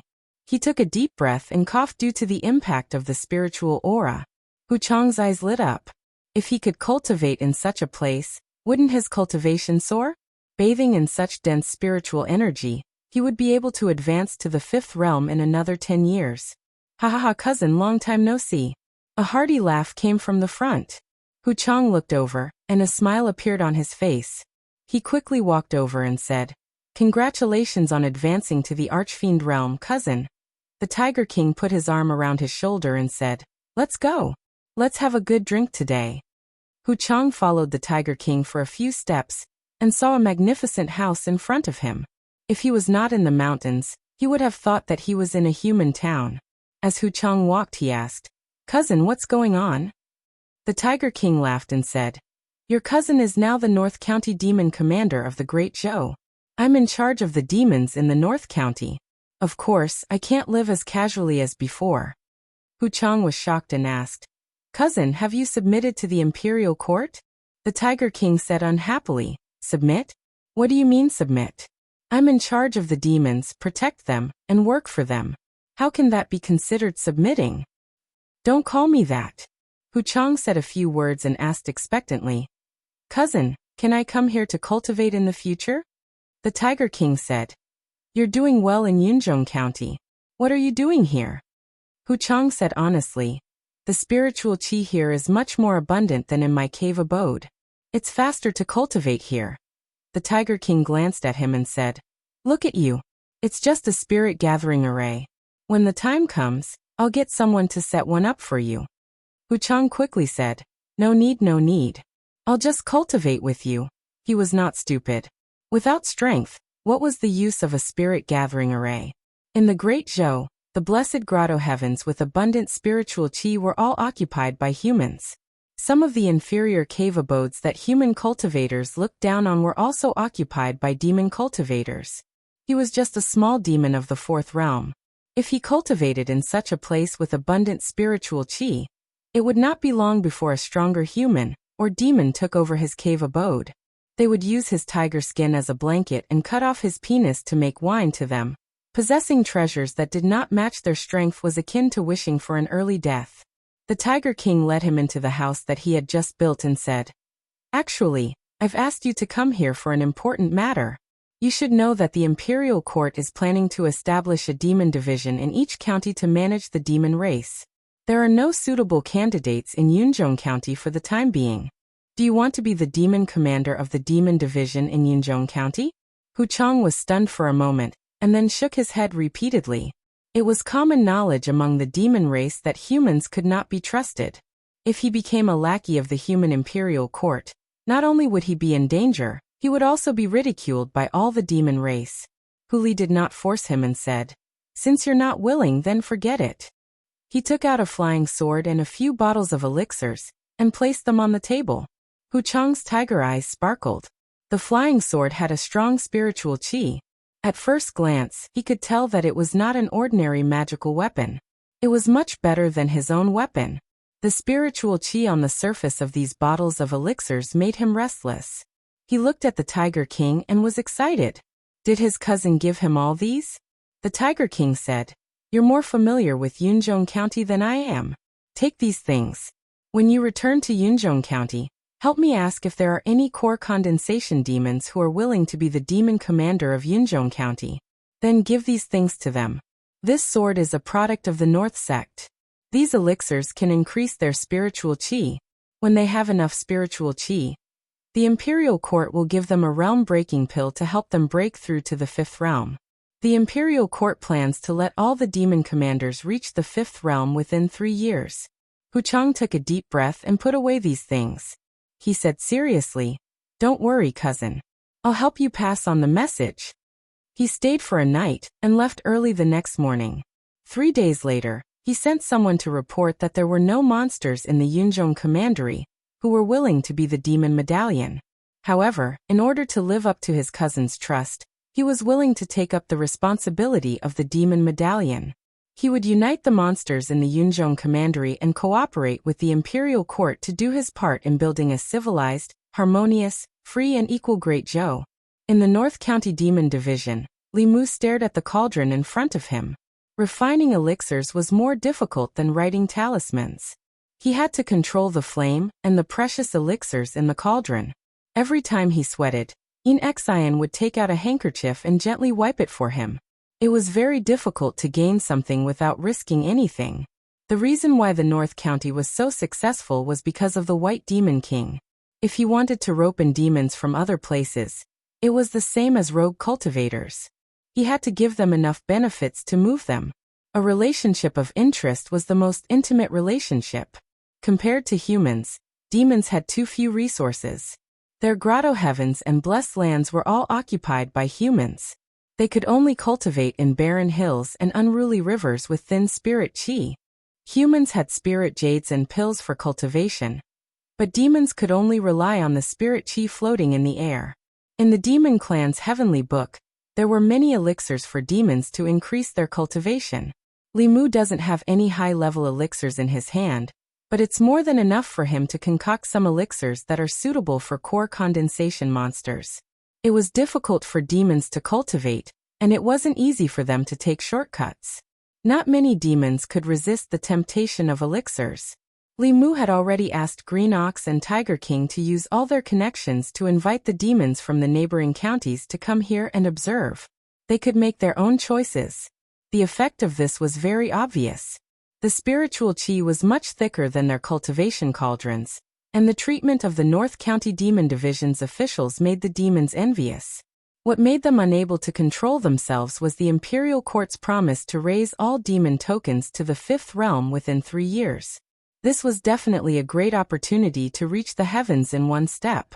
If they cultivated by themselves, it would take at least a few years to reach the 5th realm from the 4th realm. They might not even be able to cross that hurdle in their lifetime.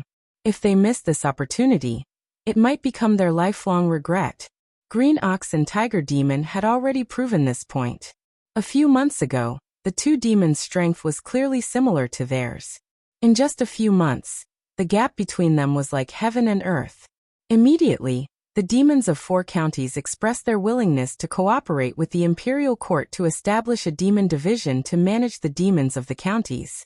After sending off the demons of the counties, Green Ox heaved a sigh of relief and said, "Only Jiujiang County is left." This time they invited a total of 5 counties' demons. Only Jiujiang County had not responded. Not only that, but the 2 demons sent by Green Ox and Tiger King had also not returned. Li Mu asked, "What powerful demons are there in Jiujiang County?" Tiger King said, "Jiujiang County has the Black Bear tribe. They rule over the demons of Jiujiang County. The Black Bear King reached the 5th realm a long time ago, and is on par with Big Brother. A few of his bear cubs are also at the 4th realm. It's one of the stronger counties of the demon race." Green Ox Demon asked, "Should I go take a look?" Li Mu said, "Let me go." Jiujiang County was adjacent to the demon country, and did not have any orthodox sects overseeing it. It was not an exaggeration to say that it was the most chaotic county in the Great Zhou. The demons there were even more unscrupulous. Compared to the North County, it was more important to restrain the demons of Jiujiang County. Accompanied by Inxin, Li Mu personally flew to the territory of the Black Bear tribe in Jiujiang County. On the flying boat, Bai Inxin said doubtfully, "The demon kings of the nearby counties all know each other. Back then, Father brought me and Tingxin to the Black Bear tribe. Although the Black Bear King looks fierce, he's actually a reasonable demon king. He usually restrains his subordinates and does not let them harm humans. Logically speaking, he should agree to this matter that benefits both humans and demons. Regardless of whether he was a reasonable bear or not, incorporating the demons was the Imperial Court's policy. It would not change for anyone. The demons of the counties could choose not to cooperate with the Imperial Court and not be registered as demons. However, if anyone dared to openly oppose the Imperial Court, they would not have a good ending. The two flew for more than 2 hours and entered the territory of Jiujiang County. Bai Inxin pointed at a mountain in front and said, "It's there. That's the cave of the Black Bear tribe." Li Mu and she landed on a mountain. Bai Inxin said doubtfully, "That's strange. There should be bear demons guarding this place. Where did they go?" Li Mu sensed and discovered a few powerful demon auras in the distance. He said in a low voice, "Don't speak. Follow me." Black Bear Ridge. To the people of Jiujiang County, this name was perhaps unfamiliar. Jiujiang County had many mountains and many demons in the mountains. The people usually did not go deep into the mountains. Even the boldest woodcutter only moved about halfway up the mountain. However, to the demons of Jiujiang County, there was not a single demon that did not know about Black Bear Ridge. That was the territory of the Bear Demon Clan. The leader of the Bear Demon Clan was a level 5 Bear Demon. He was one of the few Demon Clan experts in the Jiujiang County. Other demon clans did not dare to provoke the Bear Demon Clan. However, at this moment, the bear demons that dominated Jiujiang County were in an extremely miserable state. A few bear demons that had yet to take human form were tied to trees. They were being whipped until their skin and flesh were lacerated. They kept howling. The bear demons that had taken human form and condensed their golden core were enraged. They wanted to save them, but they were also in danger. Under the attacks of the other figures, they could not fight back at all. The only fifth realm bear demon was trapped in a huge barrier of light and could not escape. A handsome man looked at the bear demon within the light barrier and said with a smile, "How about it? Agree to our conditions and I'll immediately release your subordinates. If you still refuse to come to your senses, I'll kill a black bear every 15 minutes and chop off its paws." The bear demon said angrily, "I have no intention of becoming your enemy, nor will I submit to the Great Joe Court. Why must you force me?" The handsome man shook his head. "In our eyes, if you're not a friend, you're an enemy. You've already wasted some time. Once we're done with their paws, it'll be your turn." The bear demon growled. "The Great Joe Court will not let you go." The handsome man looked at him with a hint of killing intent. He said calmly, "I hate it when people threaten me with the human court. It seems like you've already made your choice." He looked at the person beside him and said, "Do it." That person pulled out his long saber and walked towards the bear demons tied to the tree. "There's something to go with tonight's wine." He looked at a bear demon and licked his lips. The long saber in his hand chopped down without hesitation. Thud. Soon, the sound of something heavy falling to the ground could be heard. The saber in that person's hand fell to the ground. He also fell head first, foaming at the mouth. A faint green color appeared on his face. Thud thud. People around them began to fall to the ground. In the blink of an eye, only 3 people were left standing. A barrier of light suddenly appeared around the handsome man, blocking a poisonous arrow that was aimed at his throat. The other 2 figures also blocked the poisonous arrow. They flew behind the handsome man and vigilantly observed their surroundings. The handsome man looked at his subordinates who had fallen to the ground. His expression was gloomy. He shouted, "Who dares to stab us in the back? Come out if you dare." 2 figures walked out from behind a large tree in front of them. They were a man and a woman. Both of them were young and handsome. The young man looked at the handsome man and said calmly, "So it's you, the fox, who's playing tricks?" The handsome man stared at him and asked, "Who are you?" Li Mu was too lazy to talk nonsense with him. He waved his hand and a golden light shot out, binding the 3 people tightly. The immortal binding lock was the most practical of all the treasures the Empress gave him. It was so fast that ordinary 5th realm cultivators would not be able to react to it. They would be bound in an instant. Incorporating the demon race was beneficial to the imperial court. As expected, the demon sect would not just stand by and do nothing. However, he did not know who ordered this fox from the Maison sect. Phantom Princess's subordinates would not do such a thing. Li Mu walked in front of the trapped 5th realm bear demon. He slammed his palm, and the golden light barrier shattered. The bear demon was freed. He bowed to Li Mu and said respectfully, "Thank you for saving me." Li Mu said, "No need to thank me. Whether human or demon, they are all citizens of the Great Zhou. Protecting the citizens of the Great Zhou is the duty of the consecration department." The bear demon's eyes flashed. He bowed to Li Mu again and went to rescue his trapped subordinates. The 3 5th realm cultivators, including the handsome man, did not expect to be captured by the young man in front of them. They could not use their magic power and were extremely shocked. At this moment, 3 powerful auras were approaching rapidly from afar. Feeling the 3 auras, Li Mu's expression changed but quickly returned to normal. The 3 demons that were bound by the immortal binding chains were overjoyed. They shouted, "Lord Phantom Princess, save us." The 3 figures arrived in an instant. 2 demons and 1 ghost landed in front of Li Mu. Li Mu looked at Phantom Princess, Hu Jiu and Hu Lu. He said, "3 foxes, we meet again." Phantom Princess looked at the 3 tied-up people and said, "Give them to me." Li Mu asked, "Do you know what they did?" Phantom Princess said, "I did not give them such an order. I will bring them back and deal with them." Li Mu thought for a while and said, "The Imperial Court owes you a lot. I can give you face and give them to you. However, I will destroy their cultivation as punishment." The 3 demons said in fear, "Lord Phantom Princess, no. A trace of hesitation appeared in Phantom Princess's eyes. Seeing the tragic state of the bear demon, she finally nodded. Li Mu's fingers were like lightning. He pointed at each of the 3 demons. The auras of the 3 demons immediately withered. Most of the spiritual power in their bodies dissipated. They could only barely maintain their human forms. Li Mu took back the immortal binding chains. Phantom Princess waved her hand, and the 3 demons were taken into the flask heaven space. She looked up at Li Mu again and said with a complicated expression, "I didn't expect you to really do it." Li Mu said, "I'm a real man, I'll keep my word." Phantom Princess thought for a moment and said, "If what you said is true, Maison will not go against the great Zhou court in the future." She did not say anything more. She looked back at Hu Lu and Hu Jiu and whispered, "Let's go." Hu Jiu looked at Yin Xian beside Li Mu and said, "I was right.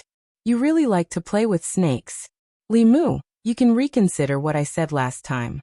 We also have snake demons in Thousand Fox Country. They are twin sisters. I promise you they won't let you down." Chapter 467. Li Mu once again rejected Hu Jiu's temptation mercilessly. Quan Ji and the other 2 took the people of Maison sect and flew towards Qianhu country. On the way, Hu Jiu was still confused. She murmured, "Who ordered these guys to do this?" Quan Ji was thinking. At a certain moment, she suddenly stopped and her expression changed. She immediately said, "Let's go back." Li Mu gave the bear monster some healing pills. Just as he was about to ask if he was willing to be the demon commander of Jiujiang County, Quan Ji and the other 2 suddenly returned. Quan Ji stared at the sword in Yin Xian's hand and asked, "Where did you get your sword?" Hu Jiu finally realized something and exclaimed, "Little snake's sword." Li Mu glanced at Yin Xian. Although he looked calm, he was actually panicking. At this moment he was only 1 step away from true social death. Yin Xian's sword was given to her by him, and this sword was originally given to him by Huan Ji. It should have been destroyed by Little Snake's self-destruction.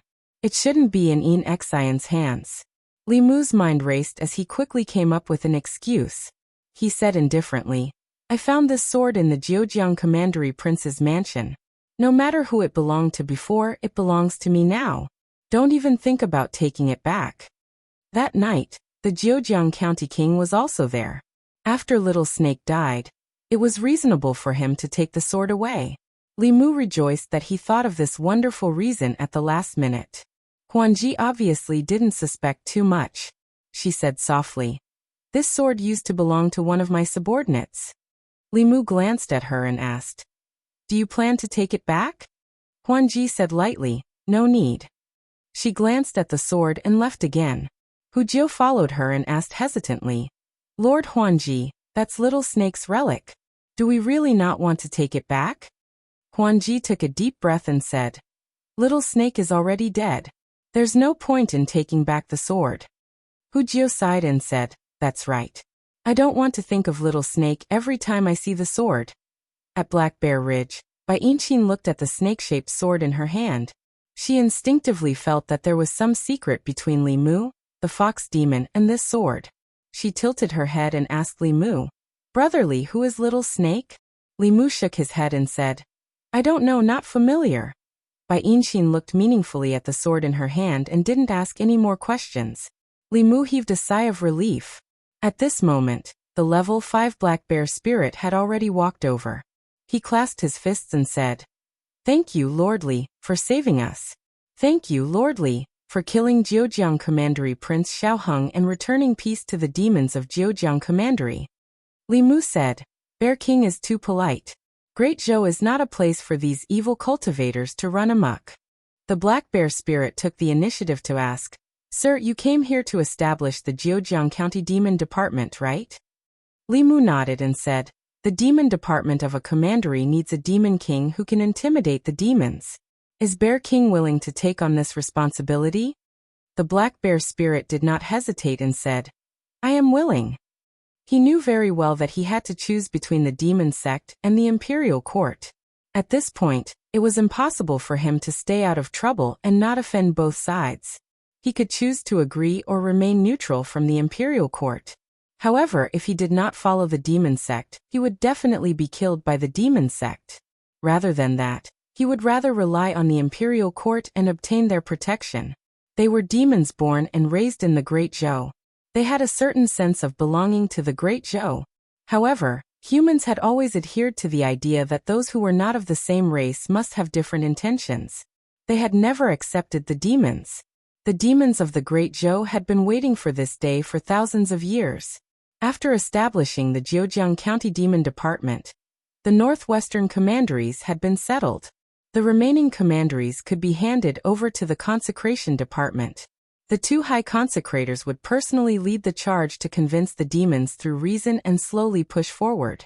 To prevent the same thing from happening again, Li Mu set up an offensive and defensive formation in the Bear Demon Cave in the Black Bear Ridge. With the Black Bear King's cultivation, unless a 6th realm cultivator attacked, it would be difficult for anyone below the 6th realm to break through. As for the Demon Nation and the Demon Sect, if cultivators above the 6th realm appeared openly in the Great Zhou and attacked the demons and civilians of the Great Zhou, it would be tantamount to declaring war on the Great Zhou. The last Nether Saint to do this was already gone. As long as a 6th realm cultivator did not appear, this formation could ensure the safety of the Bear Demon tribe. After returning from Zhejiang County, Li Mu prepared to return to the Immortals' capital. If he had to deal with every commanderies in the Great Zhou personally, then what was the point of having so many consecrators? The annual salary that the imperial court gave to the consecration department was better given to him alone. Li Mu brought Inshin, and was already on the flying boat back to the Immortals' capital. In the Thousand Fox Nation, Phantom Princess looked at Bai Xian and questioned, "Why did you make such a decision without the approval of the elders?" Bai Xian glanced at her and said calmly, "The Great Zhou Court wants to establish the demon department in the commanderies and divide the demons. They have ulterior motives. How can we let them do as they wish? What's wrong with me asking them to destroy the Great Zhou Court's plan?" Phantom Princess's lips moved, but she was speechless for a moment. Bai Xian looked at her meaningfully and said, "Junior sister, don't forget your identity and the responsibility of the Meizong sect. Don't think that I don't know. In Zhejiang County, you flirted with Li Mu in the Great Zhou and watched Li Mu destroy our people's cultivation. I won't report this to the Sage sect for now. I hope you can take care of yourself." Hu Jiu said angrily. "What do you mean watch? Do you know how strong Li Mu is? Even if we worked together, we were no match for him. Only Lord Phantom Princess could bring them back and spare their lives. Otherwise, their heads would have been chopped off by the Great Zhou Court. You wouldn't even be able to see them." Bai Xian's face darkened and he said coldly, "Is this the place for you to interrupt?" Hu Jiu snorted and said, "You? I wouldn't interrupt even if you asked me to." "Disgusting," Phantom Princess said. "Hu Jiu, leave first." Although Hu Jiu looked angry, she still left. Only Phantom Princess and Bai Xian were left. Bai Xian's face softened a little. He looked at Phantom Princess and said, "Junior sister, you know how I feel about you. In these years, you disobeyed the Sage sect's orders many times. I helped you hide it. Including this time, I won't tell the Sage sect. But I need you to give me a response." Phantom Princess sighed and shook her head. "Sorry, senior brother Bai. I don't have any romantic feelings for you." Bai Xian looked disappointed and said, "I'm being sentimental." After he finished speaking, his expression returned to normal, and he turned around to leave. Bai Xian returned to the palace and saw a young man sitting in his seat. Behind the young man were 3 old men. The 3 old men gave Bai Xian the feeling that they were ordinary people. But the 3 black lotuses embroidered on their chests made Bai Xian's pupils shrink. In the Sage sect, 3 black lotuses represented elders of the 7th realm. Shendu. The consecration department had already made steady progress in the demon division. The 36 demon divisions were directly under the consecration department and were not under the jurisdiction of the imperial court. The local government of each county had no right to mobilize the demon division. Even Li Mu didn't believe in the imperial court, let alone the demon clan. During the time of the previous emperor, the imperial court had done many despicable things and caused a lot of trouble for the empress and Li Mu. Li Mu didn't forget that the demon division was directly under the consecration department and the consecration department was directly under the Empress. This could avoid many problems. This way, the Great Zhou had two imperial courts. They didn't affect each other, and were both controlled by the Empress. Li Mu only did one thing these days, and that was to make pills. From the Demon Clan's Heavenly Book, Li Mu obtained a pill formula for the Demon Clan. From the Pill Cauldron Sect's Heavenly Book, Li Mu obtained the method of making pills. After returning to Shendu, he applied for some high-grade spiritual herbs from the Empress to make realm-breaking pills. A realm-breaking pill that could help a 4th realm to 5th realm was already a heaven-grade pill, and wasn't easy to make. As for a realm-breaking pill that could increase the chances of a 5th realm to 6th realm, it was even at the saint level. Currently, Li Mu didn't consider it. In order to ensure that he wouldn't be disturbed, Li Mu's place of making pills was the secret underground room of Chang'e Palace. It was also the Empress' place of seclusion. A cauldron of pills was about to be completed. Li Mu's forehead was already covered in sweat, but he couldn't reach out to wipe it away. At this moment, he missed the time when Inxin was by his side.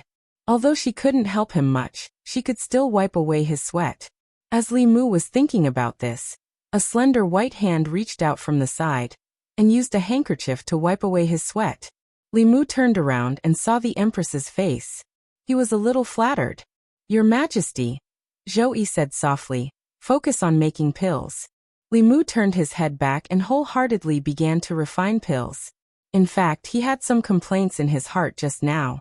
He was just a small secretary, but he cared about the Empress's heart.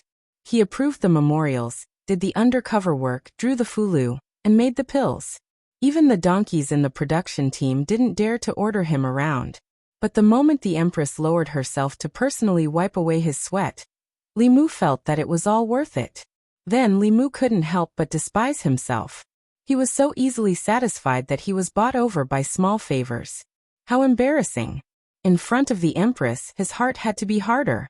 Beside him, Zhou Yi had already peeled an orange. She took out a piece and said, "Open your mouth." Li Mu opened his mouth, and she slowly put the piece of orange into Li Mu's mouth. This time, Li Mu was really confused. It had only been half a month, and the Empress had changed a lot. Not only did she wipe away his sweat, but she also fed him oranges. She used to be good to him, but she wouldn't lower herself to do something like serving others.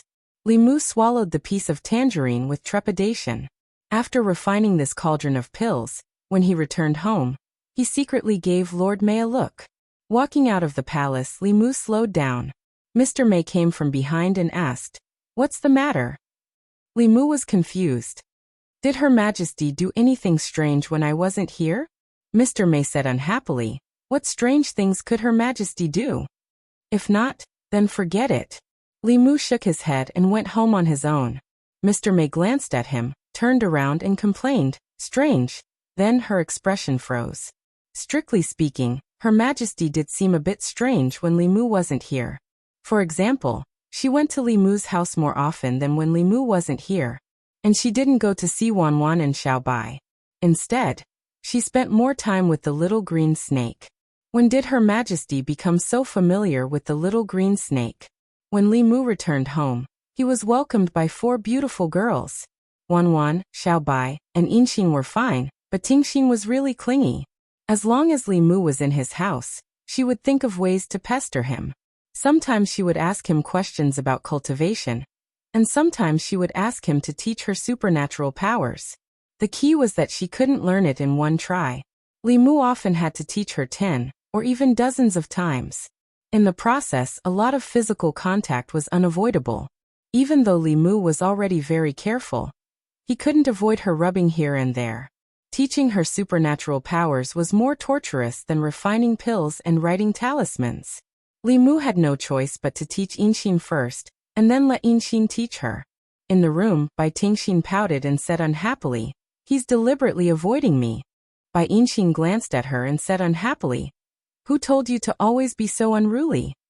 Bai Tingxin said, "Happiness is fought for by oneself. I have to work hard for my own happiness." Bai Inxin shrugged and said, "Then you slowly fight for it. I'm going to sleep." Bai Tingxin walked out of the room and stood at the door. Her eyes were rolling around. Suddenly, A light flashed in her eyes, and a plan came to her mind. In Li Mu's room, he was planning to rest. Before going to sleep, he had just chanted the clear heart chant twice. There was a restless snake at home that was thinking of ways to provoke him every day. After having nightmares for 3 consecutive days, he didn't dare to sleep without chanting the clear heart chant a few times before going to sleep. Suddenly, there was a knock on the door. Li Mu got out of bed and opened the door. He saw Lu Hanyan standing outside. He was stunned for a moment, and then he said in surprise, "You're back." Lu Hanyan threw herself into his arms. Li Mu wanted to hug her, but he suddenly lowered his head and looked at her slender legs wrapped around his waist. Lu Hanyan was still somewhat reserved. She had never done such a thing to Li Mu. Moreover, to be honest, although her legs were also very long, they were not so slender. After carefully feeling it, Li Mu felt the difference. This little snake was getting more and more overboard. She had only learned the basics of the alien transformation technique, and she dared to show off in front of him. If he didn't teach her an unforgettable lesson this time, he didn't know what she would do in the future. Li Mu didn't expose her immediately. He smiled and said, "Come in." Lu Hanyan smiled and followed him into the room. Li Mu closed the door of the room and set up a soundproof barrier. Soon, Bai Tingxin's scream came from the room, but it was blocked in the room by the barrier. A moment later, in Bai Yinxin's room, looking at her sister lying on her bed with teary eyes, Bai Yinxin sighed helplessly. She lifted up her sister's skirt and took off her white underwear. Then, she ground the healing pill into powder and carefully applied it on her sister's wound. Bai Tingxin grimaced in pain and gritted her teeth. "I won't admit defeat." Last night, Li Mu had taught the disobedient green snake an unforgettable lesson. Presumably, she wouldn't dare to be impudent in the near future. The next morning, he went to the palace without eating breakfast. In Changel Palace he saw Lady Ju, whom he hadn't seen in a long time. Lady Ju, who was dressed in black, had a very solemn expression. Mr. Mei and Shangguan Li also had solemn expressions. Li Mu looked at them and asked in puzzlement, "What happened?" Lady Ju said in a deep voice, "The Yao nation has suddenly undergone a huge change. The Tianlang kingdom has announced that it has joined the demon sect, and has annihilated and annexed several nearby Yao nations. The Thousand Fox Nation's Meizong sect is in internal strife, and the Meizong sect is under the control of the Bai royal family. The great elder of the 6th realm has been imprisoned, and the fate of the 7th realm's 10,000 illusions monarch is unknown." Chapter 468. Lady Ju's words shocked Li Mu so much that he couldn't regain his senses for a long time. He had stayed in the Yao nation for a long time and knew the situation of the demon race. The celestial wolf race was the leader of the 4 major demon races in the demon nation. Their overall strength was stronger than the Thousand Fox Nation with the Heaven Lord of Illusions. They had always been the enemy of the Thousand Fox Nation and the Meizong sect. The Heaven Lord of Illusions was a 7th realm elder of the demon sect, and had a pivotal position in the demon sect. Now the Celestial Wolf Kingdom had defected to the demon sect, the Meizong sect was in internal strife, the Grand Elder was imprisoned, and even the Heaven Lord of Illusions of the 7th realm was unknown. How could Li Mu believe this? The Empress was only at the 7th realm, and wasn't much stronger than the Heaven Lord of Illusions. Li Mu couldn't imagine what kind of existence could almost kill a 7th realm cultivator. A battle between 2 7th realm cultivators could destroy the entire Thousand Fox Nation. Li Mu's first reaction was disbelief. He asked in a low voice, "Is the news true?" Lady Ju said solemnly, "It's true. Many of our spies in the Yao nation have sent back urgent reports. Even we don't know why the demon sect would have internal strife and attack their own 7th realm cultivator. It's said that 3 7th realm elders of the demon sect took advantage of the critical moment when the Heaven Lord of Illusions was in seclusion to launch a sneak attack on him. The Heaven Lord of Thousand Fox Nation escaped with serious injuries. There was also internal strife in the Meizong sect. The Bai family of the Thousand Fox Nation took advantage of the chaos to imprison Grand Elder Huan Yun and take control of the Meizong sect. Li Mu roughly knew the reason why the demon sect attacked the Heaven Lord of Illusions. Although the Heaven Lord of Illusions was powerful, he often disobeyed the orders of the demon sect. A disobedient 7th realm teammate was even more threatening than a 7th realm enemy. However, he didn't expect the conflict between the Heaven Lord of Illusions and the demon sect to be so serious that the demon sect would send 3 Seventh Realm Elders to kill him. A battle between 7th Realm cultivators had the power to destroy the world. The 3 7th Realm cultivators chose the time when the Heaven Lord of Illusions was in seclusion. Even so, he still managed to escape. Li Mu didn't care if 10,000 Illusions Heaven Monarch was fine or not. He asked Lord Ju, "Where is Phantom Princess from Meizong sect?" Lady Ju said, "When the incident happened, Phantom Princess was not in Thousand Fox Country. However, I believe that the Bai family and the Devil Dao will not let her off. The Crown Prince of Thousand Fox Country, Bai Xian, has now become the King of Thousand Fox Country and the Grand Elder of Meizong sect. After he ascended to the throne, he wantonly placed a bounty on Phantom Princess in the Demon Country. Just providing information about Phantom Princess would be able to obtain a generous reward." This was not out of Li Mu's expectations.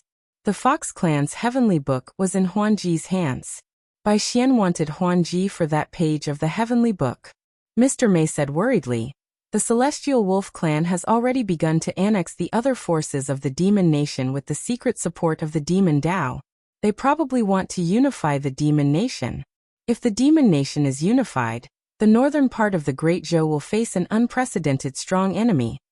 Ever since the fall of the White Emperor, the Demon Nation had been divided for 3,000 years.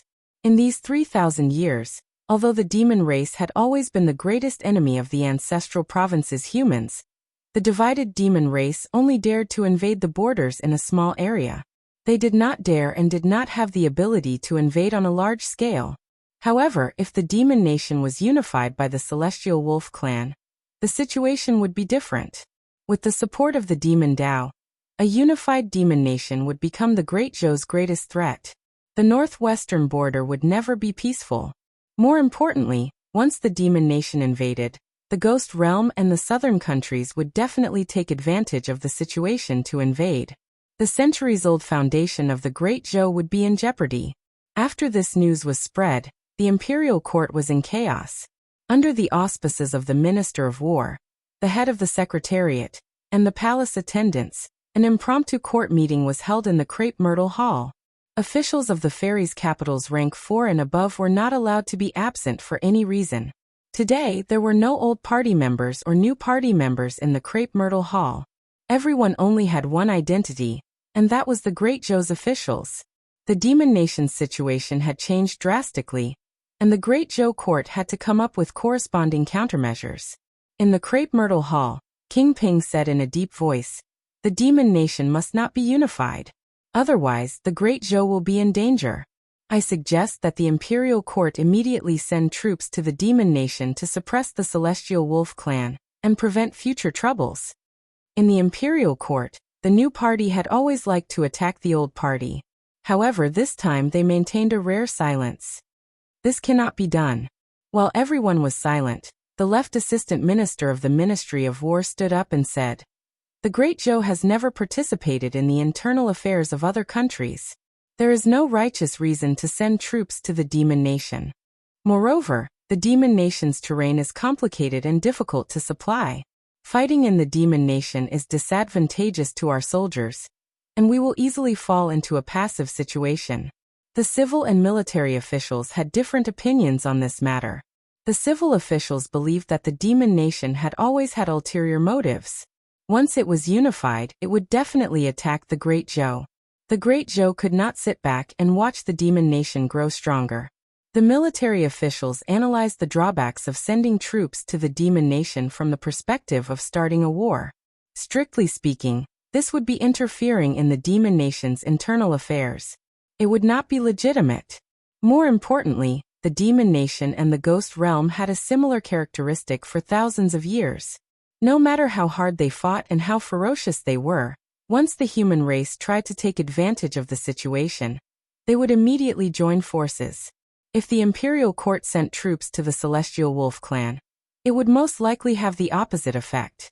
It would cause the Demon Nation to be unified even faster. At that time, the Great Zhou's soldiers would have to fight in an away place and would have difficulties in supplies. They would also have to face an unprecedentedly united Demon Nation. It would be almost impossible for them to win. However, it was not as if no one had come up with a solution. Which of the people standing in the imperial court was not a sly old fox? As long as they did not fight among themselves, there would be plenty of schemes and intrigues when their thoughts collided. The demon nation originally had 4 major factions: the Wolf Clan, the Bear Clan, the Snake Clan, and the Fox Clan. These 4 major demon clans all had 7th realm Xian demons overseeing them. Although the Celestial Wolf Clan was the strongest, the other 3 clans were not weak either. Now that the Fox Clan was in internal strife, the Celestial Wolf Clan, with the support of the Demon Dao, had the intention of annexing the other demon clans and unifying the demon nation. However, how could the other 2 clans be willing to become the Wolf Clan's vassals?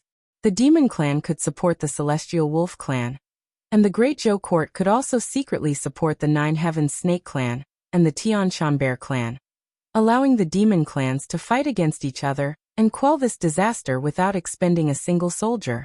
The problem now was how to persuade the 2 major demon clans.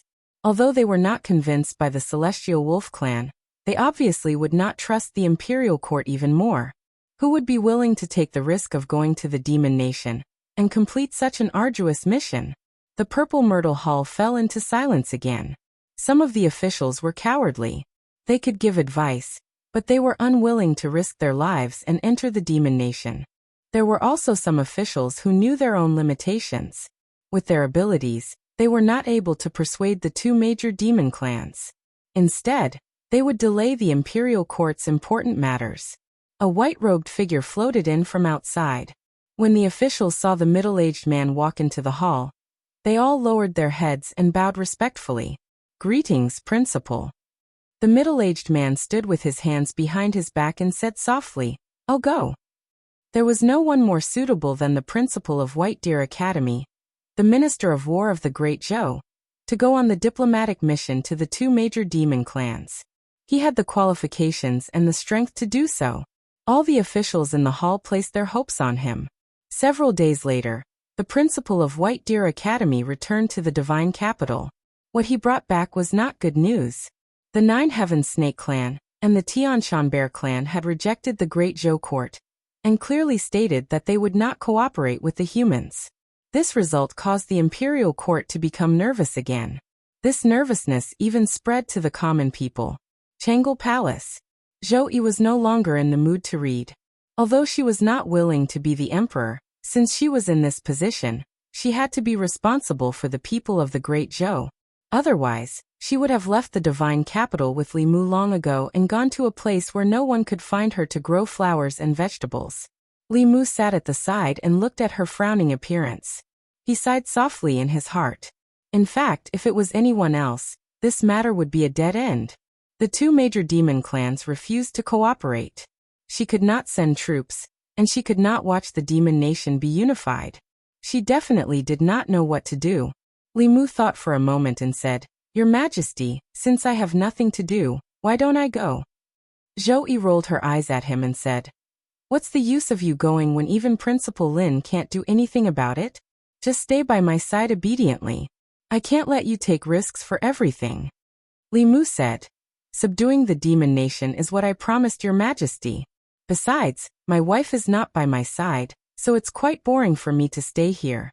I might as well find something to do." Lu Hanyan and Li Qing were far away in the northern commandery. There was also a restless little snake at home, who was thinking of ways to seduce him all day long.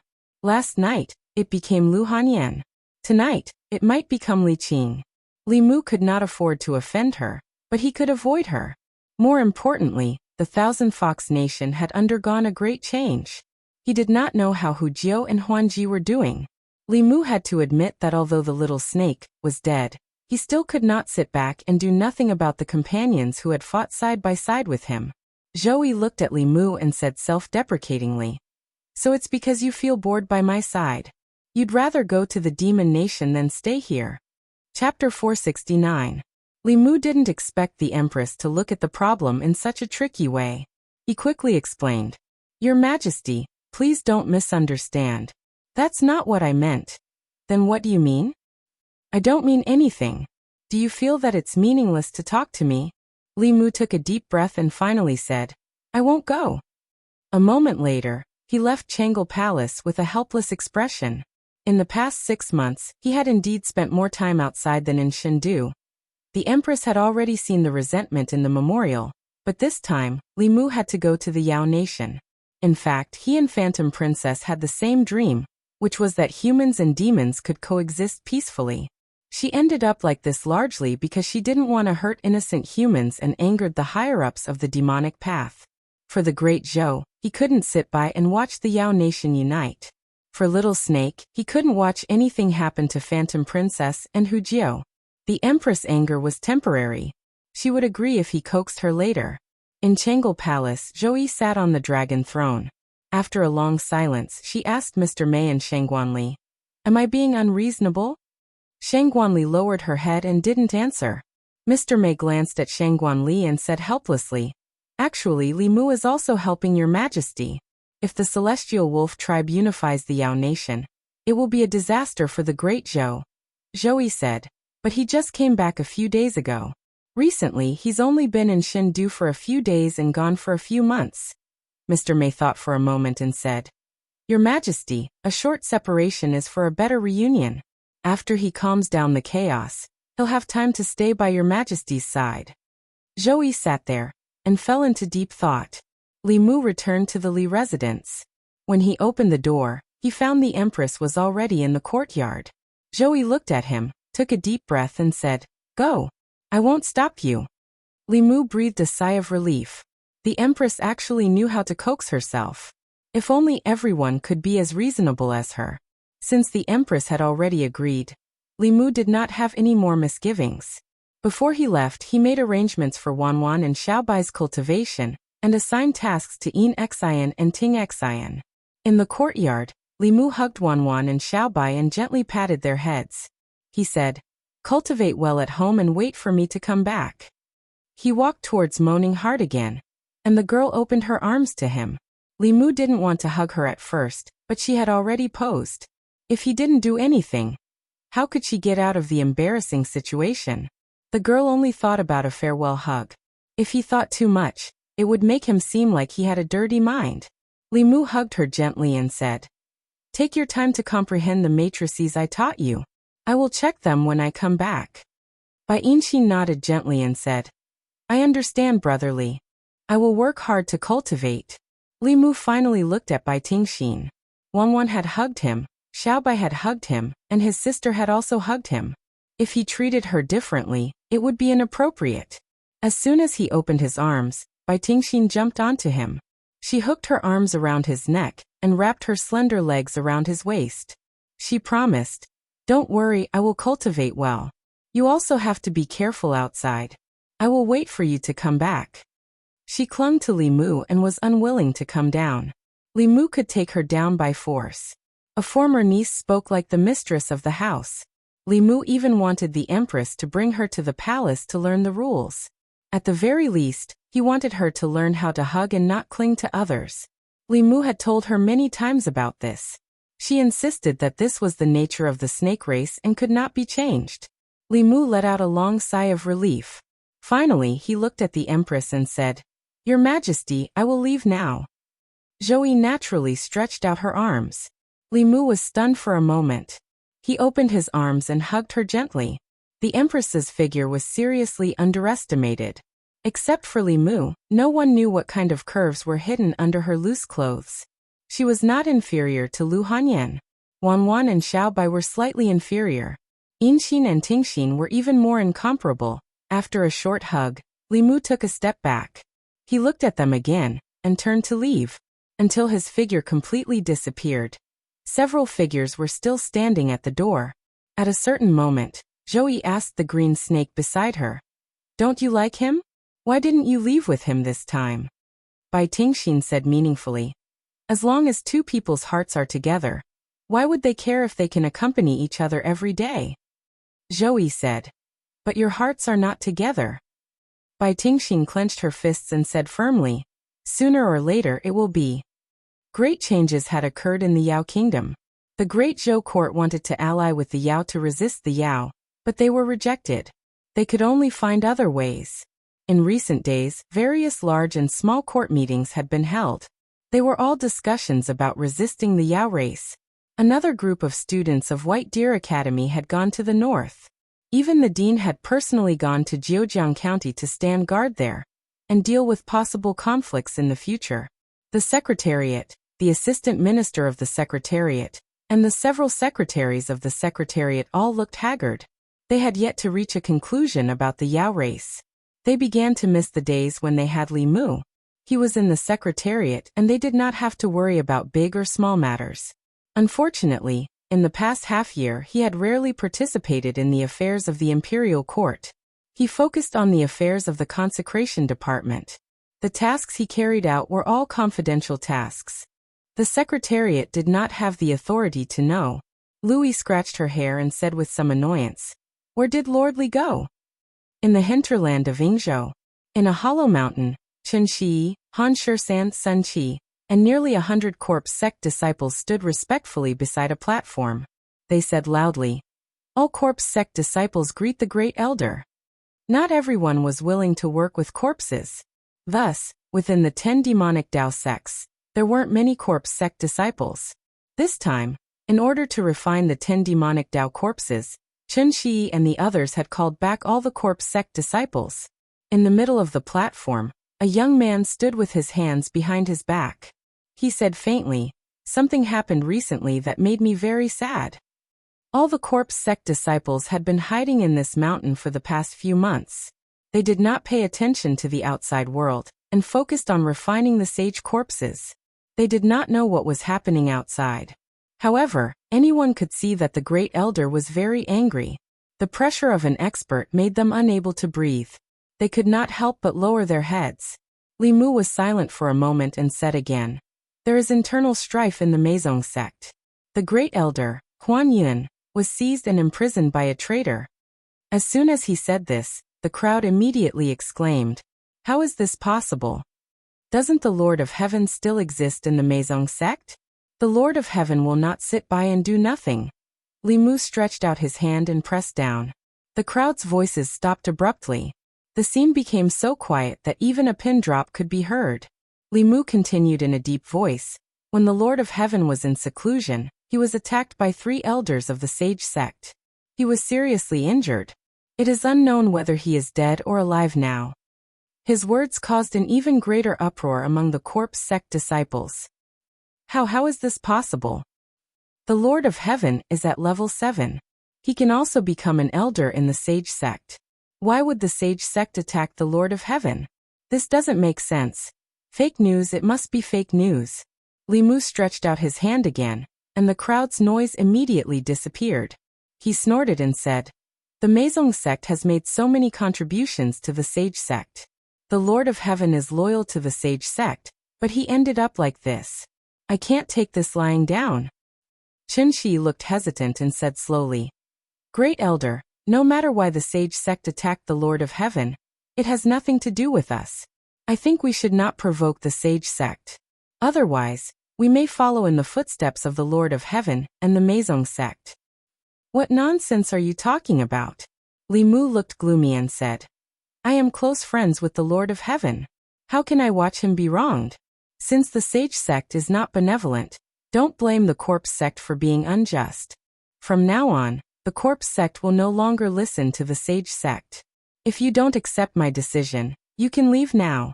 Chen Shi's face changed and said immediately, "Great elder." Li Mu waved his hand and said, "Say no more. I have made up my mind. If you want to leave, go ahead." The hundreds of corpse sect disciples fell into silence. The corpse sect was their home. They had everything here, and they could even refine the corpses of the strongest. They were unwilling to leave, but the power of the sage sect was deeply rooted in their hearts. They did not want to offend them. Many people looked hesitant. In the end, a figure stood out. A man with a thin face said, "I Su Shichi will only be loyal to the sage sect. Since the great elder wants to leave the sage sect, I Su Shichi will leave the corpse sect from today onwards. Please don't blame me." Li Mu asked indifferently, "Anyone else?" After he said that, after a short silence, more than 10 figures stood out. "The great elder has lost his mind. I choose to leave the corpse sect. I will also leave the corpse sect. Glory sect will not let this go. Think about it carefully. Very well. Li Mu nodded. He suddenly stretched out his finger and drew a few runes in the air. The runes lit up. He formed a seal with his hands, and the runes turned into more than 10 and shot into the figures of more than 10 people. Plop! More than 10 people fell to the ground at the same time, unconscious. Li Mu glanced at the crowd and asked indifferently, "Who else wants to leave the corpse sect?" Chapter 470. Inside the mountain, the corpse sect disciples were silent. Everyone had a premonition that the familiar great elder had returned. Before this, although all kinds of evidence showed that the young man in front of them was the Grand Elder's possessed body, his personality was very different from Grand Elder Qian Huan's. The benevolent-looking Grand Elder Qian Huan was actually the most ruthless and cruel. Those who disobeyed him in the corpse sect had all become real corpses. This young and handsome face gave Su Shiqi and the dozen people an illusion. No matter how handsome and kind he was, his soul was still Grand Elder Qian Huan's soul. Su Shiqi and the others had forgotten an important thing. There was an unwritten rule in the corpse sect. Obey the Grand Elder, and disobey the Grand Elder's corpse. The Grand Elder's skill just now had completely subdued all the corpse sect disciples inside the mountain. No one dared to have any objections. If they left the Glory sect, they might be in trouble in the future. If they betrayed the Grand Elder, they had to die now. Who wouldn't want to live a little longer? The Glory sect was just an illusion to them. Their lives were more important now. Qin Shiqi gathered his courage and asked softly, "Grand Elder, let's follow the old rules and refine these traitors?" Li Mu waved his hand and said, "No need to waste materials. Lock them up first. They might be useful in the future." Qin Shiqi said respectfully, "Yes, Grand Elder." The dozen people were taken away. The remaining disciples stood even more respectfully at the side. Li Mu moved the corpse sect disciples emotionally and logically. He even gave them the right to choose. The corpse sect disciples were still determined to be loyal to him and stay in the corpse sect. Li Mu was very pleased. He dismissed most of the people and asked, "How's the refining of the 10 demon corpses going?" Speaking of this, Qin Shiqi and the others showed pride on their faces. They said, "Grand Elder, 8 of the demon corpses have all been successfully refined, and their cultivations have all reached the 6th realm. The 8 demon corpses were all 7th realm great demons when they were alive. The demon race's bodies were extremely strong. After death, their corpses could reach the 6th realm through a secret technique. If the White Emperor's corpse received the original memories, his own corpse would be able to reach the 8th realm in a short period of time. He would also have 2 7th realm and 8 6th realm subordinates under him. His strength would even surpass the various Dao sections. No one knew where the White Emperor demonic corpse had run off to. Ever since it escaped from the demonic emperor space, there had been no news of it. If he could capture it and bring it back, Li Mu would refine it even if he had to sell everything he had. It was the corpse of a 9th-tier elite when it was alive, so it had the potential to become a 8th-tier demonic corpse. Li Mu asked again, "What about the 2 level 8 demonic corpses?"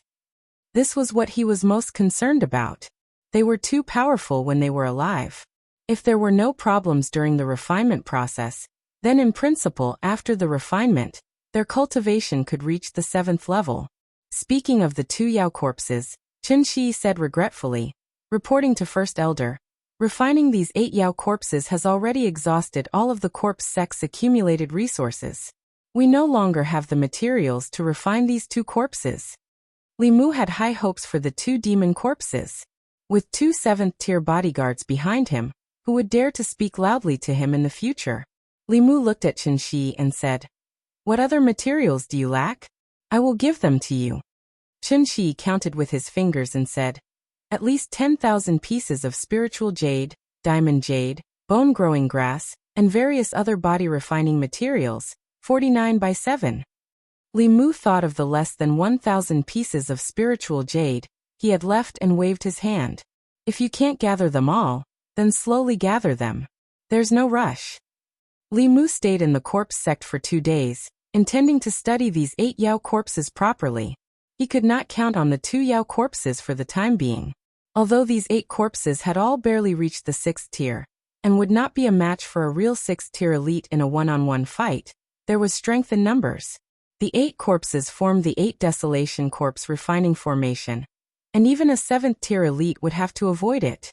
Only now did Li Mu have some confidence in protecting himself in front of a 7th tier elite. Qian Huanjun was a genius. He had studied corpses to the extreme in his entire life, and also had high attainments in formations. Li Mu had benefited from his memories until now. Just as Li Mu was studying formations in seclusion, Chen Shi came to report that the Sage sect had sent envoys. Although the corpse sect had become a traitor, they would not be so stupid as to directly fall out with the Sage sect. Chen Shi carefully came to report to Li Mu. Li Mu thought for a while and said, "Go receive them and see what they want." Chen Shi returned to the belly of the mountain and bowed to a man with a black lotus embroidered on his chest. He asked carefully, "May I know the reason for your visit?" The man waved his sleeve, and a corpse appeared on the stone platform in the belly of the mountain. He looked at Chen Shi and the others and said calmly, "I want you to refine this corpse into a Yao corpse. This Yao was a 7th tier elite when it was alive. How long will it take for you to refine it into a 6th tier Yao corpse?" If it was a year ago, Chen Shi would have been very excited to see the corpse of such an elite. But now he had seen bigger scenes. This kind of small scene could no longer cause any ripples in his heart. He pretended to think carefully for a while and said, "At least a year, and it will require a lot of spiritual jades and refining materials. The corpse sect cannot gather them all at once. By the time they do, it will probably be 8 to 10 years later." After all, they had already betrayed the demon sect under the leadership of the Grand Elder. He might as well take the opportunity to extort them. The Sage sect envoy frowned and said, 8 to 10 years is too long. What materials do you need? I will bring them to you next time. Chen Shi thought for a long time and said slowly, 20,000 spiritual jades, diamond jade, bone-growing grass, and other body-refining materials. After hearing him, the Sage sect envoy's lips trembled and he said angrily, "Do you think I am stupid? Isn't it just refining a corpse? It needs 20,000 spiritual jades and 81 precious materials." Chen Shi shrugged and said, "If you are not willing to pay these, we can also refine it. However, the strength of the spirit corpse refined this way may only be at the 5th tier. The more spiritual jades and the more materials, the stronger the spirit corpse refined will be. If we can gather these materials, the spirit corpse refined will be at most at the middle stage of the 6th tier, infinitely close to the late stage." The anger on the Sage sect envoy's face gradually dissipated. Thinking carefully, what this person said made sense. How could the quality of something refined without using materials be the same as something refined with a large amount of precious materials? To him, the stronger the spirit corpse, the better. Although these things were not easy to get, he could go back and apply for them. Since he wanted to refine a corpse, he wanted to refine the best one. He quickly made a decision and said, "I will send these things to you within a month." Chen Shi added, "I will write a list for you in a moment. Remember to make 2 copies of the materials. If one copy fails, you have to prepare again and waste time. 2 copies is safer." Li Mu stood in a stone room in the mountainside. After a while, Chen Shi came in with a long list in his hand. He asked, "First Elder, is there anything else you need? Write it down. Anyway, there is only one chance. It would be a waste if you don't write it down." Li Mu felt that what he said made sense. He did not collect the elixirs needed to refine the breakthrough elixir. Those elixirs did not exist on the Zhu continent.